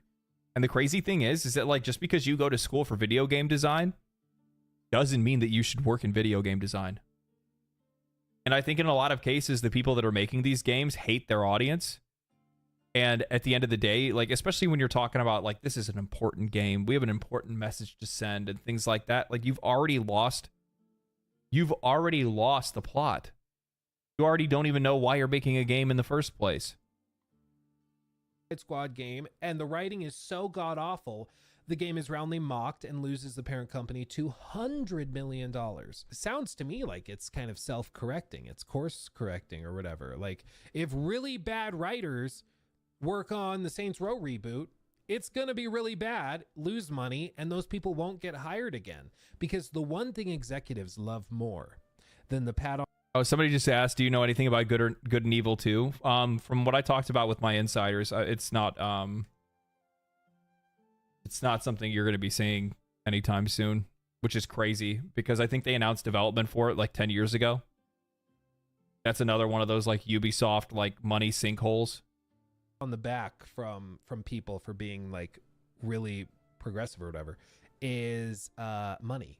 They care about money first and foremost above all else. And that means that they're predictable. And that means that you can easily figure out when they're going to dump the latest trend in pursuit of the next one where more money is going to be found. It's going to happen. And it's going to happen real soon. At that kind of we're fork at that in the stage. road. We're at that crossroads where all of these games that have been built exclusively on the premise that they are important, not just good. Like they're not good games. But I got so much pushback on this and I do not understand why. I told people already, I think that the vast majority of games that have been coming out don't have anything to do with any type of fucking agenda. It's not people that are trying to fucking brainwash you or anything like that. I think that at the end of the day, what it is you have an entire group of management, leadership, and marketing teams that now lead these companies and for some fuck off reason believe that what they see people talking about on Twitter or on YouTube or in certain social circles is like the world's opinion, and this is reflective of the taste that those people have, and it's not the case. I think that's what this really is. I think this really does come down to some people that genuinely think that these important games are what people want. That they think that this is what people really believe. They think this is what their tastes are, and it's just not true. It's not true.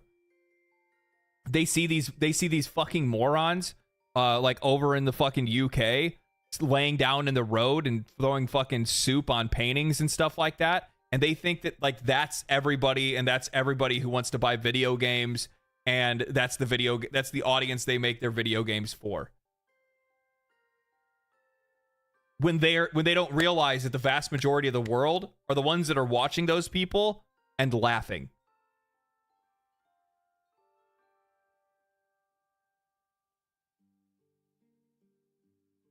Because they're loud and obnoxious? They are loud and obnoxious. Important games is a paradox too. A game is supposed to be fun, not a lesson.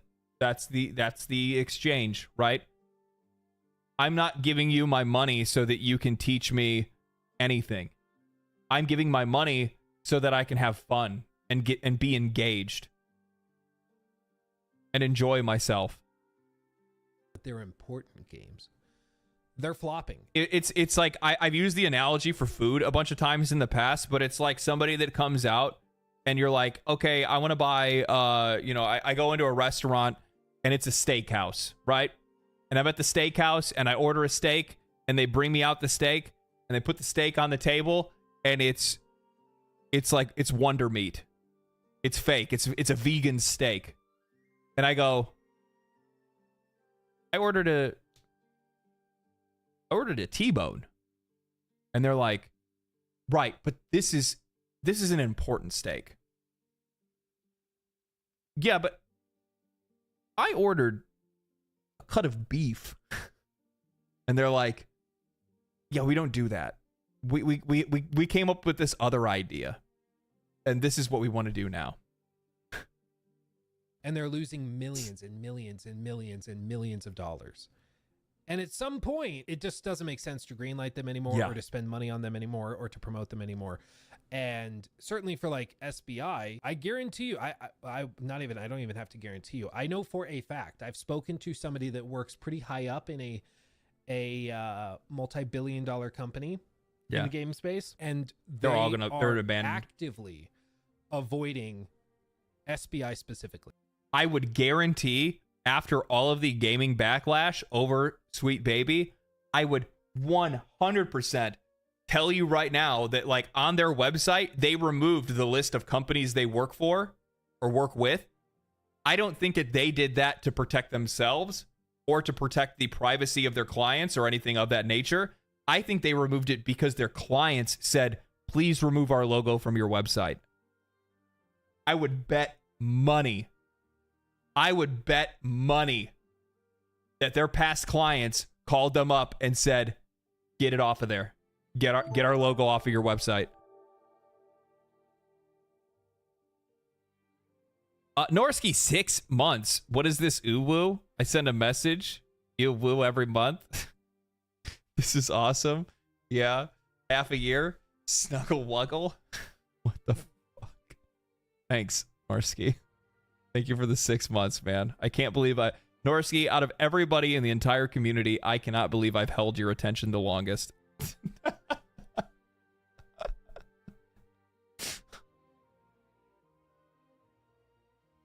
My God. Because of the toxicity around the brand. If you hire them, you have to be prepared for your game to be subject to an onslaught of public hate that a lot of companies don't want to deal with. Shocker. They don't want to deal with it. So they're just not going to hire these companies. Well, the thing is that you would have to be, the thing is that like, it runs, oh man, that's such a good point. He's totally missing an even better point here, is that for a company to be okay with the kind of hate that they would get, they would have to be confident enough that their game could overcome that and outperform it to the point where whatever backlash that game would get while it was out there being marketed wouldn't matter. That's what they would have to be absolutely confident in that game being able to overperform past those like expectations that the players had put on it. And then also at the exact same time, the other thing is that the companies that would have that kind of confidence wouldn't need to use them in the first place. From my perspective, Spider-Man 2 was one. See, and there's the case. That's one of those things where that was just a waste of money. I think that they hired on it. I think they hired on Sweet Baby specific with because they did. I'm pretty sure that Spider-Man 2, they did have it on Spider-Man 2, right? I think the reason why they hired them in that case was because they were so far behind in development and they were having development issues and they were trying to figure a way to get out of it. They're going to, like, these people will go and make a new company. They'll go create a different one and do the same exact thing just under a different mantle, or they'll be more private and they won't be so bombastic or bold. It also depends on like in what capacity they were working on. Oh, they were on God of War as well. I think that so keep in mind they have two roles. They have two things that they do. One is cultural sensitivity training, and then the other one is like actual writing. They'll come in and they'll do writing for your company, or they'll review the writing that you've done. So, I mean, we don't know exactly what their claim was to God of War or Spider-Man for that matter. I don't know. Like, Spider-Man, I guess I could have seen them actually write for. God of War, that was probably more on the, like, cultural sensitivity and understanding part where they were, like, trying to bring in, like, oh, you know, this is to make sure that you're doing, you know, you're doing justice to the setting and the people and the culture and stuff like that. So they'll always be in the industry, but now it's clear how radioactive it is to try and appease those types. And it's become clear that appeasing them does not mean that your game is going to be successful, which is perhaps the bigger takeaway. It was kind of assumed for a long time that if you put out the game that was the most modern, you would attract modern audiences and therefore just swim in money and cash all day, every day. And that's just not true. It just isn't. Demonstrably, time and time again, it's just not true. You have to make a good game. Now, you can have like social messaging, whatever in your game, and you know that, like, who cares as long as the game is good. Like, for me, I just want to play good games. My point with these guys is that they are bad at making games pretty demonstrably. Yeah. And the games that they make are just not that interesting. They're just not. I think that's the worst part. They're not even making, it's not even like it's just generic adventure game number 4, and that's about it. And it's because no other consideration ever came into the equation. They just never stopped to ask whether this was worth doing. They just said, yeah, I think the worst part is that, like, not only is it like super generic game, but also on top of that, it's like super uninteresting. Or like, it's not that it's just a bad game, but it's also like incredibly uninteresting at the same time. This would get greenlit with like a $50 million budget or $100 million budget. I don't understand why an executive would look at this and assume that this is the next big thing. Even if I saw this trailer from like a Naughty Dog or something, I wouldn't think that this looks particularly amazing. It just doesn't seem that interesting. So it's another flop to add to the list of the year. This one, this time, was published by Bandai Namco. Bandai Namco typically has much better like standards. They haven't, I though. guess, for over the last year. They that haven't. They haven't had very good standards over the last couple of years. They've had a lot of games that that's not even true. That's not even true. I don't even know where he's even getting that from. Bandai Namco, the games, like, I think the thing is like a lot of people think, oh, Bandai Namco has high standards. They just think about FromSoft. Outside of that, the vast majority of games that Bandai Namco publishes are fucking like boo-boo quality anime games. They don't have high standards. Yeah, I think that people just think Bandai Namco and they think Elden Ring, and then that's the end. That's the end of where, like, that's basically the end of it.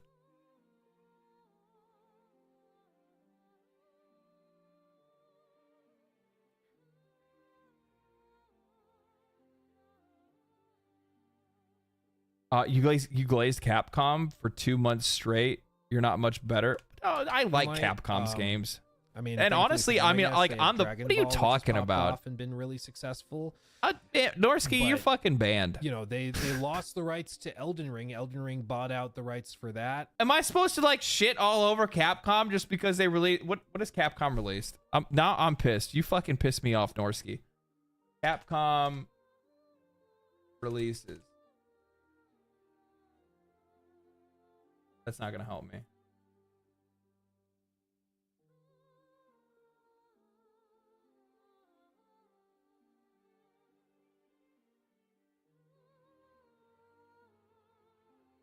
So this is the last few years. Resident Evil 5, stinker. Resident Evil 6, very stinky. Biohazard, Monster Hunter World, Resident Evil 2 Remake, Devil May Cry 5, Monster Hunter World Iceborne, Resident Evil 3 Remake, yeah, Monster Hunter Rise, Resident Evil Village. Man, Norsky.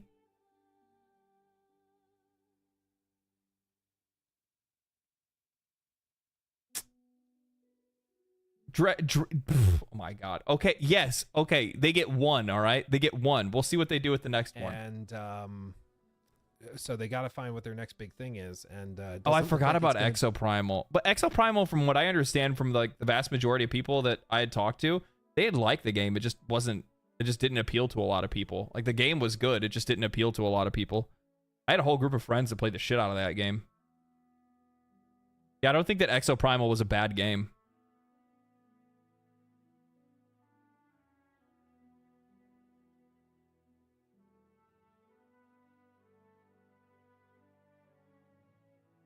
It was monetized to death. Well, that's a live service game for you. Tell you what. Bad Don't think service, that's the maybe. next big thing. So we'll leave it there. Yeah, but like I'm talking about, like, it's a completely different story. I'll link you guys the video if you want to watch it on your own. I think it's a completely different story. There's a link to the video if you guys want to watch it. I'm fighting you on this right now, because the thing is that if I look up Bandai Namco published games list, let's just look at the last like couple years, okay? This is what I mean when I say that, like, people are like, oh, they talk about how Bandai Namco, like, they're they have pretty good judgment. Dawnwalker, I don't know what the fuck that is. Bleach Rebirth of Souls, it's probably not going to do all that well. I'm sure there's going to be some people to play it. Fate Extra Record, I haven't even heard of it. Little Nightmares, never heard of it. Tales of Grace is F remastered. That should probably actually be pretty good, but that's just a remastering. Freedom Wars remaster, I don't know what that is. Sin Duality, nope. Unknown 9 Awakening. Dragon Ball Sparkling Zero, there you go. There's one of the anime games that actually hit and did well. Gundam Breaker 4. Sandland, I heard Sandland fell right on its face. That time I got reincarnated as a slime, Isekai Chronicles. Pac-Man Tunnel Champs. Spy X Anya Operation Memories. So it's like Spy Family. A Sword Art Online Fractured Dream. Jujutsu Kaisen Cursed Clash. Like, they literally just pump out nothing but like anime games that, like, and then outside of that they still have like Tekken, and then they publish for From Software. I think that Bandai Namco Studios can do some pretty solid work from time to time, but I think the rest of this shit is literally just like, licensed anime game number 24. They are anime THQ. That's exactly what they are. They are anime THQ. They do not. They literally are firing off. They're just firing off rounds.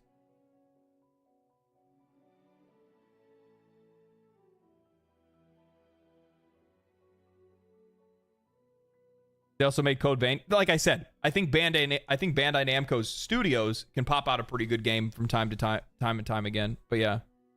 Little Nightmare slander is crazy. I've never heard of it. I don't know what it is. Am I supposed to know about every game in existence?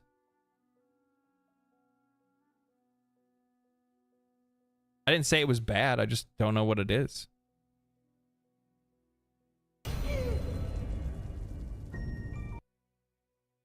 Atmosphere horror game. Maybe I'll look into it. Yes, it is your job. My job isn't to know every game in existence, okay? I wasn't saying Bandai Namco is good. I was saying that Capcom is overrated. You were saying that in response to me talking about Bandai Namco. You were trying to be a Bandai Namco defender. That's what you were trying to do. I saw it. I saw it written all over your set. You're so fucking mad because you love Dragon Ball Sparking Zero. Because you love that time I was reincarnated as a slime isekai game, and you were fucking twisted. Did you play Armored Core 6? Yeah, I've played Armored Core 6. Of course I have. I need to play more of it because I didn't do the alternate endings or anything like that.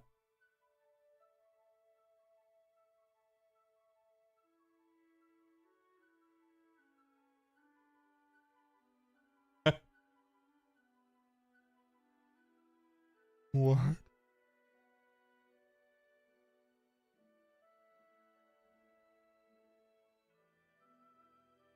Bro, what is this? So, he's wrong. Luke from the video is 100% wrong. He's 100% wrong. He said that they had no faith in the future of this, and they thought it was a bad game, and that's the reason why they didn't market it. If that's the case, why do they have a scripted podcast, a comic book, a novel, and something else that's coming soon?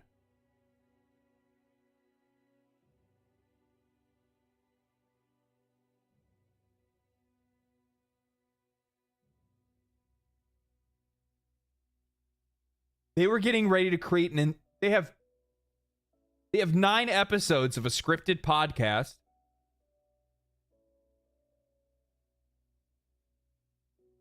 Two issues of a comic. For sale on Amazon. So they've had comics published. And this is a novel. A 2-part novel.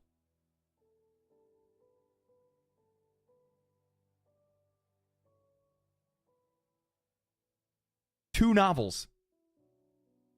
No faith in this, though, by the way. No faith. That's why they didn't market it.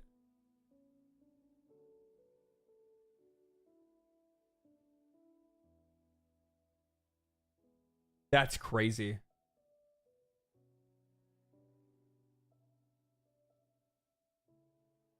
This motherfucker, look at this guy. He used you know what, he was using ChatGPT. He's like, I got you. I'll write a novel. You need two novels? You need 2 novels before the game comes out? I got you.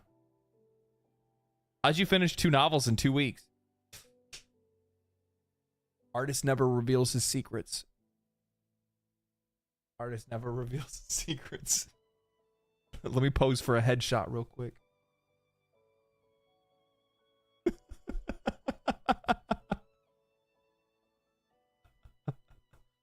That's fucking crazy. That is fucking crazy. This was likely going to be a TV show. They were probably working with somebody to get a TV show. That's never going to happen. That's wild, man. That's some wild shit. I would guarantee that it's probably gonna end up being on like I guarantee it's gonna end up being on like maybe it was supposed to be on that like Level Up or whatever it's called, Secret Levels or whatever. Bro.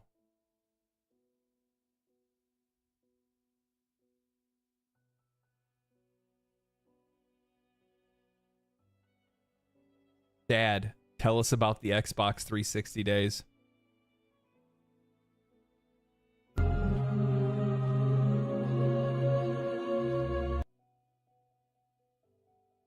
What is that? 1 million gamers online. 1 million players online.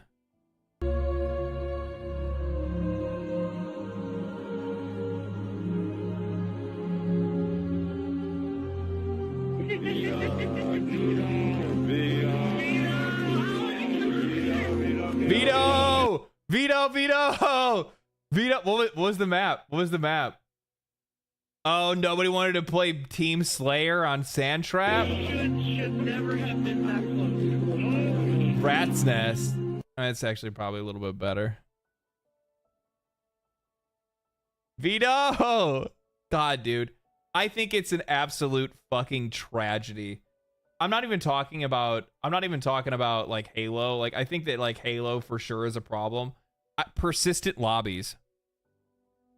If you were around during these times, if you were playing online games back in the Halo 3 days, back in the persistent lobby days where you would stay with the same group, that's how you made friends. That's how you like, but the thing is that like it all became about like you know, battle pass progression, and they wanted to make sure that you're switching matches, so then that way, you know, you're going to be able to you're not going to be able to like farm your battle pass XP too quickly or whatever it is. They try to act like it's about fairness. It has nothing to do with fucking fairness, dude. It has nothing to do with fairness. That still happens with BattleBit, and it's a blast. I know, that's the reason why fucking BattleBit is so good. I need to play BattleBit, man. I haven't played it in a long time. That game is so good.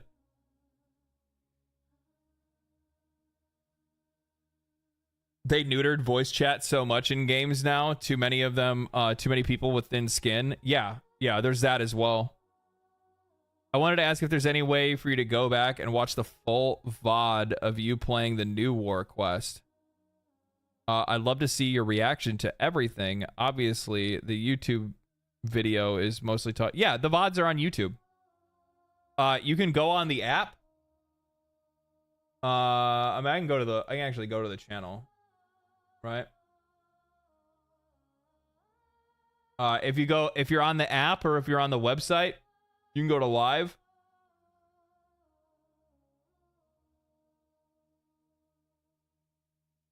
There's New War Part 1, New War Part 2.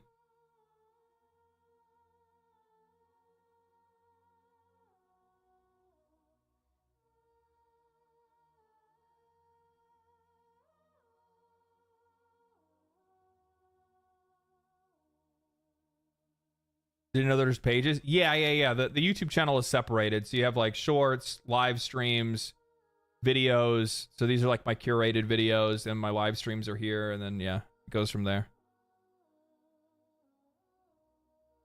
So you can go watch the old live streams. I leave them up.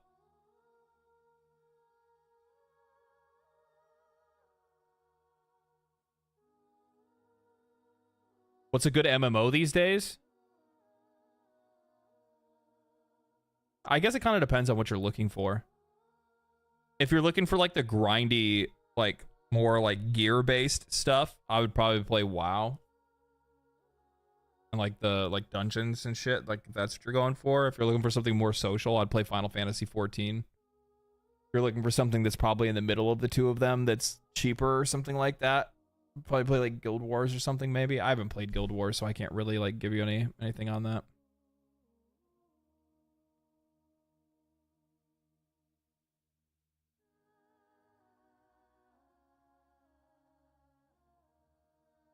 WoW lore has gotten weak as hell. I didn't say you'd play it for the story. I didn't say you'd play it for the story. You played for the combat and the feel of the game and stuff like that. You know what I mean? Like I wouldn't play it for anything else other than that.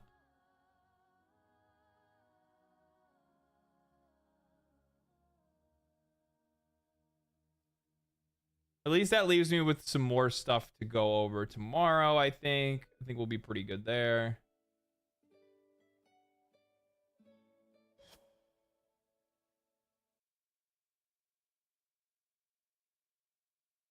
Even though I don't need a lot of stuff to go over tomorrow. Tomorrow, I really just want to play. I really just want to like hop on, talk for like a little while, maybe like an hour or two, and then hop into. I want to hop like directly into. What is it called? Ghost of Tsushima.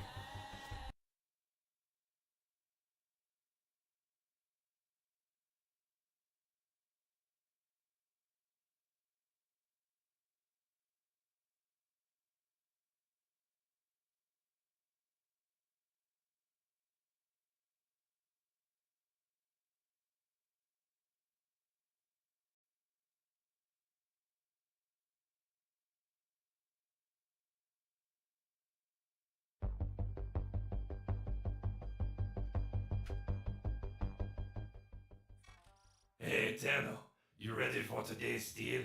Oh, I mean deal. Today's deal. It's not dinner time. Cat already has his food. He's just not going to eat it. He's just being needy today. You're being very needy today.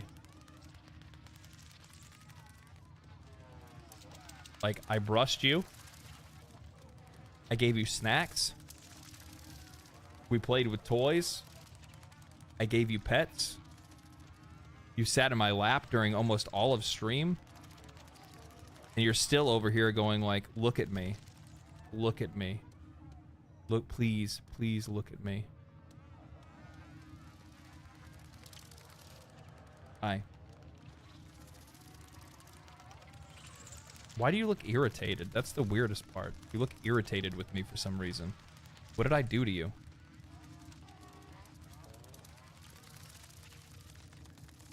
I started playing Path of Exile because of your video, and I've been playing. Dude, good deal. Good deal. I mean, it's a fucking achievement just to try to get through it.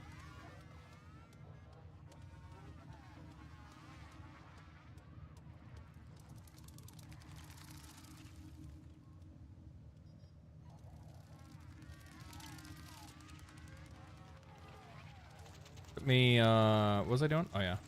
Okay, we got that changed over.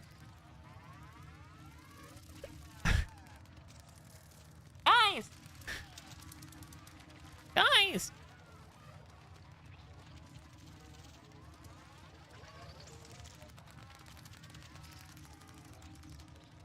Is that about... No, that feels like it's too small. Is that right? Is that about the right size? Is this good?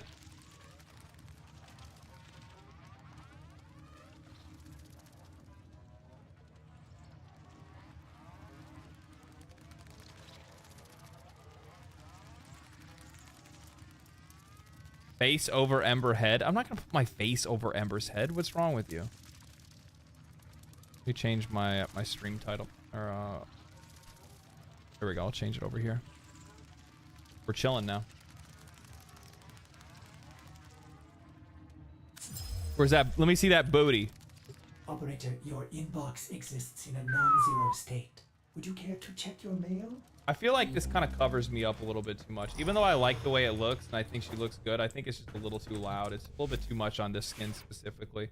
Mostly because like I got this skin so that I could see some big old butt cheeks behind it. And I think that it kind of defeats the purpose of the of that. That's my perspective though. I feel like it kind of defeats the purpose. This is when I'm always talking to you guys about ephemeras, when I say, you know, you want to try to do your best to try to make sure that you're not being too loud with it, because you don't want to take away from the overall aesthetics. You know what I mean? And in the case of her ass is her aesthetics, and you don't really want to be covering that up. You know what I mean? Like you want to make sure that it shines. We'll roll with the lotus petals. I think that works pretty well. I think that looks pretty good for her. Also, as you will ever be. I'd like you guys to know. Oh, the bat wings. Yeah. Don't I look fucking good in those? I actually got not on this one actually. Like it looks really good on my. It looks really good on Wisp actually. It looks like a little fucking gremlin that's like flying through the skies. I love it.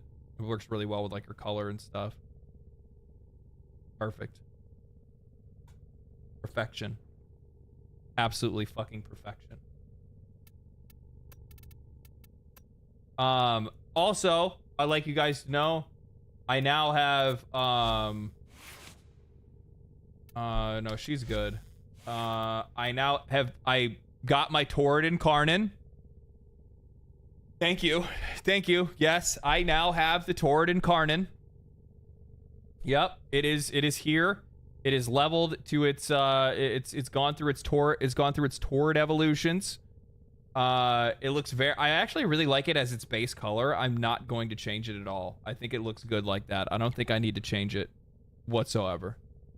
I also recently logged in, and when I was leveling up when I was going to level up my Torrid, I also got I picked the Zenistar. It looked like the best one out of the bunch. By best one, I think it looked the coolest. I don't know if it's any good, but I got that. It was my login reward.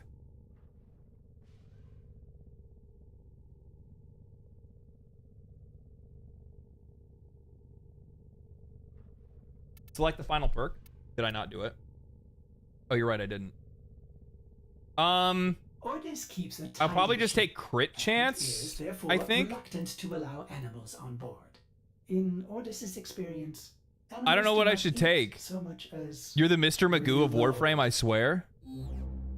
Yes, 100-day login. What do you mean I'm the Mr. Magoo of Warframe? Because I didn't pick it? What? Why? Zenistar is a pizza slicer? Is there pizza enemies? It's meta melee right now. Oh my god. Am I meted out right now? Is this like, am I meta now? Am I now a meta gamer?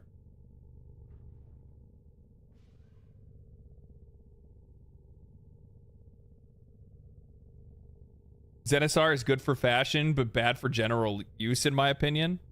Somebody just said it was meta. Now somebody else is saying it's just good for fashion. Meta now for 8 years. Good lord. React to Arthur Gemini skin sneak peek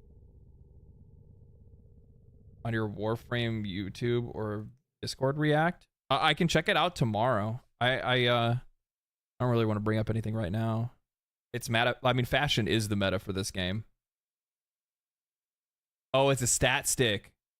Slam weapons are great. Oh, okay. Okay. So like what's my deal here? Critical chance. I'm just gonna dump all into crit, I think.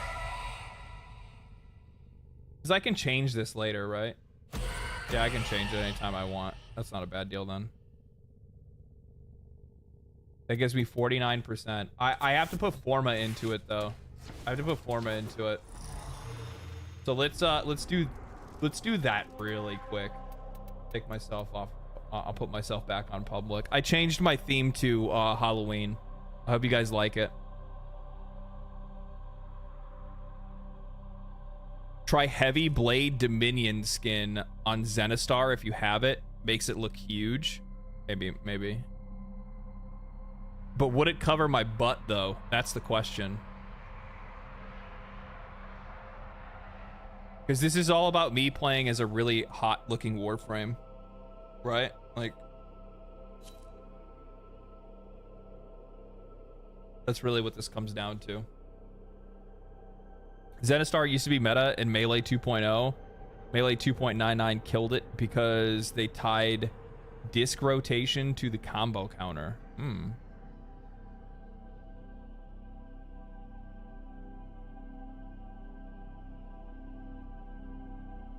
I think it's bigger than any frame. That's goofy.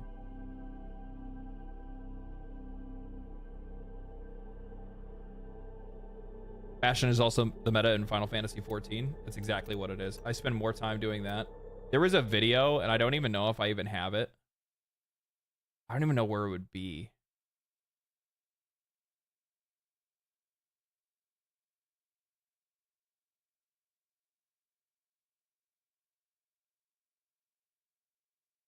Maybe it's in local disc D. I would actually have to search for it. I don't know if I have it anymore or not. But there was a video that I had from like a long time ago where it was literally like me trying on like different clothes in Final Fantasy XIV, dressing up my bunny girl.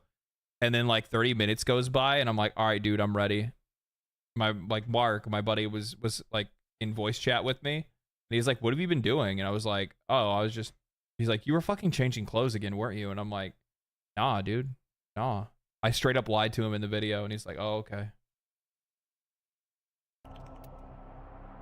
Fucking so good. It's so good. That because this was back when I was like, it was when I was in this like weird like stage. So like during COVID, I wanted to start making YouTube videos, right? Everybody was doing it. I couldn't work. I'm like, bro, this is your chance. You could just start making YouTube videos right now. And if you made YouTube videos during this time, during these lockdowns, maybe you could get yourself out of doing construction. And I never did it. I kept recording stuff for games, but I never actually made videos. Little did I know if I would have probably started earlier. No, I don't think I don't think it would have worked. I don't think that I would have found an audience, to be honest with you. Because there were like personal things. I need to turn this down 1 second.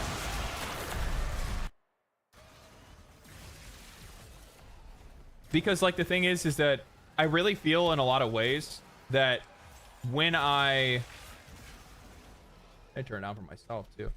I do feel like in a lot of ways what ended up happening is that like when I first started making YouTube videos, I had a pretty like chill demeanor. I was trying to be like a very wholesome YouTuber.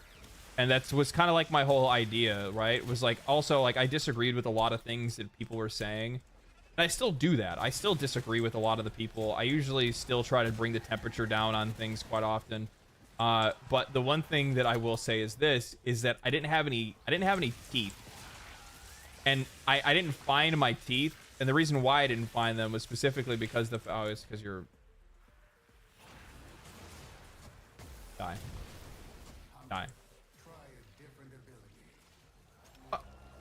Try a different... Ember can't spam her 4? Why would you do that? DE? What the fuck? Kind of bullshit. Really, it is kind of bullshit. I'm actually mad right now. Anyway. the point I'm trying to make is that I didn't really have any teeth when I first started making YouTube videos. They were very wholesome. Hey guys, I'm really excited for this game, guys. It's gonna be really good. And the reason why I was like that was because like I was working a lot of hours. I had been working a lot of hours for a long time. I was kind of just getting back into playing video games. Like I still played them, but I didn't play as many of them. I was mostly playing sports games and stuff like that. And I was really excited for the next Final Fantasy. So I was making, you know, videos about Final Fantasy 16 and how I was excited for it. And then, especially because I had just started playing Final Fantasy 14 at the time. So I fell in love with Final Fantasy 14, and that game definitely, definitely doesn't give you any claws. That's for sure. I wasn't very critical of Final Fantasy 14 at all. I loved the game and the message it had and stuff like that. And that was just like my overall vibe. And I was feeling the same way towards Diablo 4, where I was like, it's going to be so good. I can't wait for it. I hadn't played a Blizzard game since I had quit playing World of Warcraft and like Cataclysm. I quit before Cataclysm came out. And I just didn't understand, and I hadn't seen like the direction that the video game industry had gone in, because I just hadn't played enough games for me to feel that way. I couldn't play enough games for me to feel that way. And then I started making videos. And I'd also at that time had moved away from home, so I didn't have any friends. I didn't have any family. All I had was coworkers. All my coworkers were older than me. We didn't have anything in common. No gamers or anything like that. Nobody liked to go bowling or anything. Like there's like no hobbyists whatsoever. They all had family lives and whatnot. And as a result, I spent a lot of time at home and hanging out with myself, and that was pretty much about it. And you do that for long enough, you start playing enough games, and I'm like, man, I'm starting to notice kind of a fucking pattern here. There sure is a lot of bullshit. And I started writing about some of these games and some of these companies in reports and business papers that I was doing for college. Because I was also working, like at the same time that I was traveling and working, I was also finishing a degree online. And in these like case studies that I was doing on these video game companies, I was seeing a lot of things, a lot of the same stuff happened over and over again, and I'm like, well, this isn't good. And then I started making videos about Diablo 4, and I was like, wait a minute, I've been fucking bamboozled. This whole, like, Blizzard sucks now. Like, Blizzard's not good anymore. Because I'm not really somebody that watches a lot of other people's like critical content. I never really was one. I was always trying to formulate my own opinion on stuff, and I was okay with wasting the money doing it. And yeah, Diablo 4, because it was a game that I was like really looking forward to. And by the way, and the reason why I think I have the opinions that I do is because I totally understand the perspective of like the super casual gamer, because I was that person for a long time. Like, I liked Diablo 3. I thought Diablo 3 was great. I played a shitload of it. I played probably over 1,000 hours of it. I played it with friends. I thought it was great. I mean, I did really like Diablo 2, and I did feel like it wasn't, I'm like, I really couldn't compare the games and say one was better than the other at the time. But then over time, my eyes were open to the truth, right? And once my eyes were open from the open to the truth, that was it. Hello from Saudi Arabia. Well, hello. Welcome to the stream, friend. When you stop and smell the roses, shit, it's not roses. It's actually real shit. Yes, exactly. That's basically what ended up happening. I think that's a pretty good explanation for what it is. And then all of a sudden you'll actually notice, if you guys go back and watch like my older videos, like some of the first videos that I made, it went from like it went from initially me being super positive to me making videos arguing with the gamers about why they're wrong, to me feeling frustrated that I got fucking tricked. And I've been sitting here defending this garbage game, to me absolutely shitting on and criticizing that game thoroughly, and then me figuring out how to actually criticize games the right way. And then that's kind of like how things kind of went. So everybody can, like I've said this before, everybody can thank Blizzard for creating this monster. I would have been if it wasn't for them, I would have been a wholesome tuber.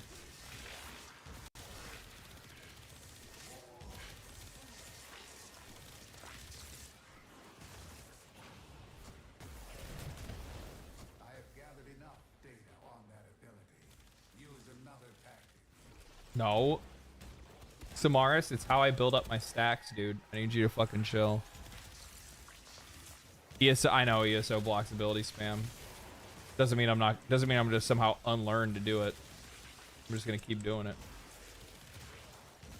Samaris can fucking suck my ass. Thank you, Blizzard, for giving us for giving this man dentures. Yeah, they gave me fangs.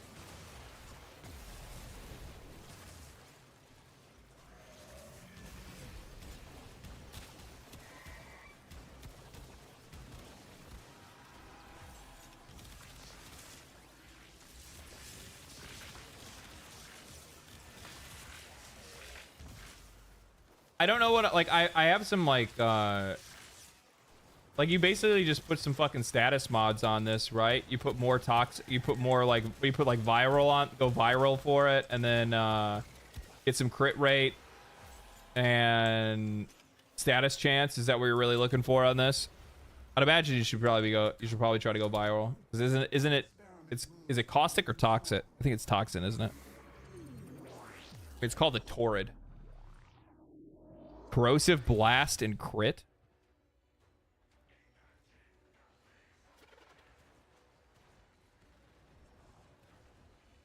Oh, one of the times I stay for a game and my internet says no, bitch. No, it's actually probably just Warframe. It's bit like it's a complete and fucking utter disaster when it comes to bit rate. A lot of bright lights and movement and stuff like that. Actually, it should probably be better on YouTube, I'd imagine, because it's on a delay.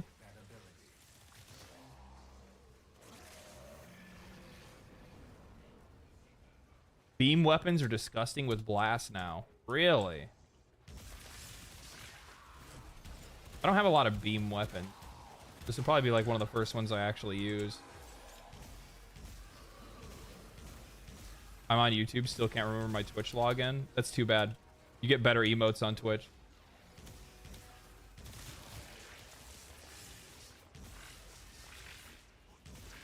One day, maybe.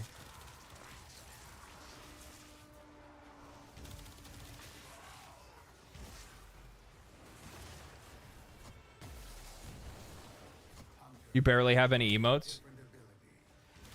Look, you know, I didn't turn on the camera today to hear you fucking complain. I fucking get more, I guess. I don't really like the cartoon ones. What I do is I just wait for fucking community members to post like dumbass pictures of me in the Discord, and then I just make that as an emote and say, there you go.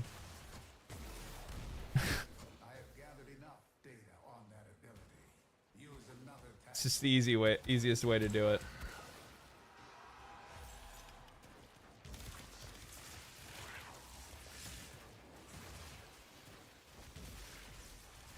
Mostly because I look at like every other streamer's most popular emotes, and it's always just dumbass pictures of them for the most part, or like some type of like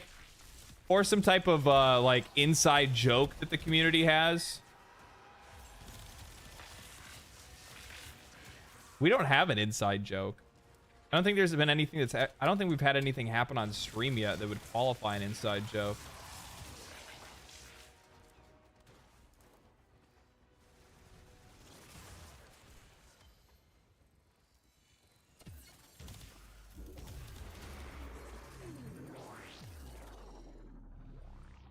You're the inside joke? Wait, do you guys know the joke, but I don't know what it is? Is that what's going on?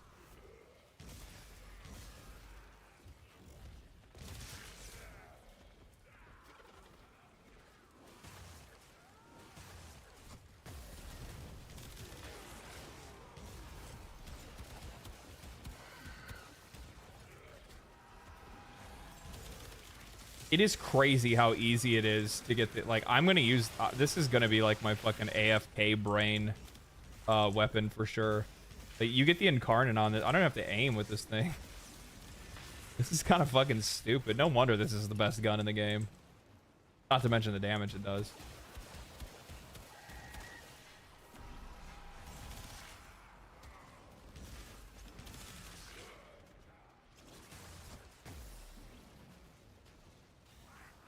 You cooking out of nowhere would be a good emote. Let him cook meme personified. True. I don't know how that would look as an emote.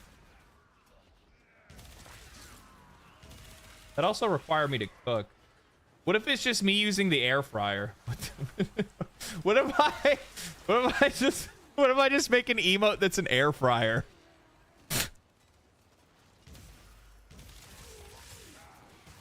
I feel like that would probably be more applicable.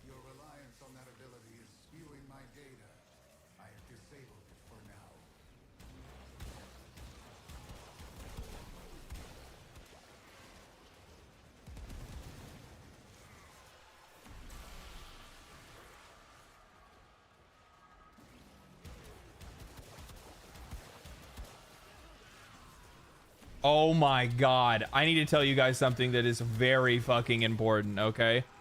So I recently the other day, just because of like being kind of caught up and I with writing and whatnot, I ended up ordering some groceries off of Amazon and did like the whole Amazon delivery thing.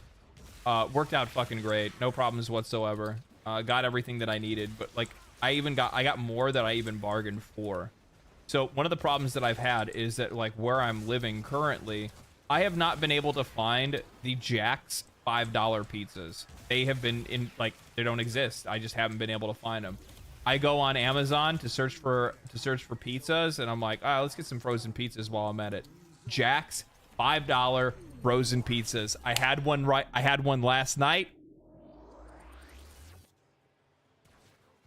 Like, why would you ever buy any other frozen pizza? DiGiorno?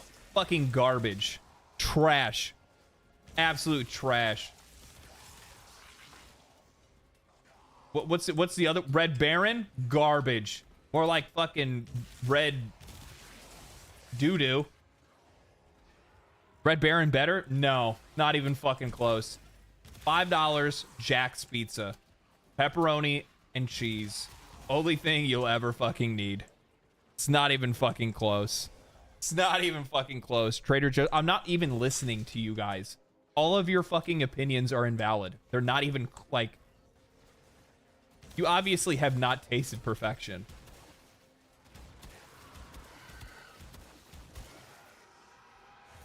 The only thing that I would say would come close.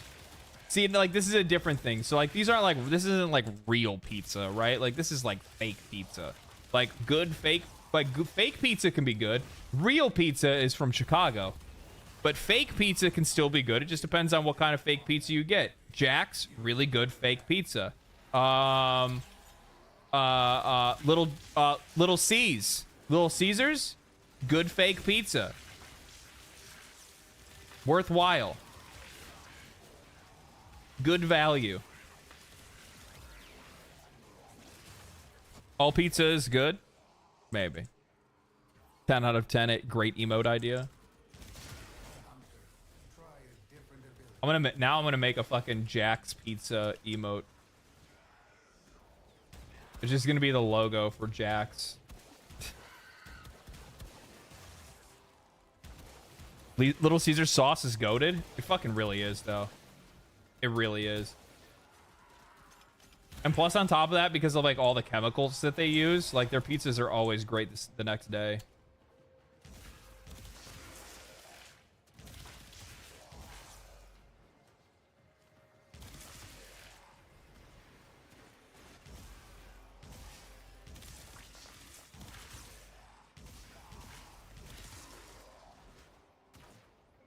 Like, I had pizza the other week.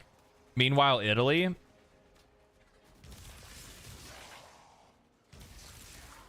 I feel like if I try to get a pizza in Italy, like they try to overcomplicate it, right? Like they're trying to like show off over there. Like, we invented it.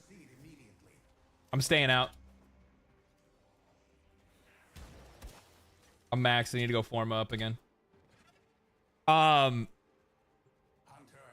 It's between Little Caesars and Selene. I don't know how to even say that. I've never even seen that name before. Are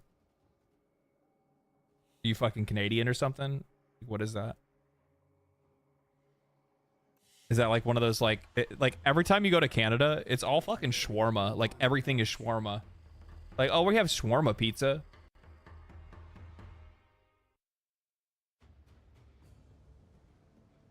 Do you? Jack's Pizza sponsorship? I would fucking take that shit all day. Are you kidding me? I'd have a little fucking logo. I'd have a little logo on here. Like right up here. It would go across the entire screen. You wouldn't even be able to see the game. I wouldn't even give a shit.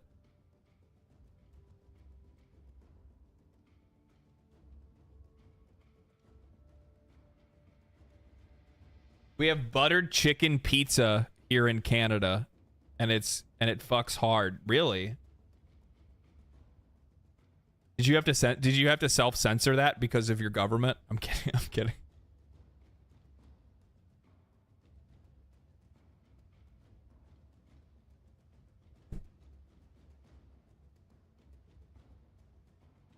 The only thing that goes, like, let's be real, man. The only thing that goes hard in Canada is their hockey teams. Oh, fuck.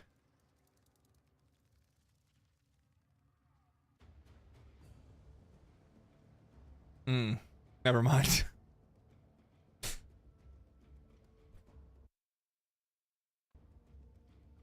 Our hockey teams suck. You shut up. I know they do.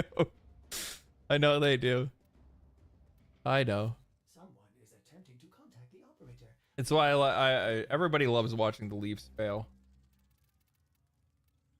It's like the greatest fucking joke in fucking hockey. The parade's back on. The parade's off. The parade's back on. The parade's off. When was the last team Canada won the cup? When was the last time they won the Stanley Cup? It's been like over 15 years? Oilers? No shot.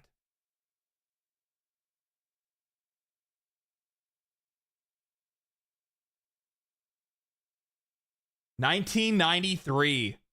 It's been over 20 years. It was the, you're right, it was the Edmonton Oilers.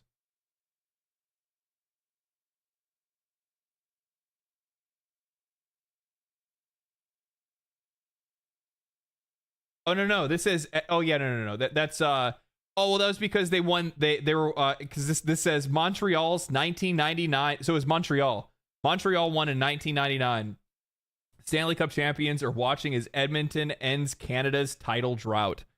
So last season was the first time since 1993 then that they even won a fucking title.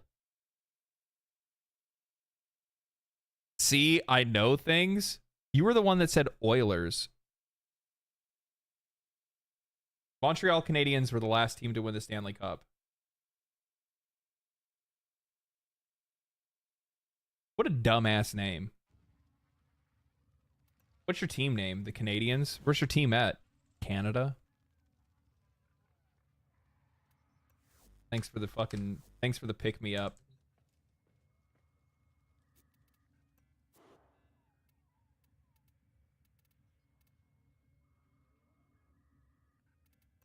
Maybe I should make a polymer bundle emote. Please sit down, cat.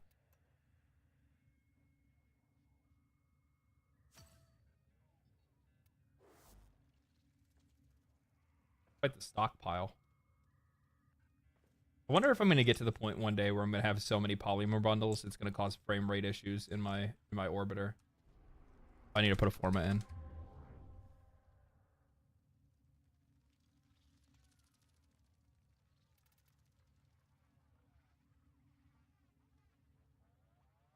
How does Newman's Pizza stack up to Jack's? It's not bad. It's not bad.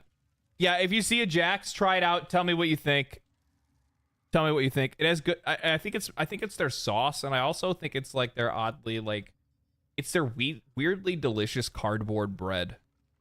Like, the bread is very cardboard-like, but it's also very good for some reason, and I don't understand why. It very much just could be like a remnant of my stoner days, right? It could be something like that. I don't know. I don't know why I am the way I am. That's 30 years, not... That's 30 years, not 20. I said over 20 years. I said 1993. So that's, they're 3 years short of 30, right? 2024. Yeah, they're 3 years short of 30. So it's over 20 years. 31 years. Can I not math?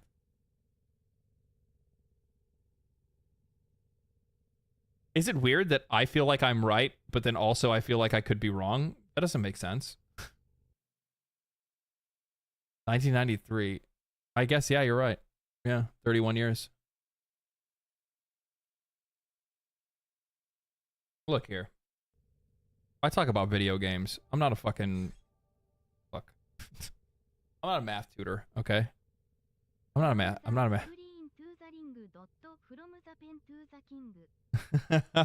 Buck, thank you for the 5, man. Thank you.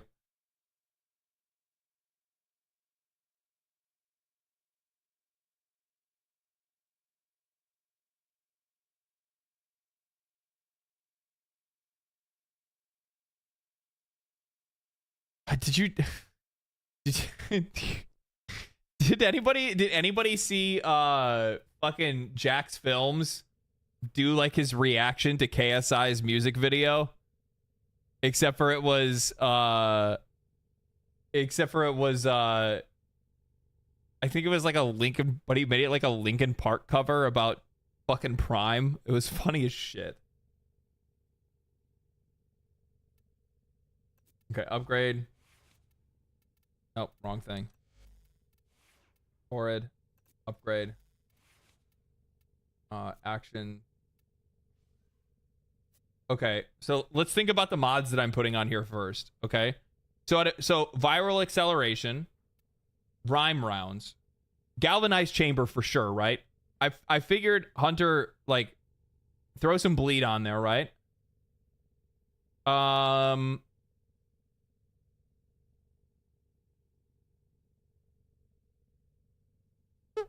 But you guys are saying blast.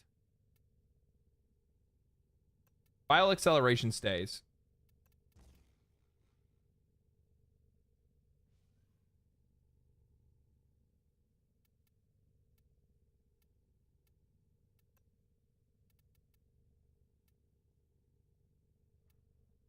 Thermal rounds.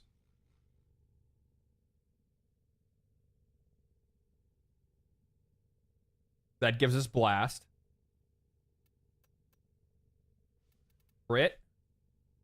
Crit delay.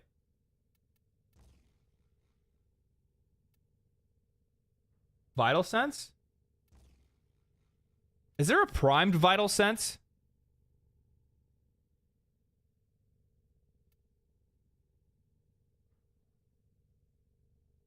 No.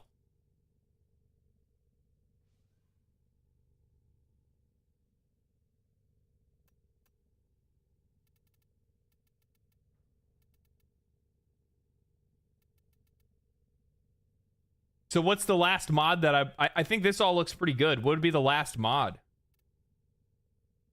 You know, it'd be really fucking good. Like a solid ribbon. But I don't have a ribbon for it. Firestorm? I don't have Firestorm.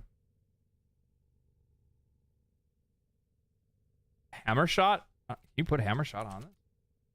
I think you can. Isn't a pistol mod?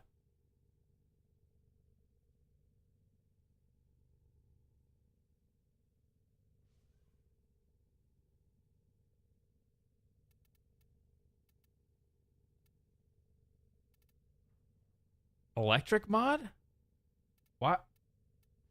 Wouldn't that I don't think an electric mod would make any sense here. Why not Serration? Fire rate since crit lowers it?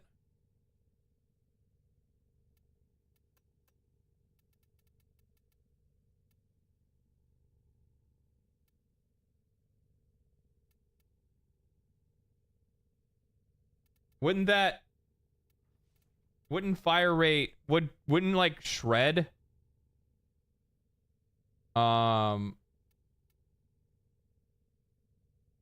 do I need punch through? Your crit mod lowers the fire rate.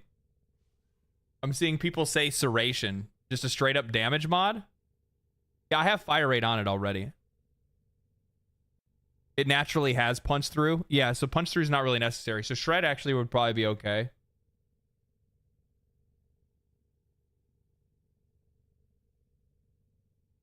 Serration since you don't have an arcane. Oh, yeah, you got a good point. Do I not have a primary arcane adapter? How do I not have a primary arcane adapter?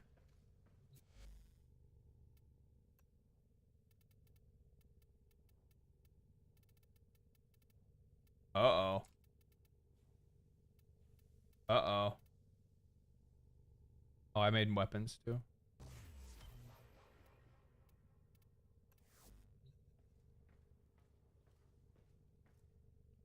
I can buy an arcane adapter from Teshin, can I? Yeah. Wait, I still need to make a discounted slot. What the fuck am I doing?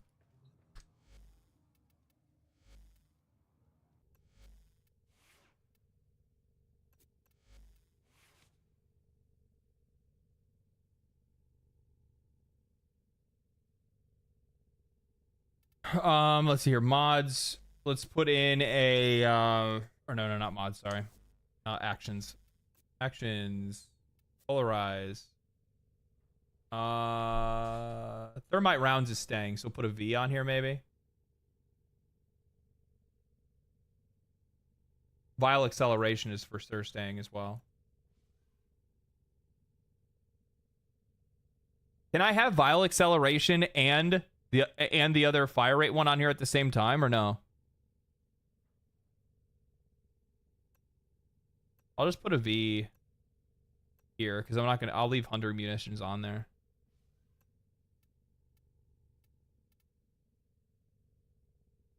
Yeah, but it's not worth it. Okay, yeah. All right. Let's go get an adapter from Tishan. From Tishan. Where is can I go to Teshin straight from my orbiter?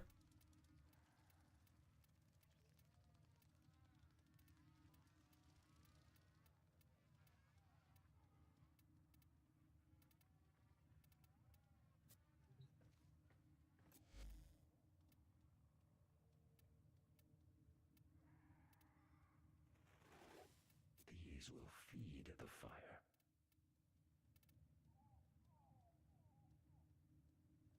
What I just like burn this on relic packs.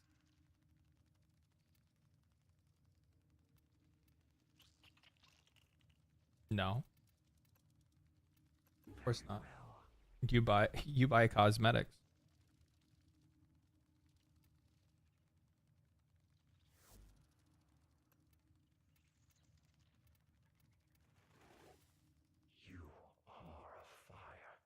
No, not the red veil. Not the red veil. I lied. Sorry.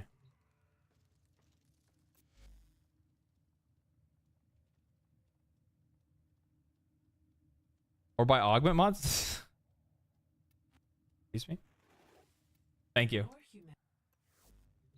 Excuse me? If I have the opportunity to buy more cosmetics, I buy cosmetics, okay? Isn't it fucking crazy? Isn't it a foreign concept for you to be able to earn cosmetics by playing the game and not through a battle pass? Isn't that crazy? Who would have thought? Who would have thought? Who would have come up with an idea like that? Oh, no. That's not what I wanted to do. Can I fast travel around here? My trip. just don't remember how to play this game today, apparently. In a free-to-play game, nevertheless. True. True. Cash in. What you doing, big dog? Why you look like that? Put some skin on.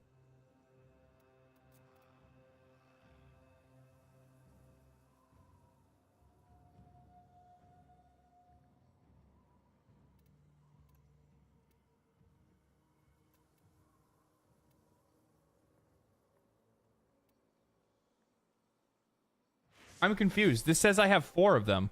Why didn't it let me unlock it? Am I tripping?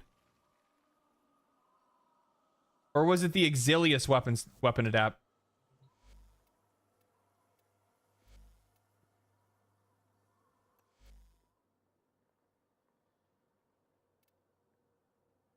Oh, did somebody fucking mail them to me? Is that why? You fucking goobers. I could fucking buy them myself. Thank you. Unnecessary, but thank you.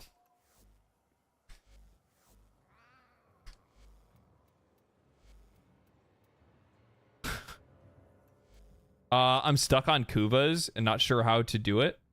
What do you mean? Just ask people in chat. To do Kuvas, you have to do... Wait a minute. I mean, can you summon a Kuva without having the... Oh. Oh. You poor thing. You need to have the mods. You need to have... You need to have these.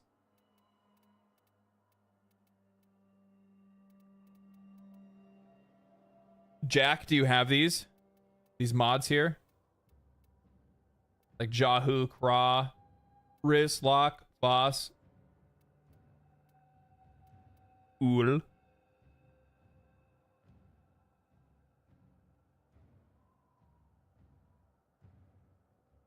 You do? Okay, so the whole thing that you do is you just go to the nodes on the planet that's taken over. You run those missions that'll say that it's taken over by that specific enemy.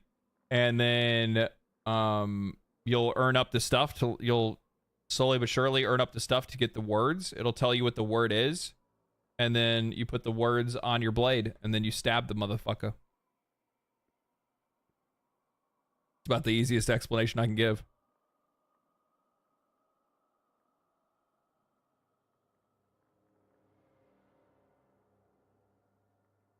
Yeah, you just keep killing enemies until they give you the word.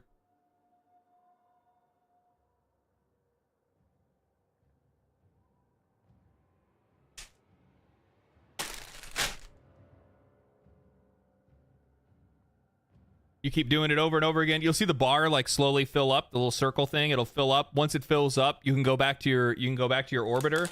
And when you go back to your orbiter, you will be able to see what the symbol is. You just don't know what the orders of the symbols are until you actually stab them and you actually have some words on you.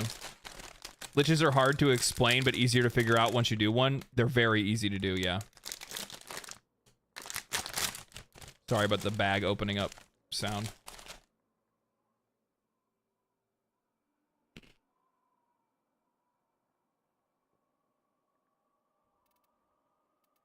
Yeah, Jack, you just won't know, like, what order they're supposed to be in.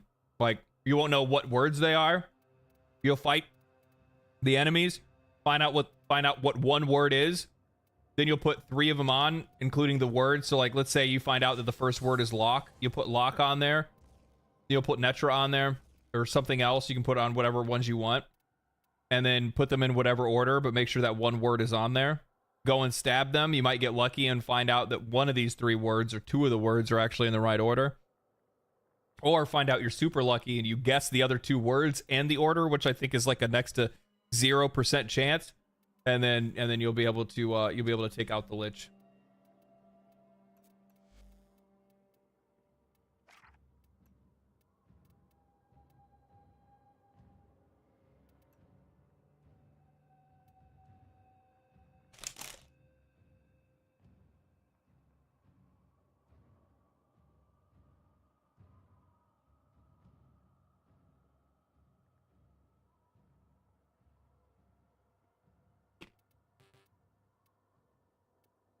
Oh, well, I'll be able to.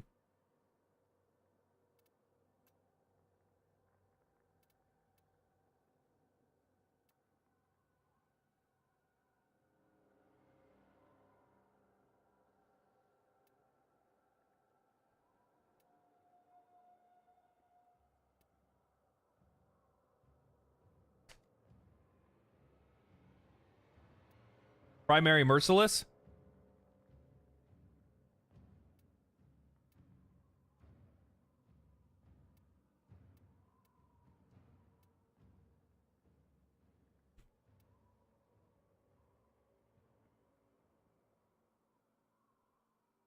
Probably actually Primary Blight.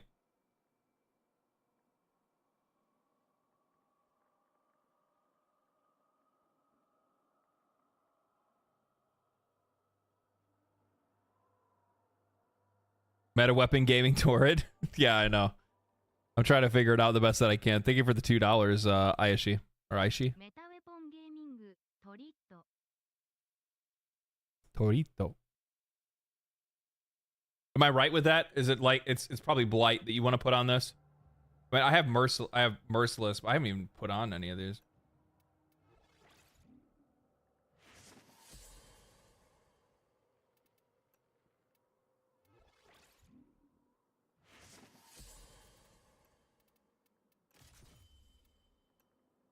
I'll use Merciless for now. It's better? Okay.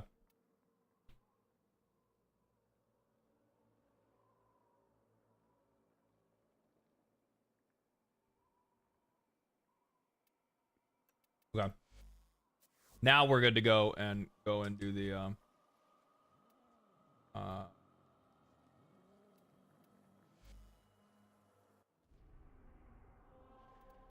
we can go back and level. Boy News Arcanes. Well, I need to be doing more because I've been getting them from doing my Anatomica. That's why. We'll do some of it today.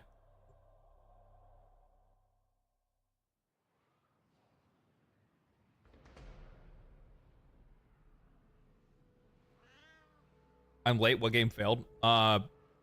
Unknown.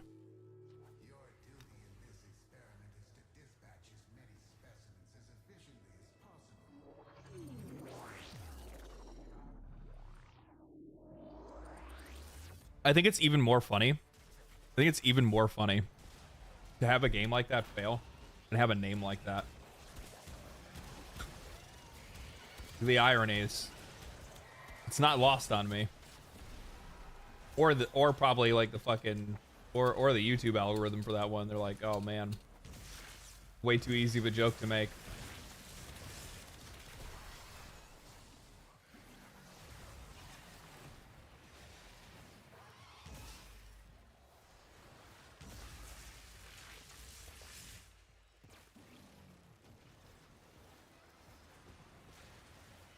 This will go by faster because the last time it was leveling up the Zenistar as well as the Torrid at the same time. So we won't have to go as long, which is nice.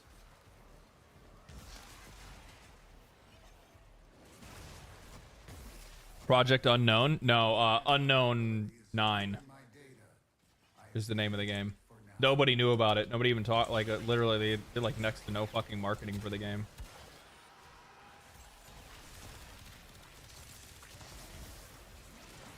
Which is like fucking crazy because you would think with somebody that would make they made two novels about the game. They made a comic book series. Recorded, I mean the podcast is kind of like whatever. You know, they just wrote it was just like the writers of the game probably just wrote a script for some like readers to read for like 9 episodes. That probably didn't cost all that much money. The novel, though, like 2 novels, that's a lot of fucking work, man. Like that and like whatever the other ideas that they had that they were cooking up. For you to go through that kind of effort to create this kind of like multiverse thing, because I don't know if you guys noticed, but if you look at some of the material that was there for some of like the writing and whatnot,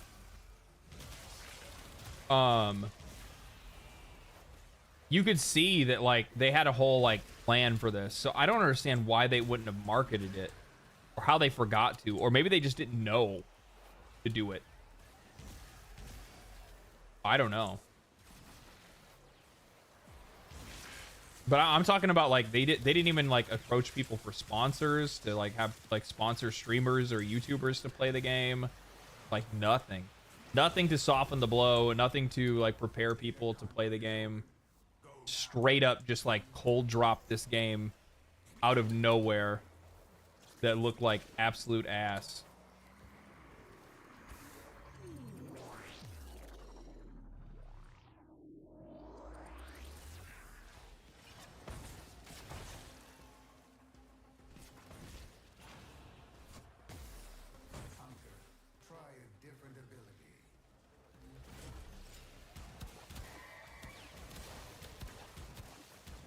Multiverses and meta commentary media has overstayed its welcome. It's gotten a little bit out of hand. I mean, everybody kind of jumped on the podcast train for a while. Like everybody. It's actually really funny because like it's still popular today. If you go around and you look, you can actually see that like a lot of people's advice for like starting a YouTube channel today or getting started in like content creation is to start a podcast. And you know what the funny thing is that like it's not good advice, but it kind of is, but it depends on the person. So I'll tell you guys how I actually started getting into making videos in the first place. Like I always wanted to, because I always thought I could do a better job than other people. I'll be honest, it was 100% ego. I would see people with YouTube channels that were super popular, and I'm like, this guy can't even fucking talk. He can't even formulate his own opinions. These motherfuckers are all unoriginal. They all say the same shit. Nobody does any real investigative, real investigative writing. I was being super judgy, and I thought I could do better. That's the reason why I wanted to do it, but I never actually did it. 5 years of me saying that and being bitter and never actually making a YouTube video, and I just never got around to doing it. I ended up doing it because I was bored. I was lonely. I was away from my family and friends. I couldn't see anybody, hang out with anybody. It was difficult to make friends because I was moving around so much. And I wanted to do YouTube, but I know how I can be sometimes. And I need other people to keep me honest. Otherwise, I will 100% blow something off and just never do it. Like, as an example, I love going to the gym. I will not fucking go, and I will make 1,000 excuses for myself not to go. But if I have friends that I'm supposed to meet at the gym, I will be there every fucking day, no problem, do my shit, and that's it. Like, that's just the kind of person I am. That's how I operate. Call me codependent. It is what it is. So when it came to YouTube, I basically did the same thing. I recognized what my weaknesses were and said, I'm going to overcome that weakness by involving somebody else. So I got my buddy Mark, and Mark and I started making a little podcast. And that's what got me into it. Once I get my feet in, and once I'm on board, then after that, that's where I can like start taking things over on my own and like, you know, go from there.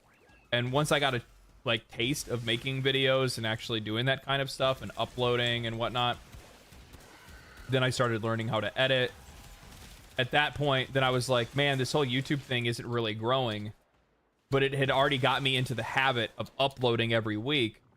That's when I started saying, okay, well, I'm going to make videos because I think videos will probably make the channel grow faster and support the podcast. And it was always with like the idea like the podcast in mind, like growing the podcast. That was the whole thing I wanted to do. And the funny thing is that I just never, it took a while for me to come to the realization that like podcasts are just not where it's at. I think it's a good way to be able to get yourself into the habit of like making content, making videos and stuff like that. But it's definitely not going to be something that you're going to grow. And the reason why I say it's not going to be a reason that you're ever going to grow is because people only really want to watch podcasts of people from some sort of like that have some sort of authority. Like, who are you? Like, that was the question I ended up coming to one day, where I was like, nobody's ever watching these podcasts. And then I realized, I'm like, oh, it's literally just because, like, who am I? Like, why would anybody want to listen to this guy talk about video games? I'm literally nobody. They don't know who I am. They have no way to get to know me other than to listen to this like 2 hour long podcast. Like, this is stupid. So I'm like, instead what I'll do is I'll start making videos, and I'll make that as a way for people to get to know me. It's bite-sized content for them to, you know, find out my opinions and my tastes and see if it's something worthwhile for them to want to interact with. And then after that, things just kind of took a life of their own. Creating a habit of going to the gym can help immensely. Yeah, it does. It helps a lot. It helps a lot.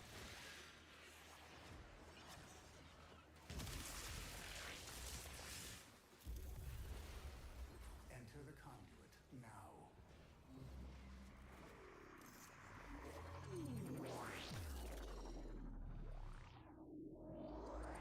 YouTube is having playback issues now. I wonder why.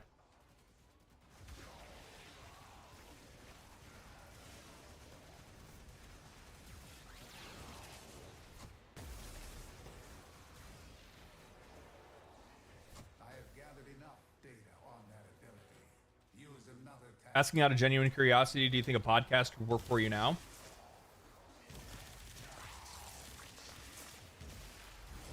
I think it could, but I would need another person of like I would need another like content creator.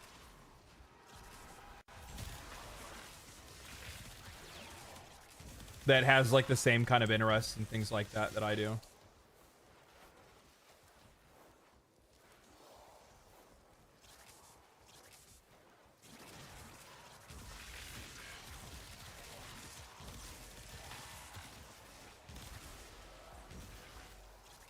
I don't know how well it would do, but the whole reason why I don't do one now isn't because I don't like it or anything like that, or that I don't see it being necessarily viable. It's just that if I do a podcast, that it takes away another day from me doing all the other things that I would rather be doing. You know what I mean? Like me hanging out with people, or me having time to myself, me working on a video.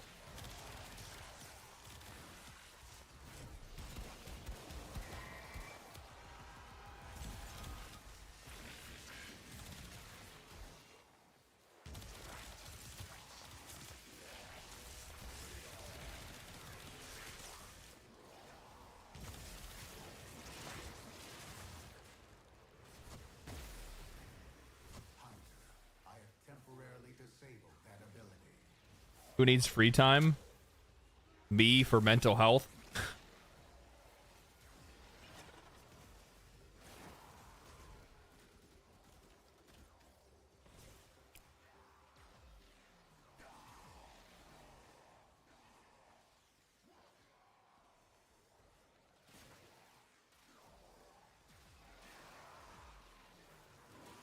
And the reason why I say that is because like I was doing that. I was still doing the podcast with my buddy Mark up until the summer. I think it was like until like July or something like that. And then when I got back from like taking 2 weeks off to go visit family and staying out. When I got back from visiting family and I finished like TennoCon and all that stuff and that whole trip, that's when I was like, yeah, I need to fucking take a step back.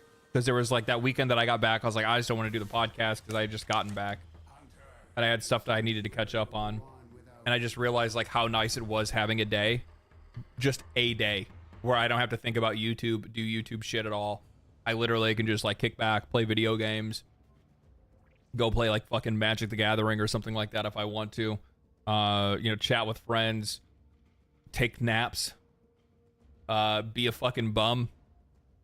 Because the thing is that like Monday, I wake up, I eat, I start writing, and I probably will write from like 9 in the morning until, depends on how long it'll take. Sometimes it'll take me a while. I'll write until like 8 or 9 o'clock at night or something like that. I didn't really realize it until the other day, but I'm technically writing like 5-page papers every time I make a video. So I write 10 pages a week, and then I record it in a video and act it out and voice act it and all that good stuff. There's a lot.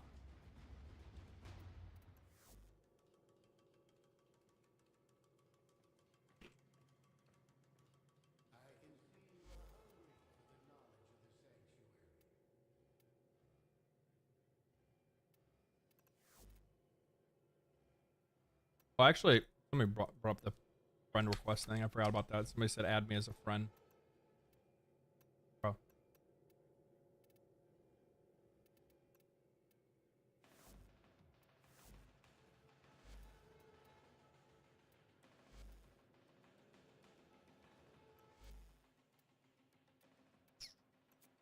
Upgrade?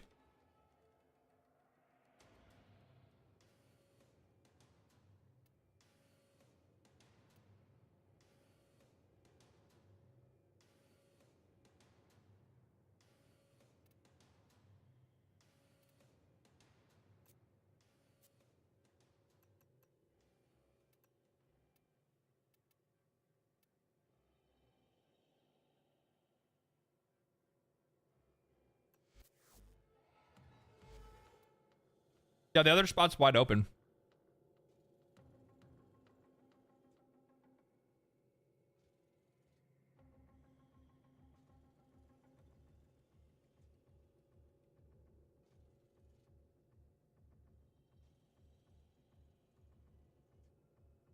It's been fun watching you while I paint. Catch you tomorrow. See you later. Thanks for stopping by. Show what you painted in our Discord.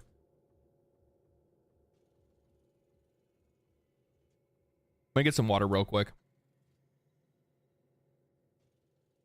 Yeah, if you guys ever see a slot open, mind accepting, then I probably already did, or you just now send it.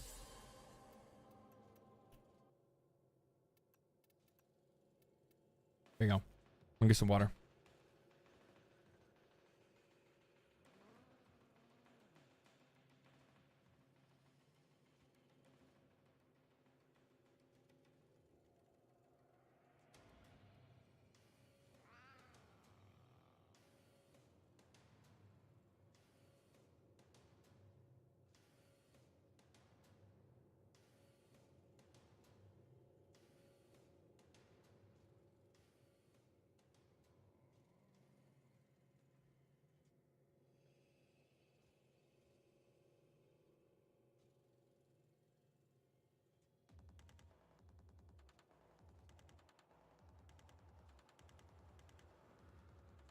All right.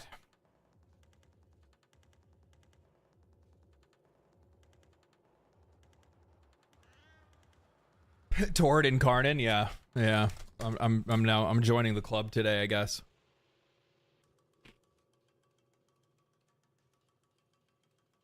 Does late game matter what frame you use? No.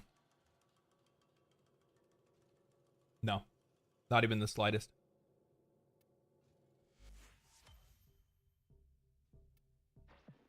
Lay 'em low and burn. Okay, cool. Yeah. Actually, Jack, by the way, my next video well, not my next video, but one of the next videos that's coming out, it's already recorded. I just have to edit it. I'll probably edit it tonight after stream while I'm having dinner. But one of the next videos that actually is coming out is going to be Warframe from a new player's perspective, or a new player perspective on Warframe. So it's a new player video. I just haven't figured out exactly what I'm going to title it yet. But I have to edit it. And it's going to have a lot of really useful tips for new players that are playing Warframe right now.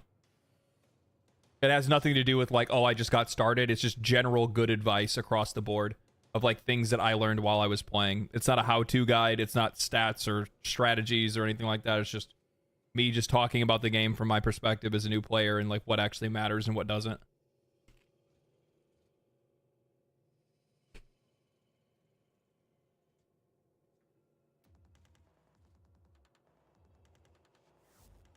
It says party is full.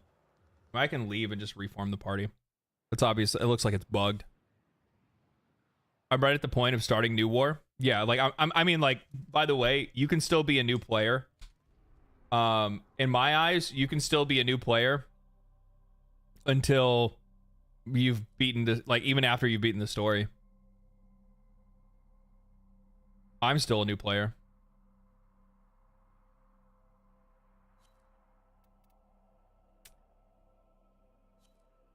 So you're a baby Tenno. Here's some advice. The problem is that kind of wording. It would go right over the head of anybody that just started playing Warframe.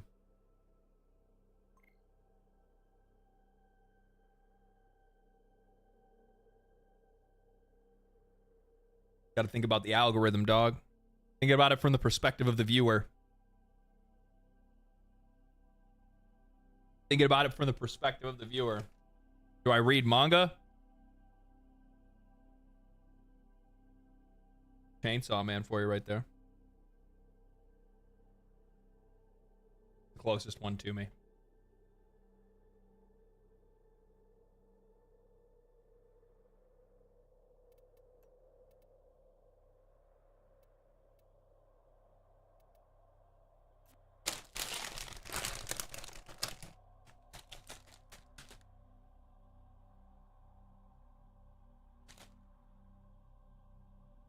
Doctors hate him for this one new player Warframe trick. I like that.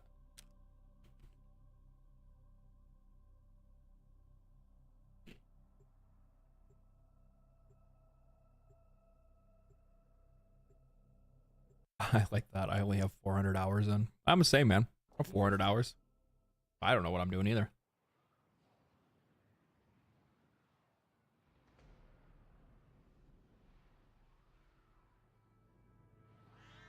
I think it might be a regional issue. A lot of people have been having problems watching streams on YouTube today. A lot of the viewers have moved over to Twitch.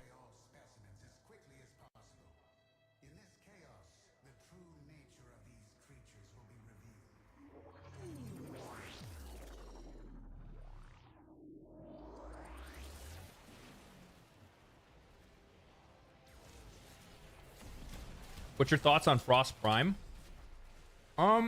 I don't have Frost Prime, so I don't have a lot of thoughts. I would imagine he's pretty strong ever since the rework.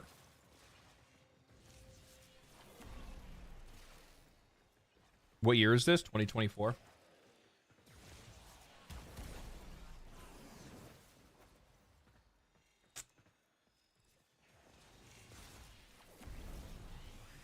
you going to see the new Venom movie? I've seen that there's like really bad reviews for it. What's up with that? That sucks if the writing took a fucking jump off a cliff.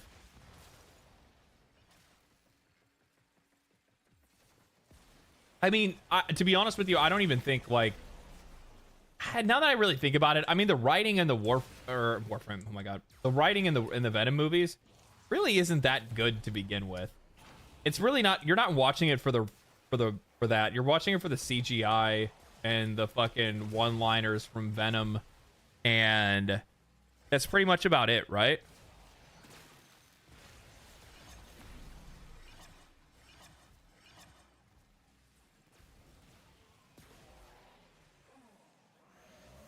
I saw it. The writing is terrible.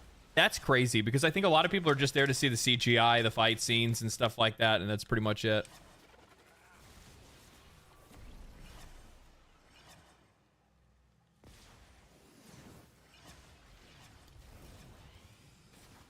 Fun movies for sure, but mid stories, yeah.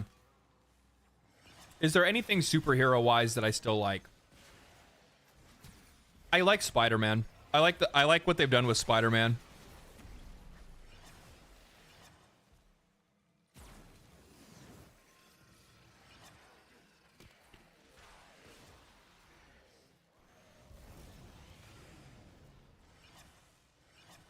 I think overall that's been pretty good.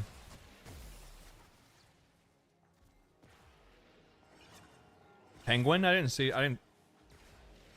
Oh, I did say superhero. For some odd reason, every time I say superhero, I think Marvel. Isn't aren't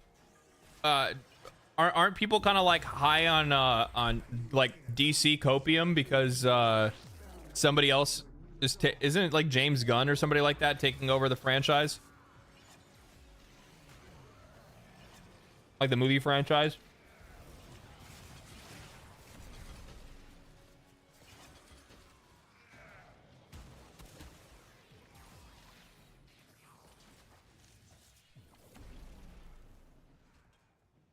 I don't know what it is, man.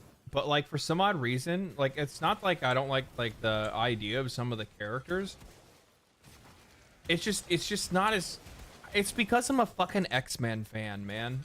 Like for some odd reason, like DC just doesn't do it for me.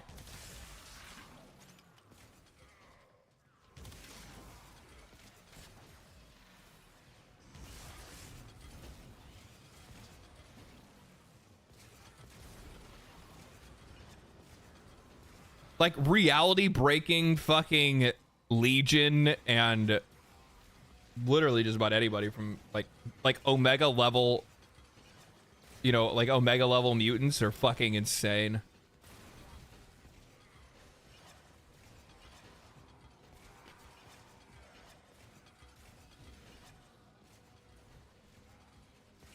It's because of the power scaling in DC that makes their characters unrelatable. Maybe.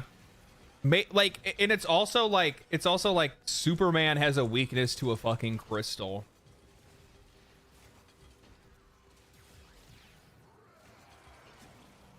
And if it wasn't for that, he's like fucking invincible. Oh, cool.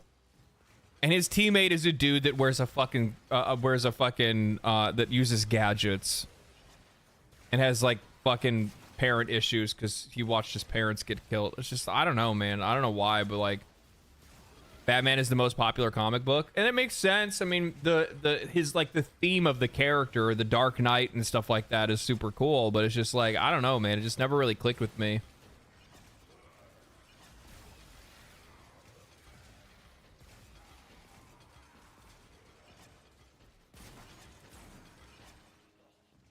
I like the villains in DC. I would agree with that. I think the villains are like infinitely more cool in DC. I wouldn't say they're more cool. Oh, no, no, no, no, no!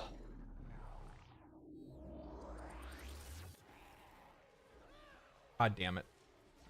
I'm gonna go hide over here now.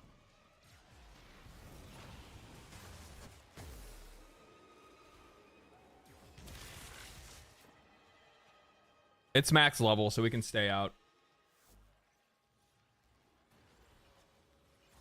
Don't you hate when it spawns on top of you? Yeah, I fucking hate it so much. Yeah, I'm trying to think. I think it really is like I think the villains are way more compelling because in a lot of cases when it comes to the villains in DC, and I'm more familiar with the Batman villains than I am anything else, right? Because like, I don't know, Superman just kind of fucking bored the shit out of me. He's just a fucking dial tone of a character. I don't know what else to say. Like, I just think Superman's dumb as shit. It's just the most unimpressive, like, he's the Man of Steel. He works at a fucking newspaper place. And he's trying to smash on some girl, but he can't let her know that he's a Superman, even though she's like in love with Superman. And he doesn't like crystals and Gwyneth Paltrow.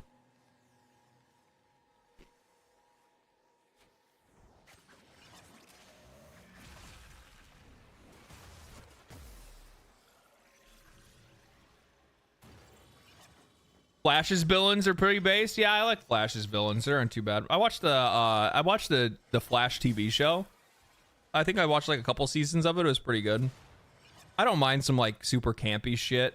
I think that's like the point. I think it's that like a lot of the DC stuff tries to take itself way too fucking seriously.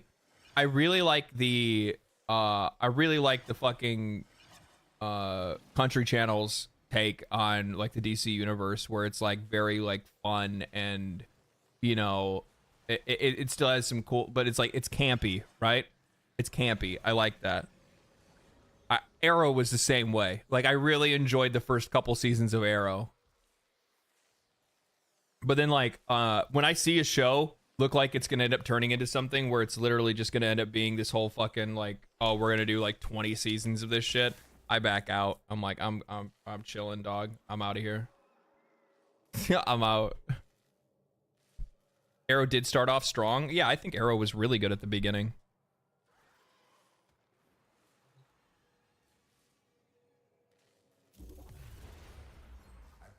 Same can be said for Daredevil. I think Daredevil started off really well too. That was on Netflix.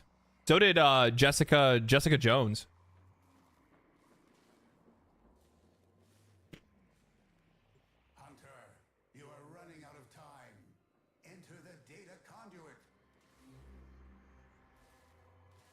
You know what the thing is? I'll tell you guys. You guys want to know what really killed it for a lot of those shows for me?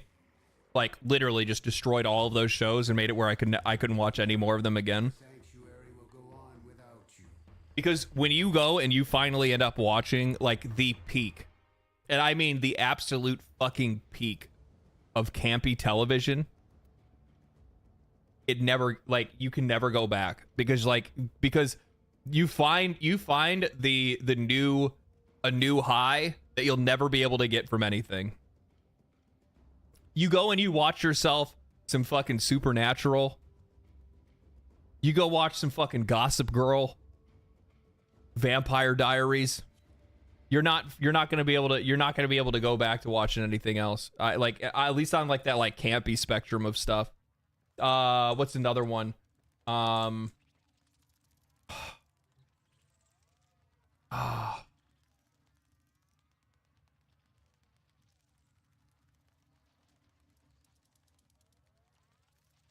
I can't think of the name. Eureka. Yeah, Eureka's another really good one.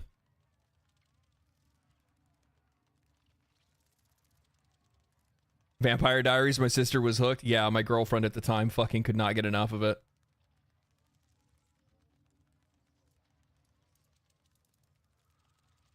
The Librarians, yeah.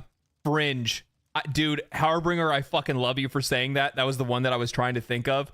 I was literally about to just give somebody a vague idea and be like, it's the one where he kidnapped his son from another universe. Or from like a parallel universe. Supernatural. Well, I just brought up Supernatural. Buffy and Angel. Yeah, back in the day. Yeah. Yeah. Fringe was so good, though. Fringe was so good. So it was very compelling, like junk food TV. Grimm? Yeah, Grimm was really good, too. Whatever happened to that? Do not drink the kombucha. You are incapable of producing the hydraulic effort required to unstick your tongue from the roof of your mouth the following morning.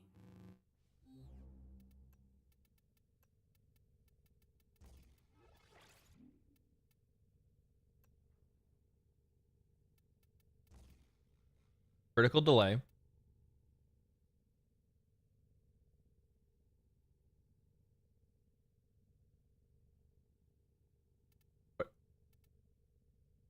What else did we have on this thing? Did we say we were going to do Serration?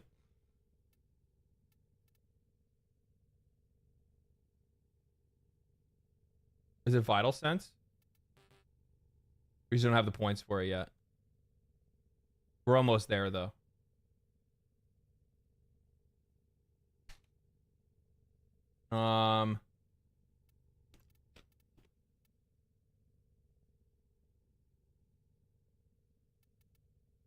I'll just make it another V. That's fine.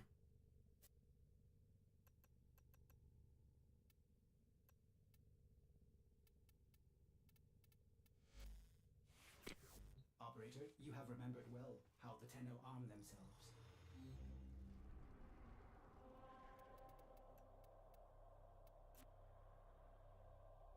Star Trek. Yeah. DS9 was really good too.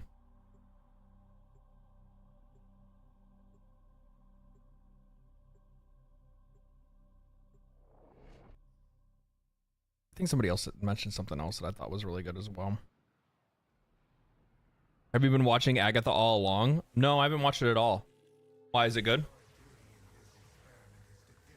I didn't watch the other show before Agatha. I forgot what it was called. I have for the most part I have Marvel exhaustion syndrome. I'm just kind of over it right now for a little while. You know what I mean?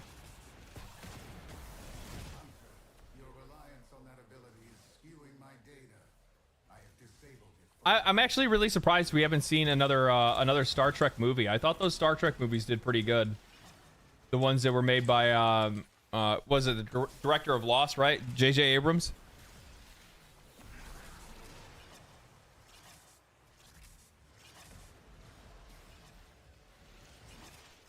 WandaVision, that's the one that I was thinking of. Yeah, I didn't watch WandaVision.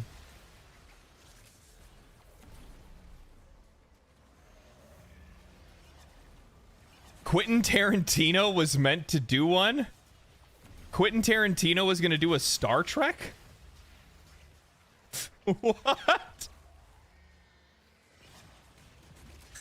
Live long and prosper, motherfucker.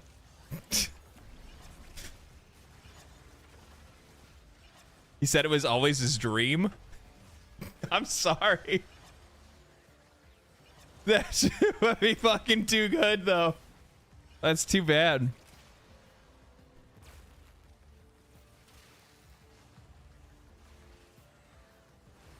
I think he's better. I think he's way better at doing his own original movies to begin with.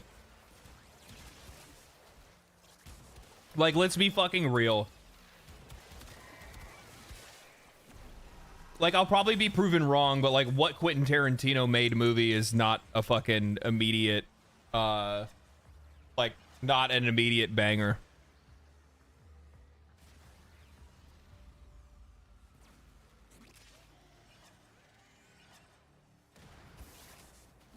I think that was like, you know, the thing is like back when I mean, everybody still is kind of bitching about SBI and stuff like that.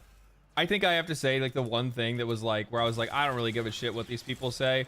It wasn't until the time that I saw like one of the Sweet Baby writers talking about, well, how I'm an auteur. You know, when I look at Quentin Tarantino, his work is obviously rooted in white supremacy. I was like, shut the fuck up. Shut up. You jealous twat. You jealous twat. They made a whole presentation called The Death of the Edgelord and had like a little picture of him and tried to make sure that he was as small as possible to try to minimize him as like even visually minimize him. So gross. J.J. Abrams ran Star Trek movies into the ground? Ow. I thought that...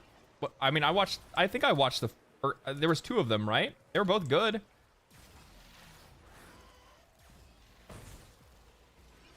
Yes, white supremacy because Samuel L. Jackson is the best character written in his movies.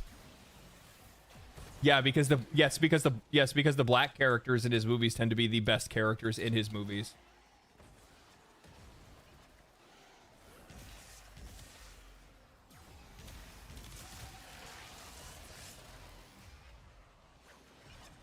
Yeah, because you know, a dude that's a racist would totally write it into his movie where, you know, what is it, was he like a gang leader or a drug dealer or whatever, like that fucking big shot from Pulp Fiction? I can't remember his name, and he gets manhandled in that dungeon, and then puts a fucking shotgun to that dude's nuts.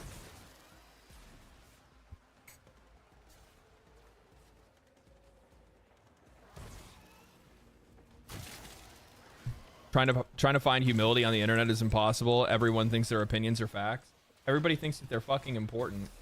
I think like that's one of the things that like I try to do my best to be able to like maintain, because it's an idea that like I've always pretty much had, which is that like, you know, you need to be thankful of what you have and what you earn, and try to earn what you have, and never let anything ever feel like it's a guarantee. Like as an example, like this is I don't think there's I can talk about this kind of thing. I just can't talk about like specifics or anything like that. But like as an example, you know, obviously like recently the channel has been doing very, very fucking well, right? Views have been really good. We've been gaining a lot more people that have been wanting to watch live streams, and people that have been wanting to watch like video, like people have found the channel. That's basically, you know, what happened. People found the channel. That's awesome. With that comes a lot of people that like comes like a lot of like sponsors and stuff. That's awesome. That's money for me to be able to continue to do what I'm doing. Right? That's kind of that's how this whole fucking thing works. There were some offers that I got that were, I'm going to be real, like life-changing. Like life-changing money. And those offers were based on me being able to deliver something that I personally didn't like. Even though the channel was doing really well, like their expectations were for me to deliver on something that I knew that I couldn't do. Like I personally knew that I couldn't do. And I am so thankful that I am one of those kind of people that does not immediately assume that like, oh, my channel is doing really good right now, that means that every video is going to be like this forever. Like, no, it doesn't. Like I'm so happy I'm somebody that doesn't get caught up in the fucking hype of a little bit of success, because I could have got myself into a lot of trouble, and I turned around and proved myself right within like a week or two. And I kept my expectations where they've always been, and I've kept my plan to be what it's always been. And I didn't let the fucking money blind me. I didn't let the hype of like the channel getting a bunch of views and stuff like that blind me. I just kept my head down, and I literally told it to, like, I was talking to like my family about it and friends about it and whatnot, and they're like, oh man, how are you gonna turn that down? And I'm like, I just, you know, what are you talking about? Everything's going great. Be honest with you, even the people that get my deals for me were the ones that were like, oh dude, this is gonna be awesome for you. And I'm like, I'm not gonna take it. And they're like, what, really? And I'm like, nah dude, like I don't think I can deliver on this. I don't think that's realistic. I'm like, all this is temporary, and even if it's not, I still want to think it is. That's how I work. That's what I do.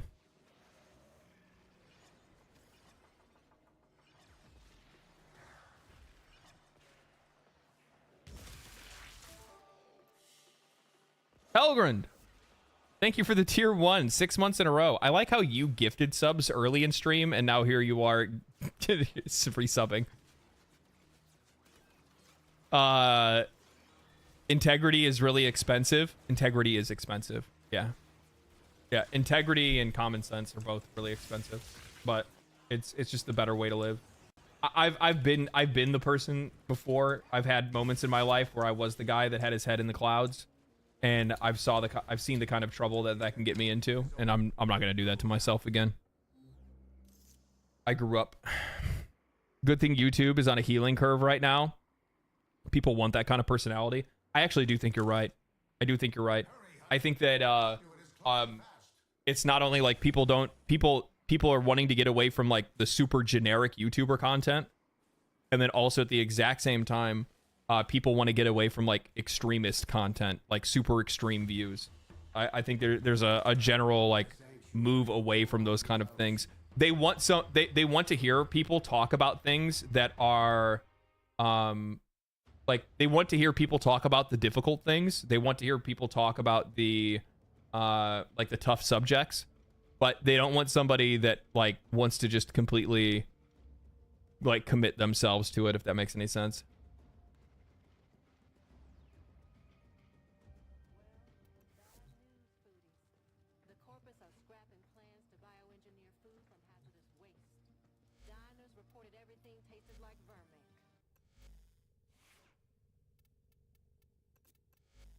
Okay, are we close?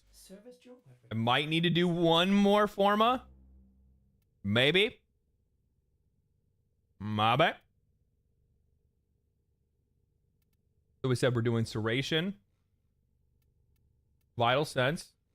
I'm still going to need to do another forma. I'm going to put this here. It's still going to be, still needs to be one more, I think. What was the last one? Rhyme rounds? Yeah. Meh.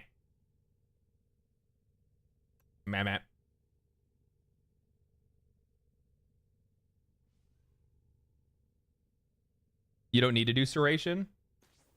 What would I do instead of Serration? I would still want to use rhyme rounds. I only have 9 left.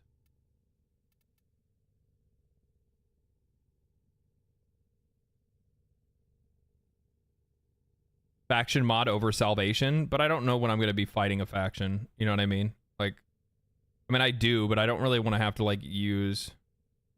I would probably use Serration instead, more times than not, because I'm not the kind of person to want to make like 3 configurations for each faction. I mean, I guess I could, but well, I mean, what do you?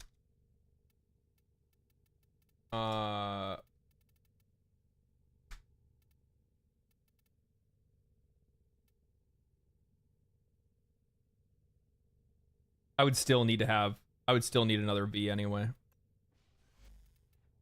Regardless, I still need to have another V.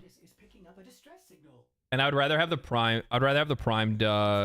primed faction mods anyway. Shut off the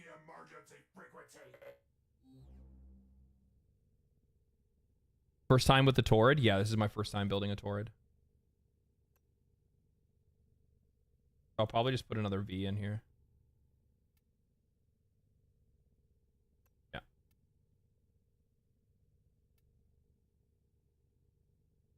That still actually might end up being short, now that I think about it. I probably should have went here instead. Right? I don't know. Doesn't really matter. I have like a million forma. We're chilling and chatting and stuff like that anyway. Yeah, I'm just going to build it for general use right now. I think, yeah, I can build it into niches later. Yeah, you got a good point. Mikey, thank you for the prime. Started up the hype train. Choo choo. All members of the squad must be in a Warframe. Who switched out?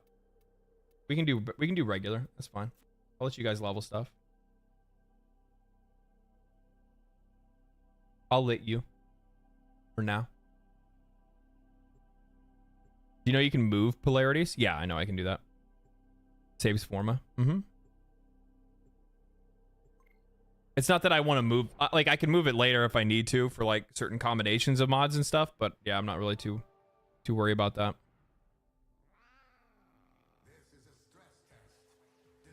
How long does it take to really get going in Warframe? Do I need to do a decent amount of additional spending at all? How long does it take to get going in Warframe? Do I need a decent amount of additional spending at all? Blake with the $5. Thank you for that. Appreciate that. Funny thing is that I like, so the two videos that I have is like my new player's guide, like Warframe video that I'm making. It's already made. I just have to do the editing for it. And that's going to actually answer that question. So I have no problem answering it now, but look forward to that video because it's going to give you a lot of background and it's going to help you out quite a lot. So no, no. So Warframe's biggest weakness at the beginning for new players is the fact that you start off, the biggest weakness, literally, there's two. The two biggest weaknesses of Warframe at the very beginning is, one, the game doesn't do a very good job of giving you a reason to play it. And then two, you start off with only 2 Warframe slots and 5 weapon slots. So you only have a limited amount of Warframes and weapons that you can have at one time. So that ends up becoming less of an issue later. Technically, you actually have more slots than that because the game also starts you with a little bit of premium currency. You can use that to go buy yourself another Warframe slot. But, that's what I would say you would do. Don't bother with the weapon slots because, like, get weapons on your character and then all you're going to do is just level stuff up and sell it. Level stuff up and sell it. Level it up to max, sell it. So you can increase your mastery rank. Because weapons are much more easy to replace than Warframes are. Then, once you're playing and just doing this, like, my best advice, and I didn't even bring this up in the video, but one of my best pieces of advice is to make sure that you like the game before you spend money on it. And there's no need for you to spend any money on this game whatsoever at the beginning. I'll be honest, like, I didn't use Forma on my weapons or, like, really even mod my weapons out past using, like, auto install until, like, halfway through, like, the campaign. And by then, I was invested, right? So then I had no problem. And you're also going to end up getting, you're going to get more Warframe and weapon slots from completing the Nightwave, which is the free battle pass that you'll have access to the minute that you come in. There is no paid version. There is no way to pay yourself into, there's no way for you to pay yourself into completing it or anything like that. You just literally, you're just fucking chilling, man. Like, you don't have to worry about any of that stuff. All you got to do is just, like, focus on building the Warframe that you have and leveling up weapons and finding new weapons, building new weapons. If there's a Warframe that catches your eye and you're like, fuck, I want that Warframe, then go for it. Find out where it is. Make that your first goal. And then that's pretty much about it. Initial spending, I actually suggest not spending anything and just playing the game as is. Plus, on top of that, the Warframes that you start with are technically some of the best Warframes in the game and are used in just about every situation that you could ever play in the game. every Warframe in this game is viable for all content. While there are some Warframes that are better than others at certain things, any Warframe can do anything in the game. Period. I hope that is a good explanation.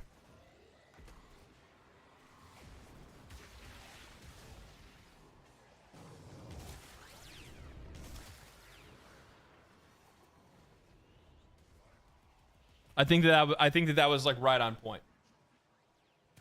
Appreciate the answer, LD. Looking forward to the video to give the game a try. Yeah. Like the thing is that like, to be honest with you, like the video that I'm making is more or less kind of saying that, hey, it's okay to feel like you're confused and overwhelmed. That's just what this game is. And to be honest, I think I even say it in the guide. I realize that this guide, I think I say the line, yeah. I feel like this guide is relatively erratic, but that's the kind of game that Warframe is. It's a game that is filled with a ton of things for you to do, but nothing that you have to do. There are no you need to do this or you're never going to see it again situations in Warframe.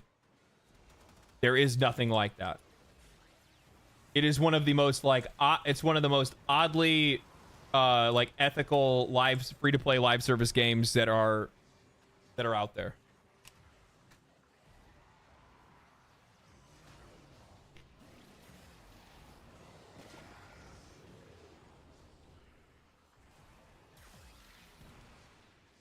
Like what's even fucking crazier is that I'm sure like people are gonna probably, I'm sure people in the comment section of that video once it comes out are likely gonna disagree with me on this, but I even bring it up and where I'm like, you know, the section on the start chart, I'm like, where it says like, you know, if you're just starting the game and you see like alerts, events, invasions, you know, void, ignore all of it. You don't need any of it. While there is going to be sometimes some things that are up there that you'd like to grab, and it would be good if you started to do those things early, I don't think it's necessary to even tell players that. I literally would just say, just do the star chart, and all you need to worry about for the first 20 hours is having fun.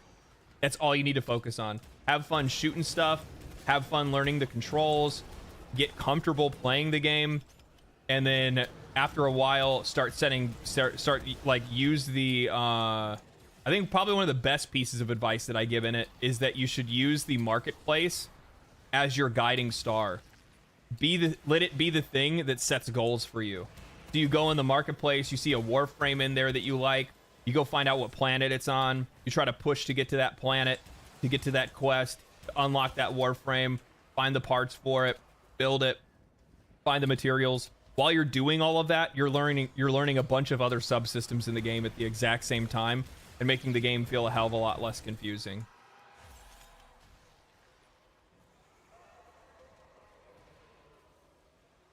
Oh, and find a clan. I definitely bring that up. I have like a shotgun section, like shotgun, what do I call it? Like shotgun tips from the game, from like the community, because I did like an AMA on I did an AMA on Reddit like a month or so ago, and I brought in some tips from there. Best part is you're collecting things you'll need in the future by playing. Yeah, exactly. Same thing goes like I tell them like don't even bother, don't even worry about reputation grinds, don't worry about Cetus, don't worry about Fortuna. Like this game is best played as somebody that wants to specialize in something. Find something that you enjoy doing and do that one thing, and that's it.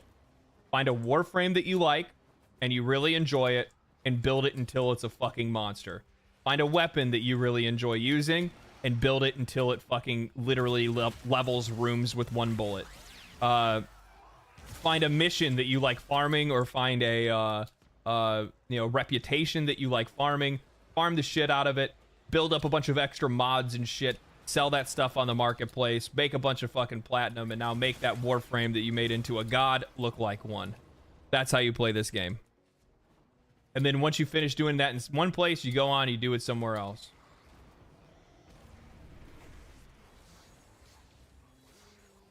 Farming Whisk was a pain, and I still have trauma. I just traded for Wisp Prime parts. It was the probably best decision I ever made. I don't think I ever made base Wisp. I think somebody actually just gifted it to me, if I'm not mistaken.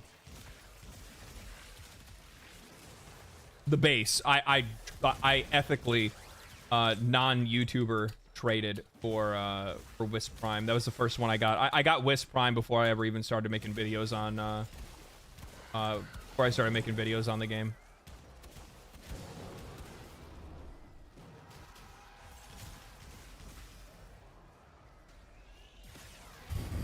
You needed to make 2 frames and then merch. Shut the fuck up.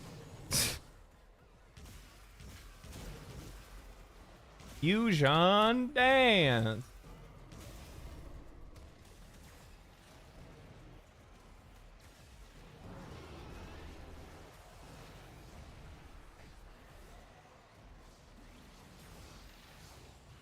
The game has so much content you can't touch all of it in one day. Yeah, well, I mean, it's not even just like the so much content thing. It's just like everything in the game serves to do the exact same thing. And I think that that's the one point that a lot of people, like as a new player, you don't realize. And then I also think that a lot of people just overlook. And that's that everything in the game serves the exact same purpose. Building new warframes, building new weapons. Everything in the game does the exact same thing. It all serves the purpose of building new warframes and building new weapons. So you find the thing that you like to do the most, you do that until you've completed it. And then you move on to the next. And then if there's something that you really don't like to do, then you buy your way out of it. With the money that you earn doing the things that you like doing. Who is doing this? Nova? Or is that Oberon's ability? That's Oberon.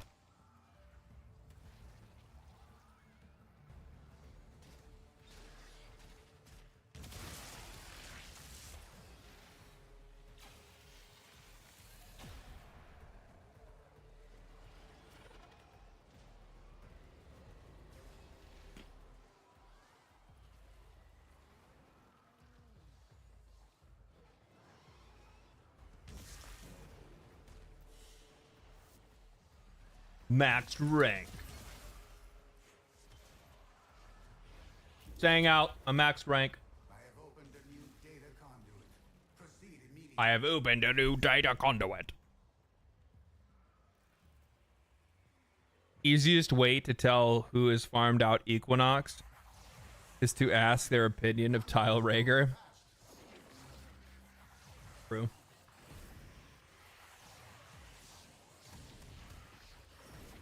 Don't be afraid to take breaks. Well, that's the other thing that I talk about this as well. Is that, you know, I got to a point in Warframe where I just don't, I play like I play once a week for sure because I play it on stream. And then I play it like maybe one other time a week if I'm going to play with like friends or something like that. But outside of that, I don't really play a lot of Warframe. I don't need to.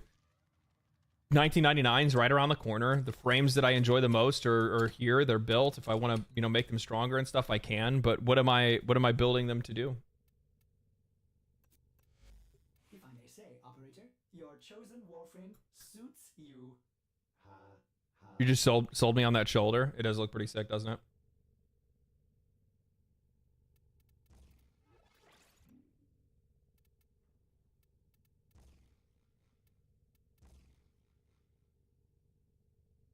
So this is a pretty solid build for now, right? For now.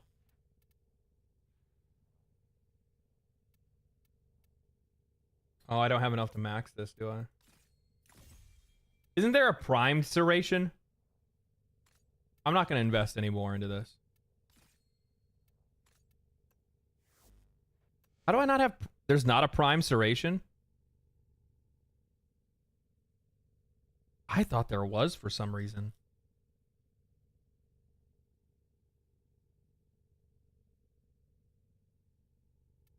Well, I know you say, let's see if I probably can't get enough off of like duplicate mods. I don't think I can at least.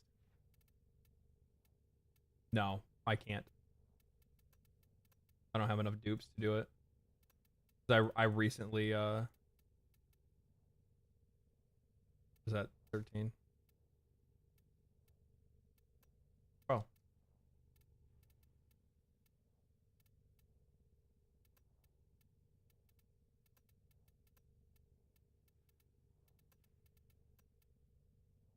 Otis wonders, why is he here?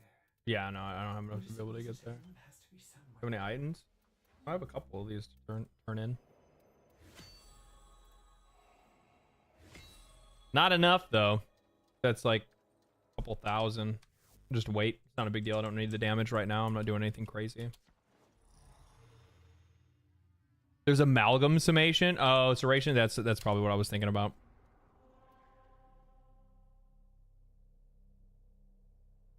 Most of us max out. Oh, you max out Merciless and then stop using Serration and then switch it. 5k endo? Yeah, but how much do I need for...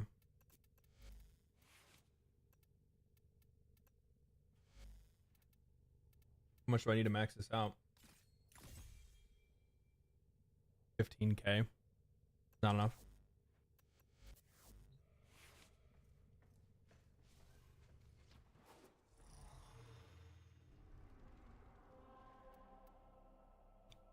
Do my Archon hunt.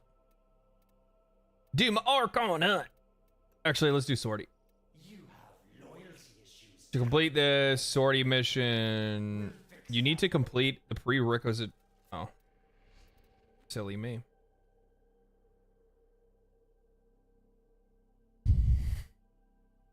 Spy sortie. It's okay. We're gonna fucking one-shot this. I believe in this team. I actually probably should have switched to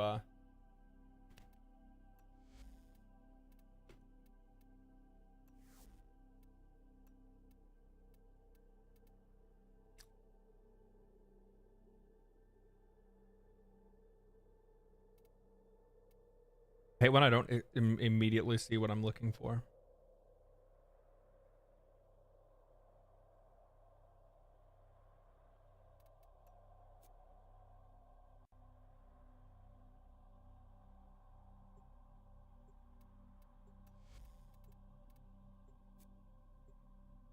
Uh-oh. Okay, we're good. She didn't have any mods for a second. That was close. What infested weapons do you think we'll get? I don't know, actually. That'd be a really good question.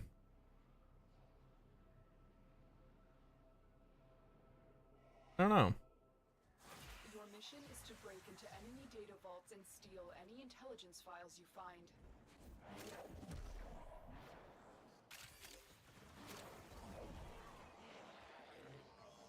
Actually, I forgot what's my that's arrow. I forgot how to stealth as her.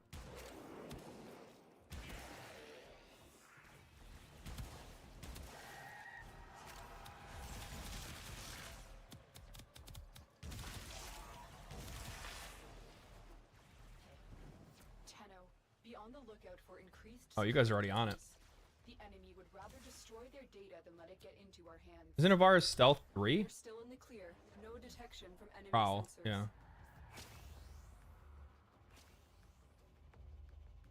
Okay, you can't even see me. What was that? That was what was it? Did you see it?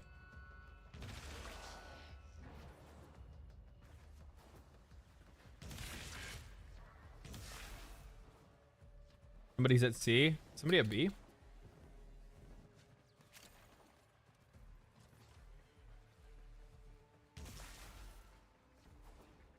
I can't tell if they're at B or A, B or C.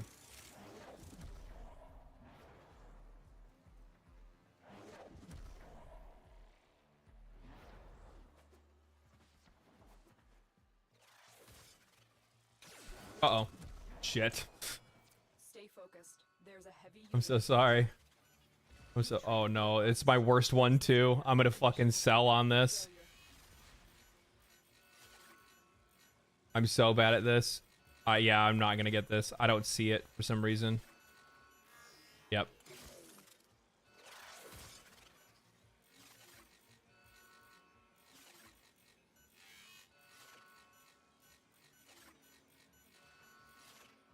Data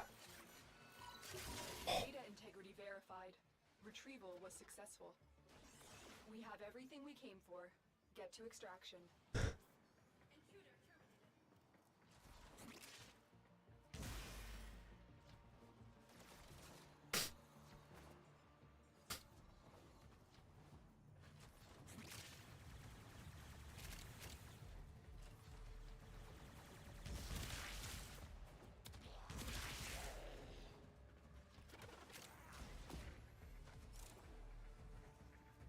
I like how I'm the only one that brings the stealth frame, and then I get my ass hit by a fucking laser beam. Bomb diffused. Yeah.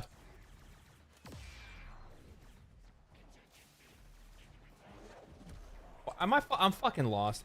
This fucking marker, I swear, dude.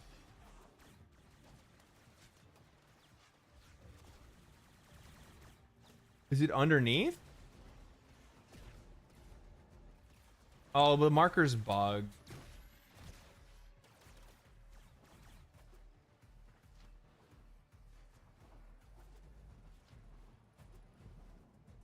I like how every time people bring up the fucking map marker being bugged, they just ignore it, like straight up, like full on ignore it. Like there was one time that I remember. I think I was watching a dev short, and fucking Reb read it out loud, and then they didn't even say anything. They just moved on. Stay focused. There's a heavy unit approaching. They just moved on. It was funnier than shit. They were like, map marker fix? Like, Reb's just like, map marker fix? So anyway, do you have anything to talk about for Soulframe?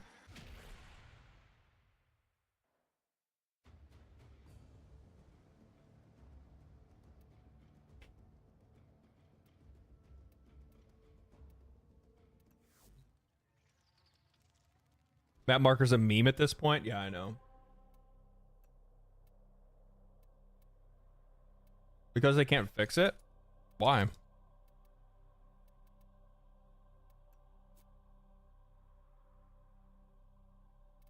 That sounds like you're not trying.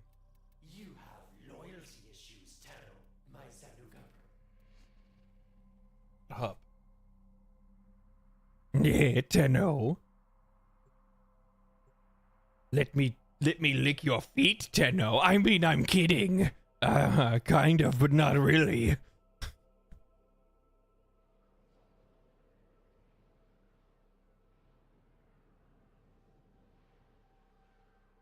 For scientific reasons, Tenno. Send me pictures of your toes. Eliminate all corpus threats. Stay focused. There's I got 7K hours in, and I still lost, and I still get lost sometimes. Yeah, I could easily see that happening.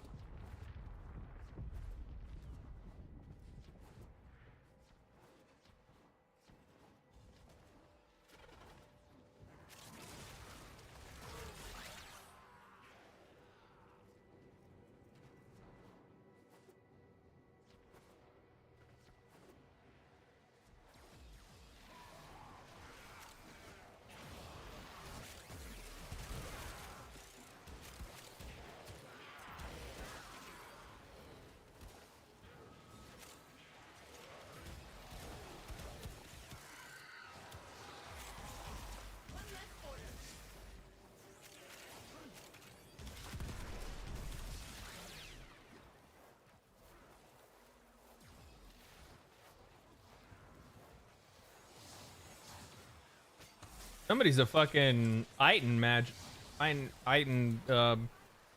Iatane magnet.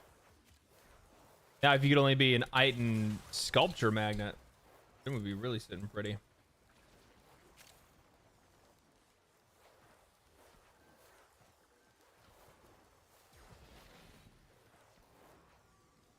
Oh.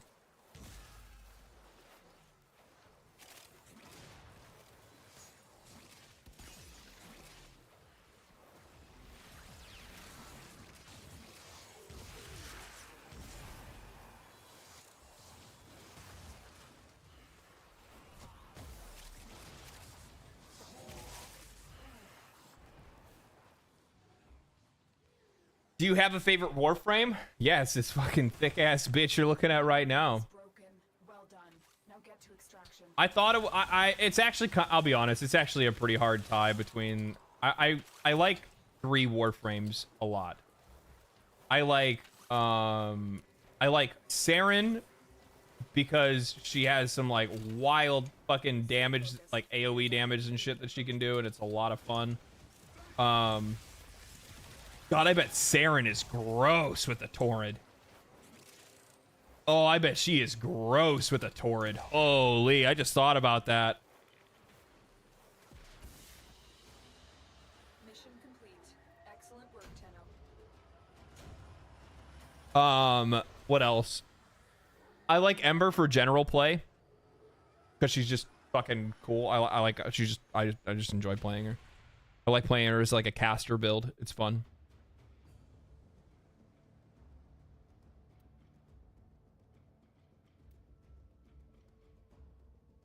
And then I like Wisp for like playing her as a she's like a support, but she's also very strong too.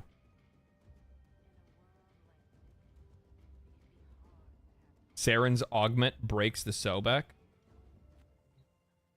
Is there an Incarnon for it? Or what? Like what is it, like Sobek Incarnon, or is it Sobek is it a like what is Sobek? I can't remember what the Sobek is. Kuva Sobek. Oh, it's a Kuva weapon. Interesting.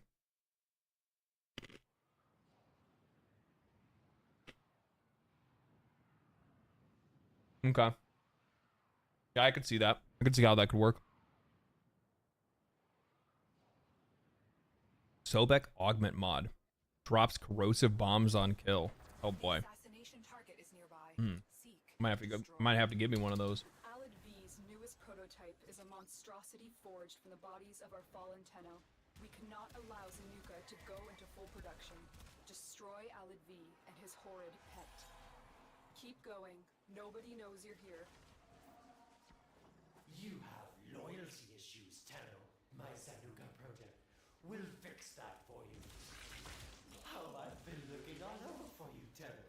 Come, let me show you my new venture. I think you'd be a perfect fit. Oh, if it's your friends you're looking for, you're welcome to place a bid for my newest Zanuka prototype. Zanuka. Oh, have you come to make a donation to my newest enterprise? Excellent. Please report to my lab for reconstruction. Alid V sees the power of the Tenno and thinks he can take it for himself. That power is sacred. This blasphemy must end now.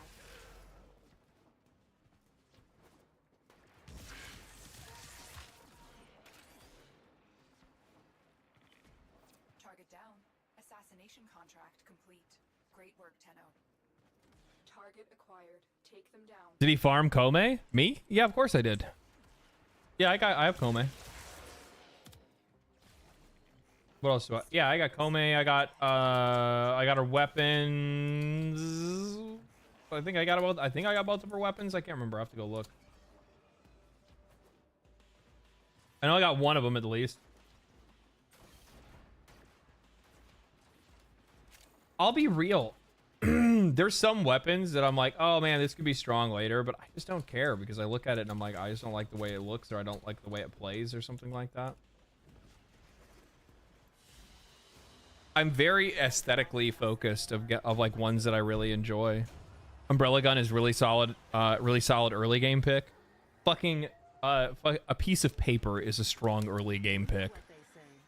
The road to good intentions be paved.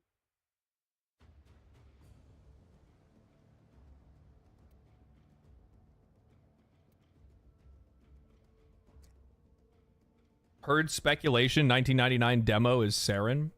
I am the one that said that. I said that when they first showed the image of her. I was like, that looks like Saren, and people are like, no, it doesn't. And I'm like, yes, it fucking does.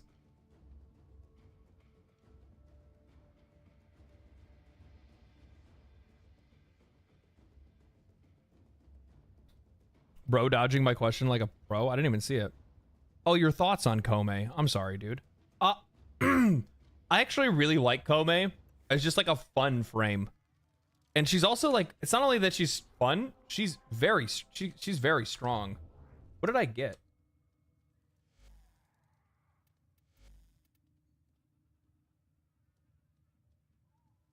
Oh, mod drop chance. Cool.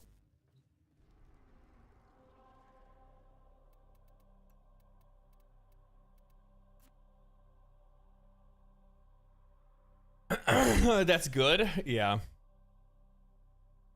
Endo drop increaser. Basically, that's what it is. Yeah.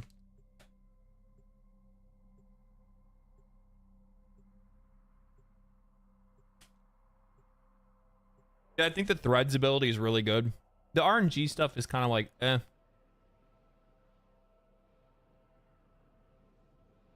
I think they need to limit the pool of, they need to limit the pool of the, like,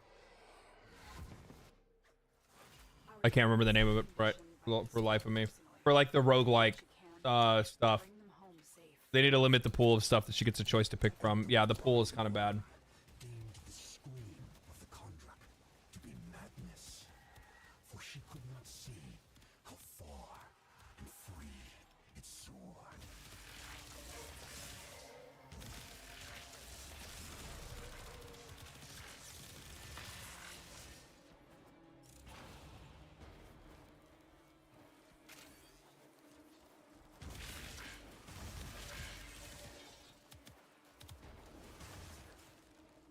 Fucking thugging right now.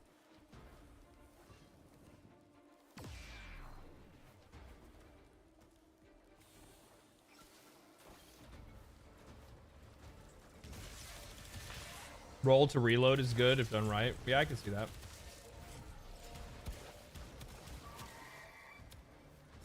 Or you just don't use a weapon that reloads.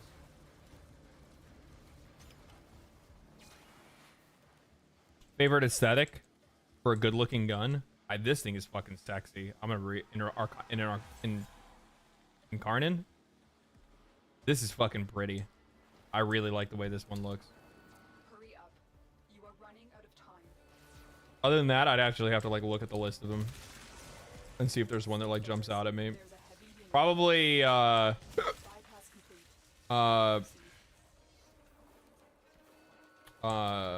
fucking, I don't know, I have to think about that.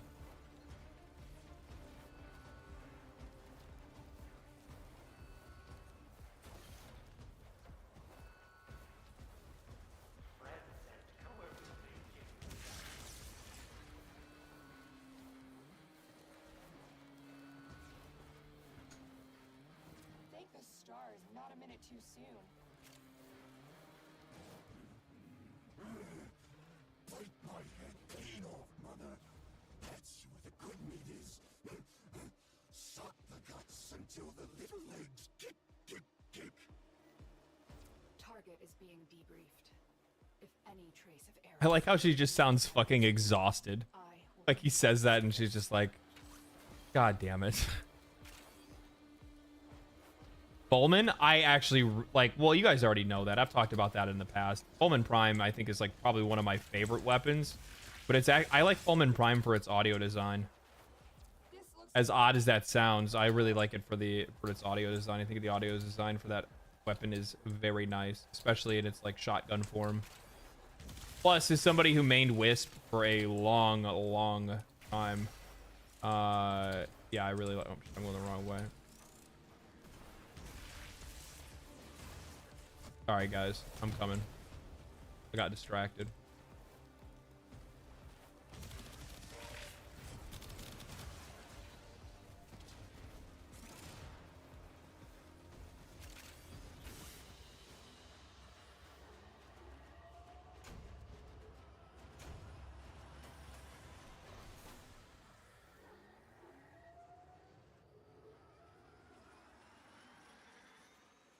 Your character's cheeked up. Yeah, I know. Ember's got the fucking cake.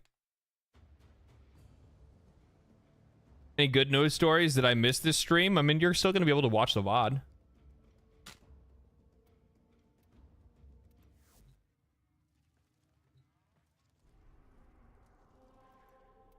I think we've had a fun stream, or like all around.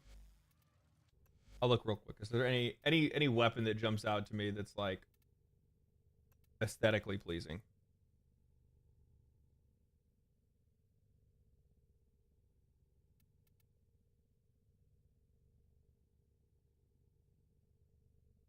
I do like Phantasma.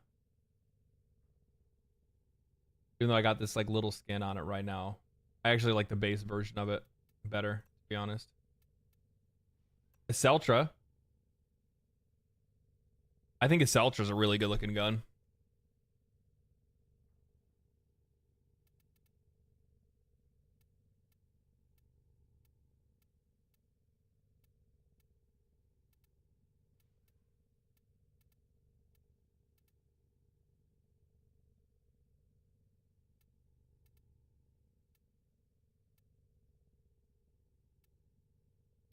Yeah.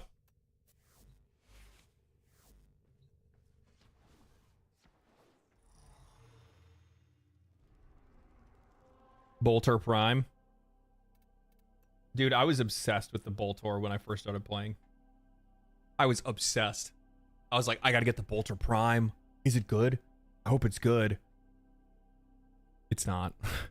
It's not bad. It's not good. It's just really, it's good. It's really fun and like cool to use at the beginning of the game, because at the beginning of the game, you can actually fucking nail people to the walls. You know what I mean? But it takes a few shots later on. Riven can make it amazing. Yeah, I bet if you could get a Riven for it. Bolter Incaron's pretty good. More? Huh?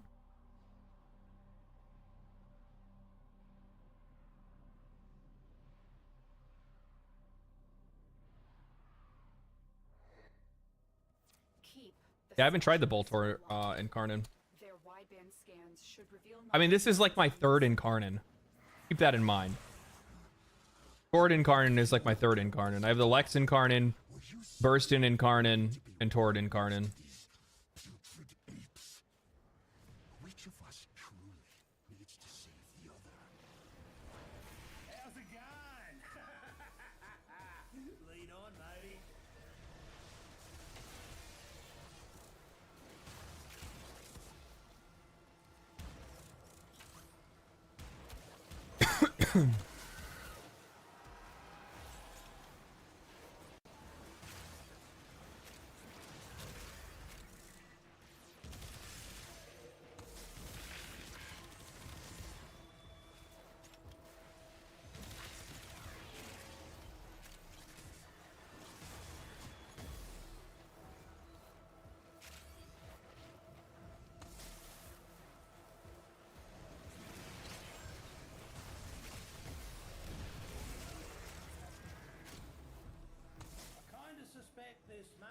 OG Boltor was meta back in like update 7 or 8 when it came out.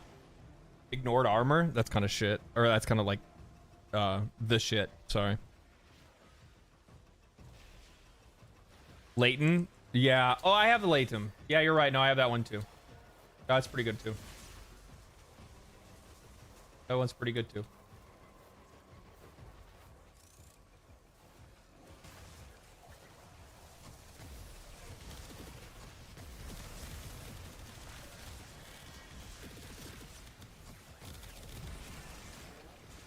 I need to put my other weapon on. I put my glaive back on. My glaive prime.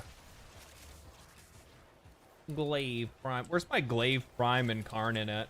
You know what I mean? Do they have melee Incarnons? Yeah, I think they're gonna make a day of this. That'd actually be kind of. They do?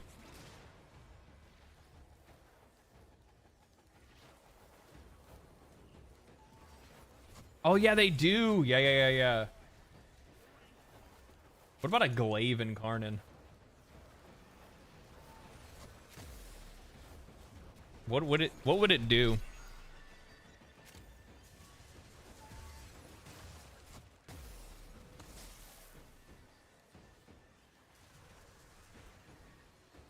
Glaives don't even need that's not the fucking point, okay? Nothing in Warframe needs to be as strong as it is, okay? It's just that it can be. Let's be real. There's no reason to do like millions of damage in this game. Nothing requires that much. It's just the fact that you can. Though I do like what they do with Incarnons now, because I think in a lot of cases it looks like they take weapons that are like pretty decent but like really aren't used all that much, and then they give them a big O buff. Big O Incarnon buff, and then they make them fun and interesting to use.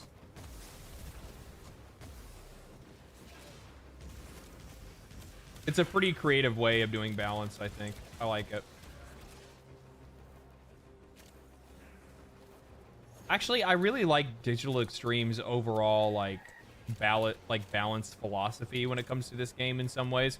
I don't like it in some ways, because the thing is that you're allowed to make weapons so fucking powerful that, I mean, they can't even, like, I'll be real. One of the like part of me actually thinks that like part of me thinks that DE just doesn't know how to be, like, they just don't know how to like make a good boss fight. I think that's like one of the things that they struggle with, is like good boss fight design. Like good boss mechanics and stuff like that feel like impactful and demand your attention and stuff like that. That's part of it. But I actually think that like one of the biggest reasons why you can't really have like good raids and stuff like that, like you would see like Destiny style raids and whatnot. I think the reason why you can't see that kind of stuff in a game like this really does come down to the freedom that players have when it comes to building weapons. Because it's too hard to be able to balance for.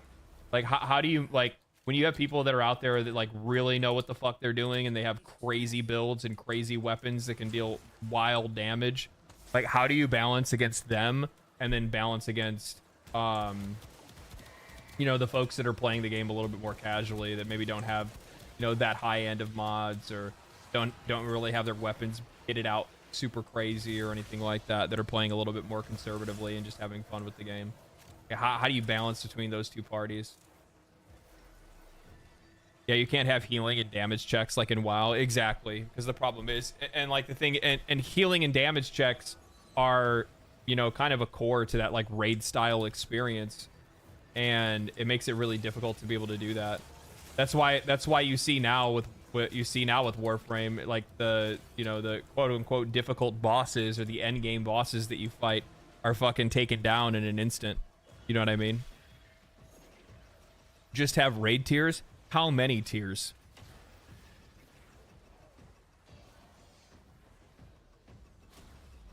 Exactly. On Choker, Chonker, you're right on the fucking you're right on the money.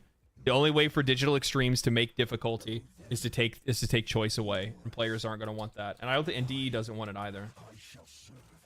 I think that we might be able to get that experience that we're looking for, like raids, things like that. Maybe we might end up seeing that with Soulframe. Maybe that's the game where they can make that happen in.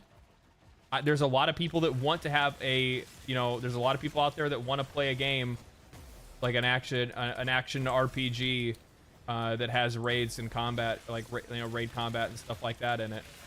They could do it there if they wanted to.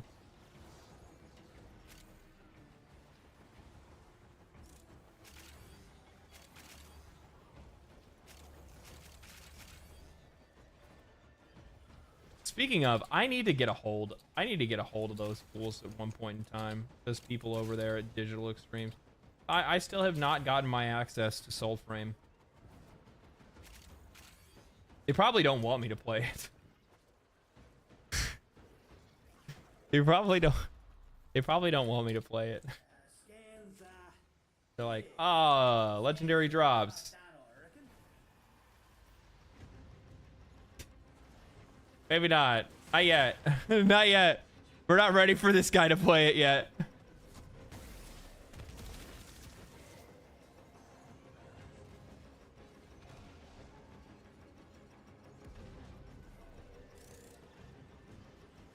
Supposed to come out in early access this fall, I believe. I don't know if we'll see. We'll see if they end up doing that or not. I don't know if they will. Maybe they will, maybe they won't. personally, if I were them, I wouldn't do it. Like, I get what they want to do. They're trying to do the same thing they did with Warframe.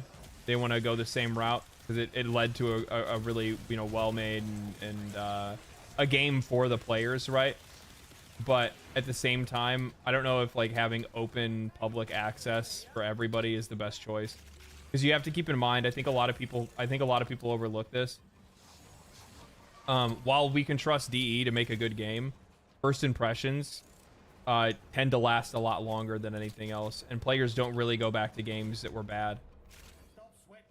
Like, sometimes it can happen, but like as an example, like Fallout 76, right? Fallout 76 has people that have returned to it, but there are tons of players that will never fucking play it because of what the game, you know, has represented to them since it existed. I am one of those. People tell me, "Oh, it's really good, man. It's really good. You can have a lot of fun. It's a lot of fun playing. It's a lot of fun playing the game." And I'm like, "Yeah, okay, that sounds great." And then I see people playing it, and I'm like, "Fucking cringe." Warframe didn't have that much attention from the start, so first impressions were later on. That's the other thing to keep in mind too. Yeah, you got a really good point. Yeah, Warframe didn't start out with a shitload of players. They only had, I think, like 13,000 players at your launch for a game like Warframe was back in the day is pretty fucking good, man. For it's like Steam launch, that's pretty good.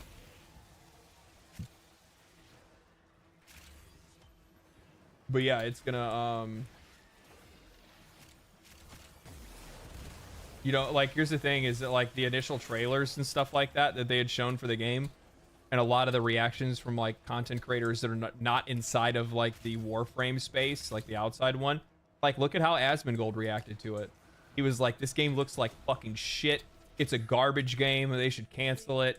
Like, he was about as like vitriolic as it could get, and I can't blame him. If I didn't, I'm biased. If I didn't have the context of playing Warframe and meeting the developers and knowing like what's going on behind the scenes and like what they're trying to do and whatnot, I would have felt the same way. And I did feel the same way. I remember when I think I did do a live reaction at one point in time to Soulframe for the first time, and I was talking about it and I was like, "Yeah, this looks like fucking garbage." And I was sitting there and I'm like, how is it that anybody could make a game that looks like it's gonna play like this does after fucking Elden Ring comes out? Like, how do you, like, what are you fucking thinking? And honestly, I still feel that way. I still feel that way.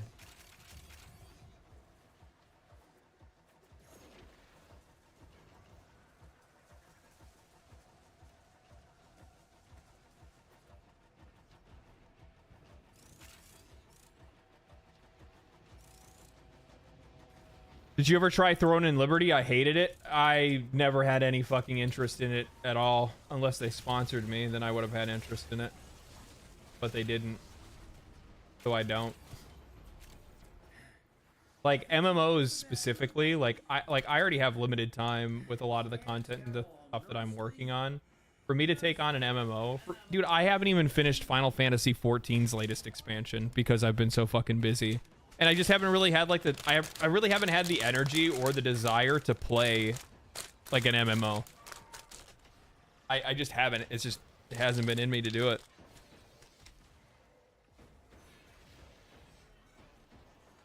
The main problem is that they use the same Warframe engine, which is shit for slowed down combat. And we see the Drifter. They literally borrowed Grineer animations. Exactly. Like there's some laziness that's there that's, I think, is very apparent in that game. And I realize that I think some of it is placeholder, but it's very easy for placeholder stuff to become permanent if players aren't complaining about it.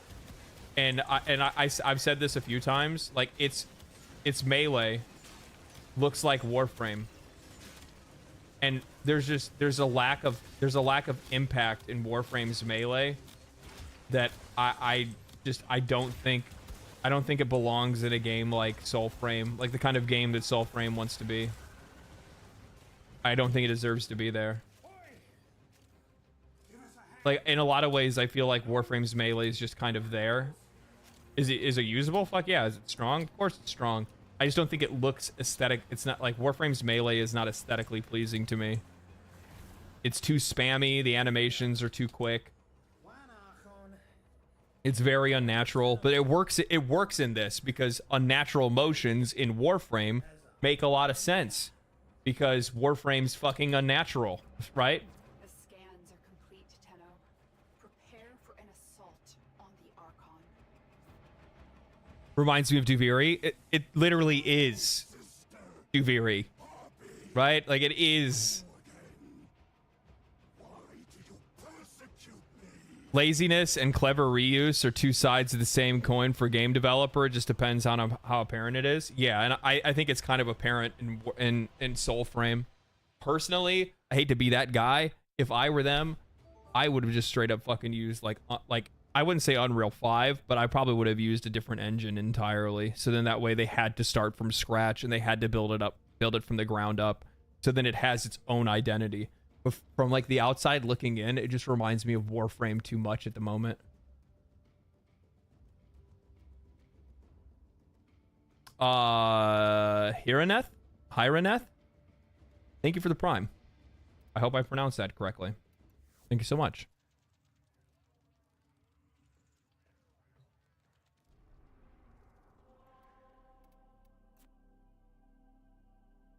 UE5 would be insane. The problem is with UE5 is that UE5 has performance issues and stuttering and stuff like that. And I don't know if it's UE5 specifically that has the issue or if it's just that like people don't know how to optimize with UE5 yet.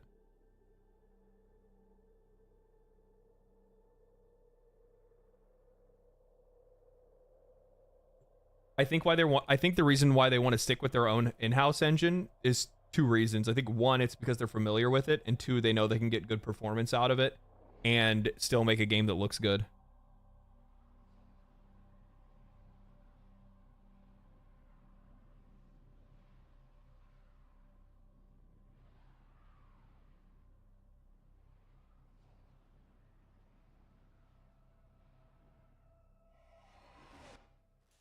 To rebuild paradise, Pazul's Narmer will destroy all they consider makers. Archon Naira will be at the forefront of the slaughter.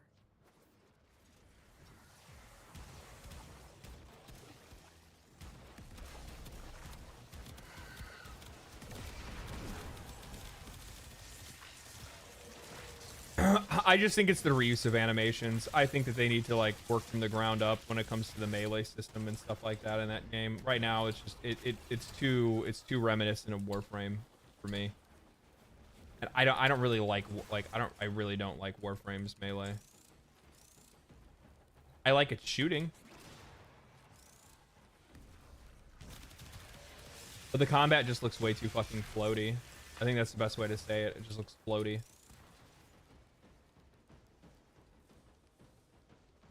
Am I stupid? Yeah.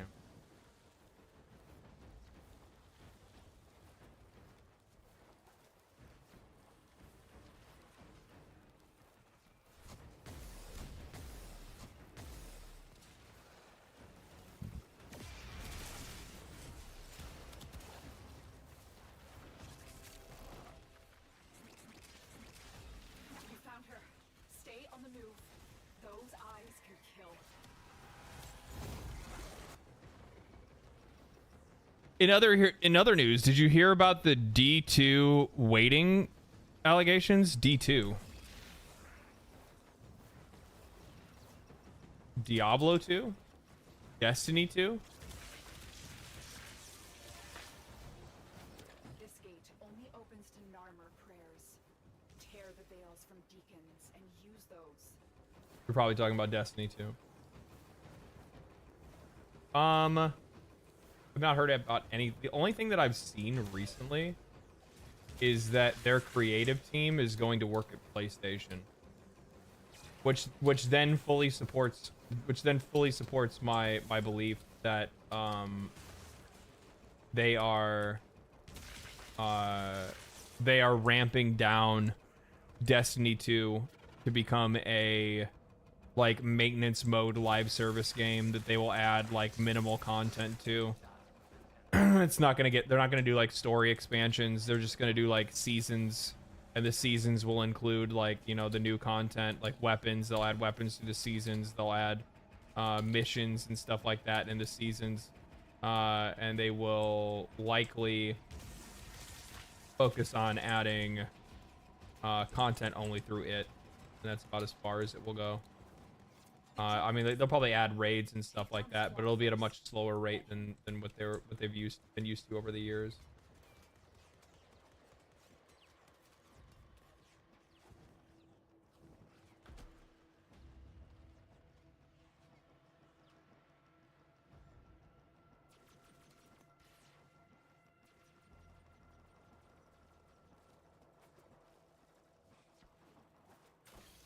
There's no definitive proof, but people have been testing percentages to see what weapons get perks on them. Ooh. Ooh, that's not good. I'm going the wrong fucking way. I'm sorry. Doesn't matter. You guys are gonna fucking smash it before I get wrong way again. Thank you.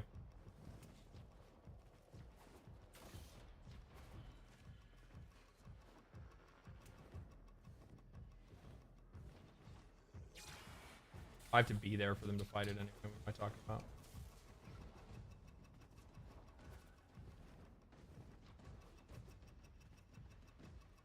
What?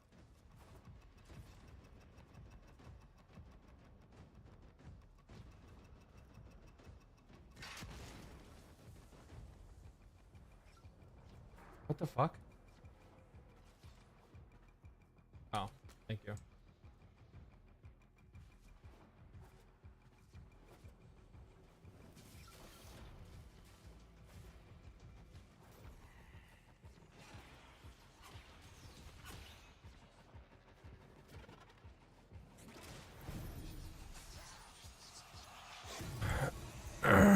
The way that RNG distribution looks right now, it looks like a genuine bug, not the intention of tampering with numbers. Maybe. We're missing one of the Deacon crowns.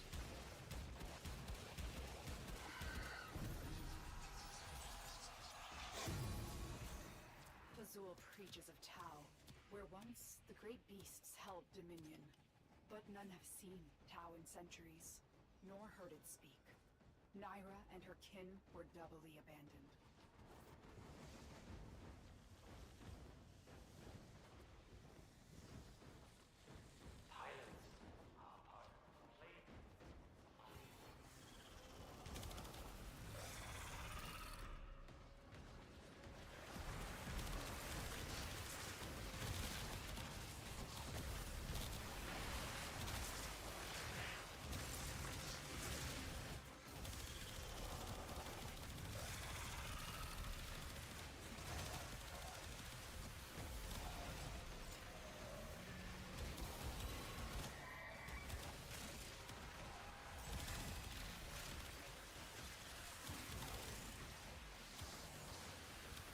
So many particles.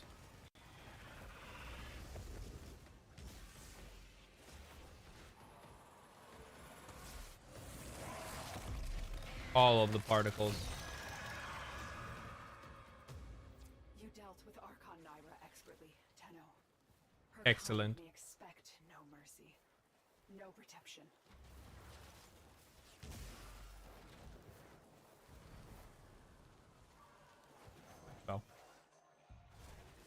There are multiple tiles where you can fight her on the marker and be confused. Yeah. Well, I mean, that's just fucking Warframe. Getting lost in Warframe is just kind of it's a badge of honor, honestly. And it's one that you never get rid of. I guarantee there's probably people that no matter how long they play this fucking game, they get lost on maps sometimes. I know I could technically like pull up the map, but it's just, I don't want to do that.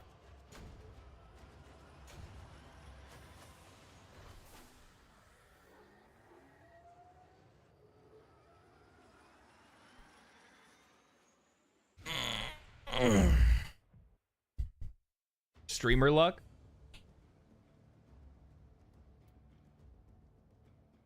It's that Tau Forge cheat that I tried to do before. It was delayed. That's what it was. It was delayed. It was delayed.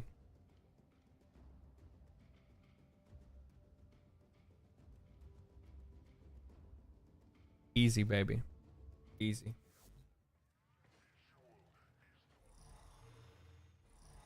Okay. Cool. Cool, man. So now we got another towel forge. I don't know what I'm gonna end up using those yellows on. I got a lot of fucking. Actually, I have a lot of Archon shards. I have a lot of yellows and I have a lot of blues. I don't really have a lot of reds anymore. Obviously, because I just put maxed. I just did full towel forged on Ember. I got her fucking as dirty as possible, right?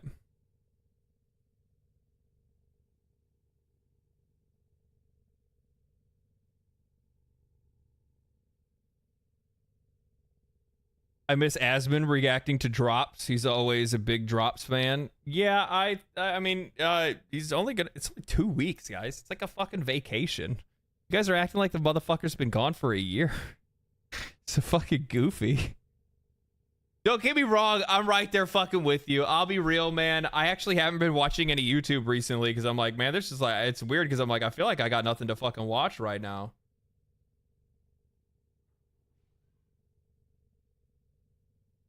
I feel like I got nothing to fucking watch, and I feel bad because like this week has been rough for me trying to get things going too. And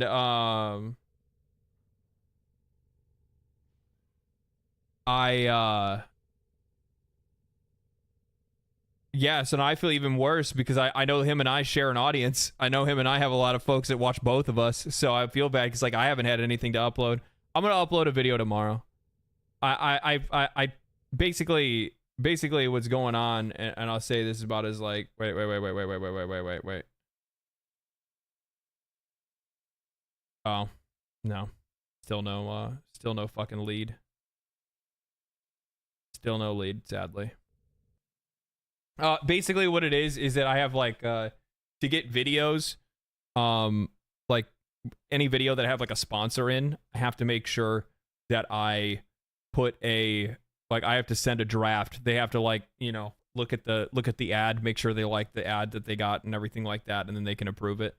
And literally all week I've been fighting with sponsors trying to get them to approve, and it's just it's been kind of a pain is all it is. But it's not their fault. It's more my fault than anything else because the fact that I kind of pushed them all the back, like I pushed all of my sponsors too close together without noticing it.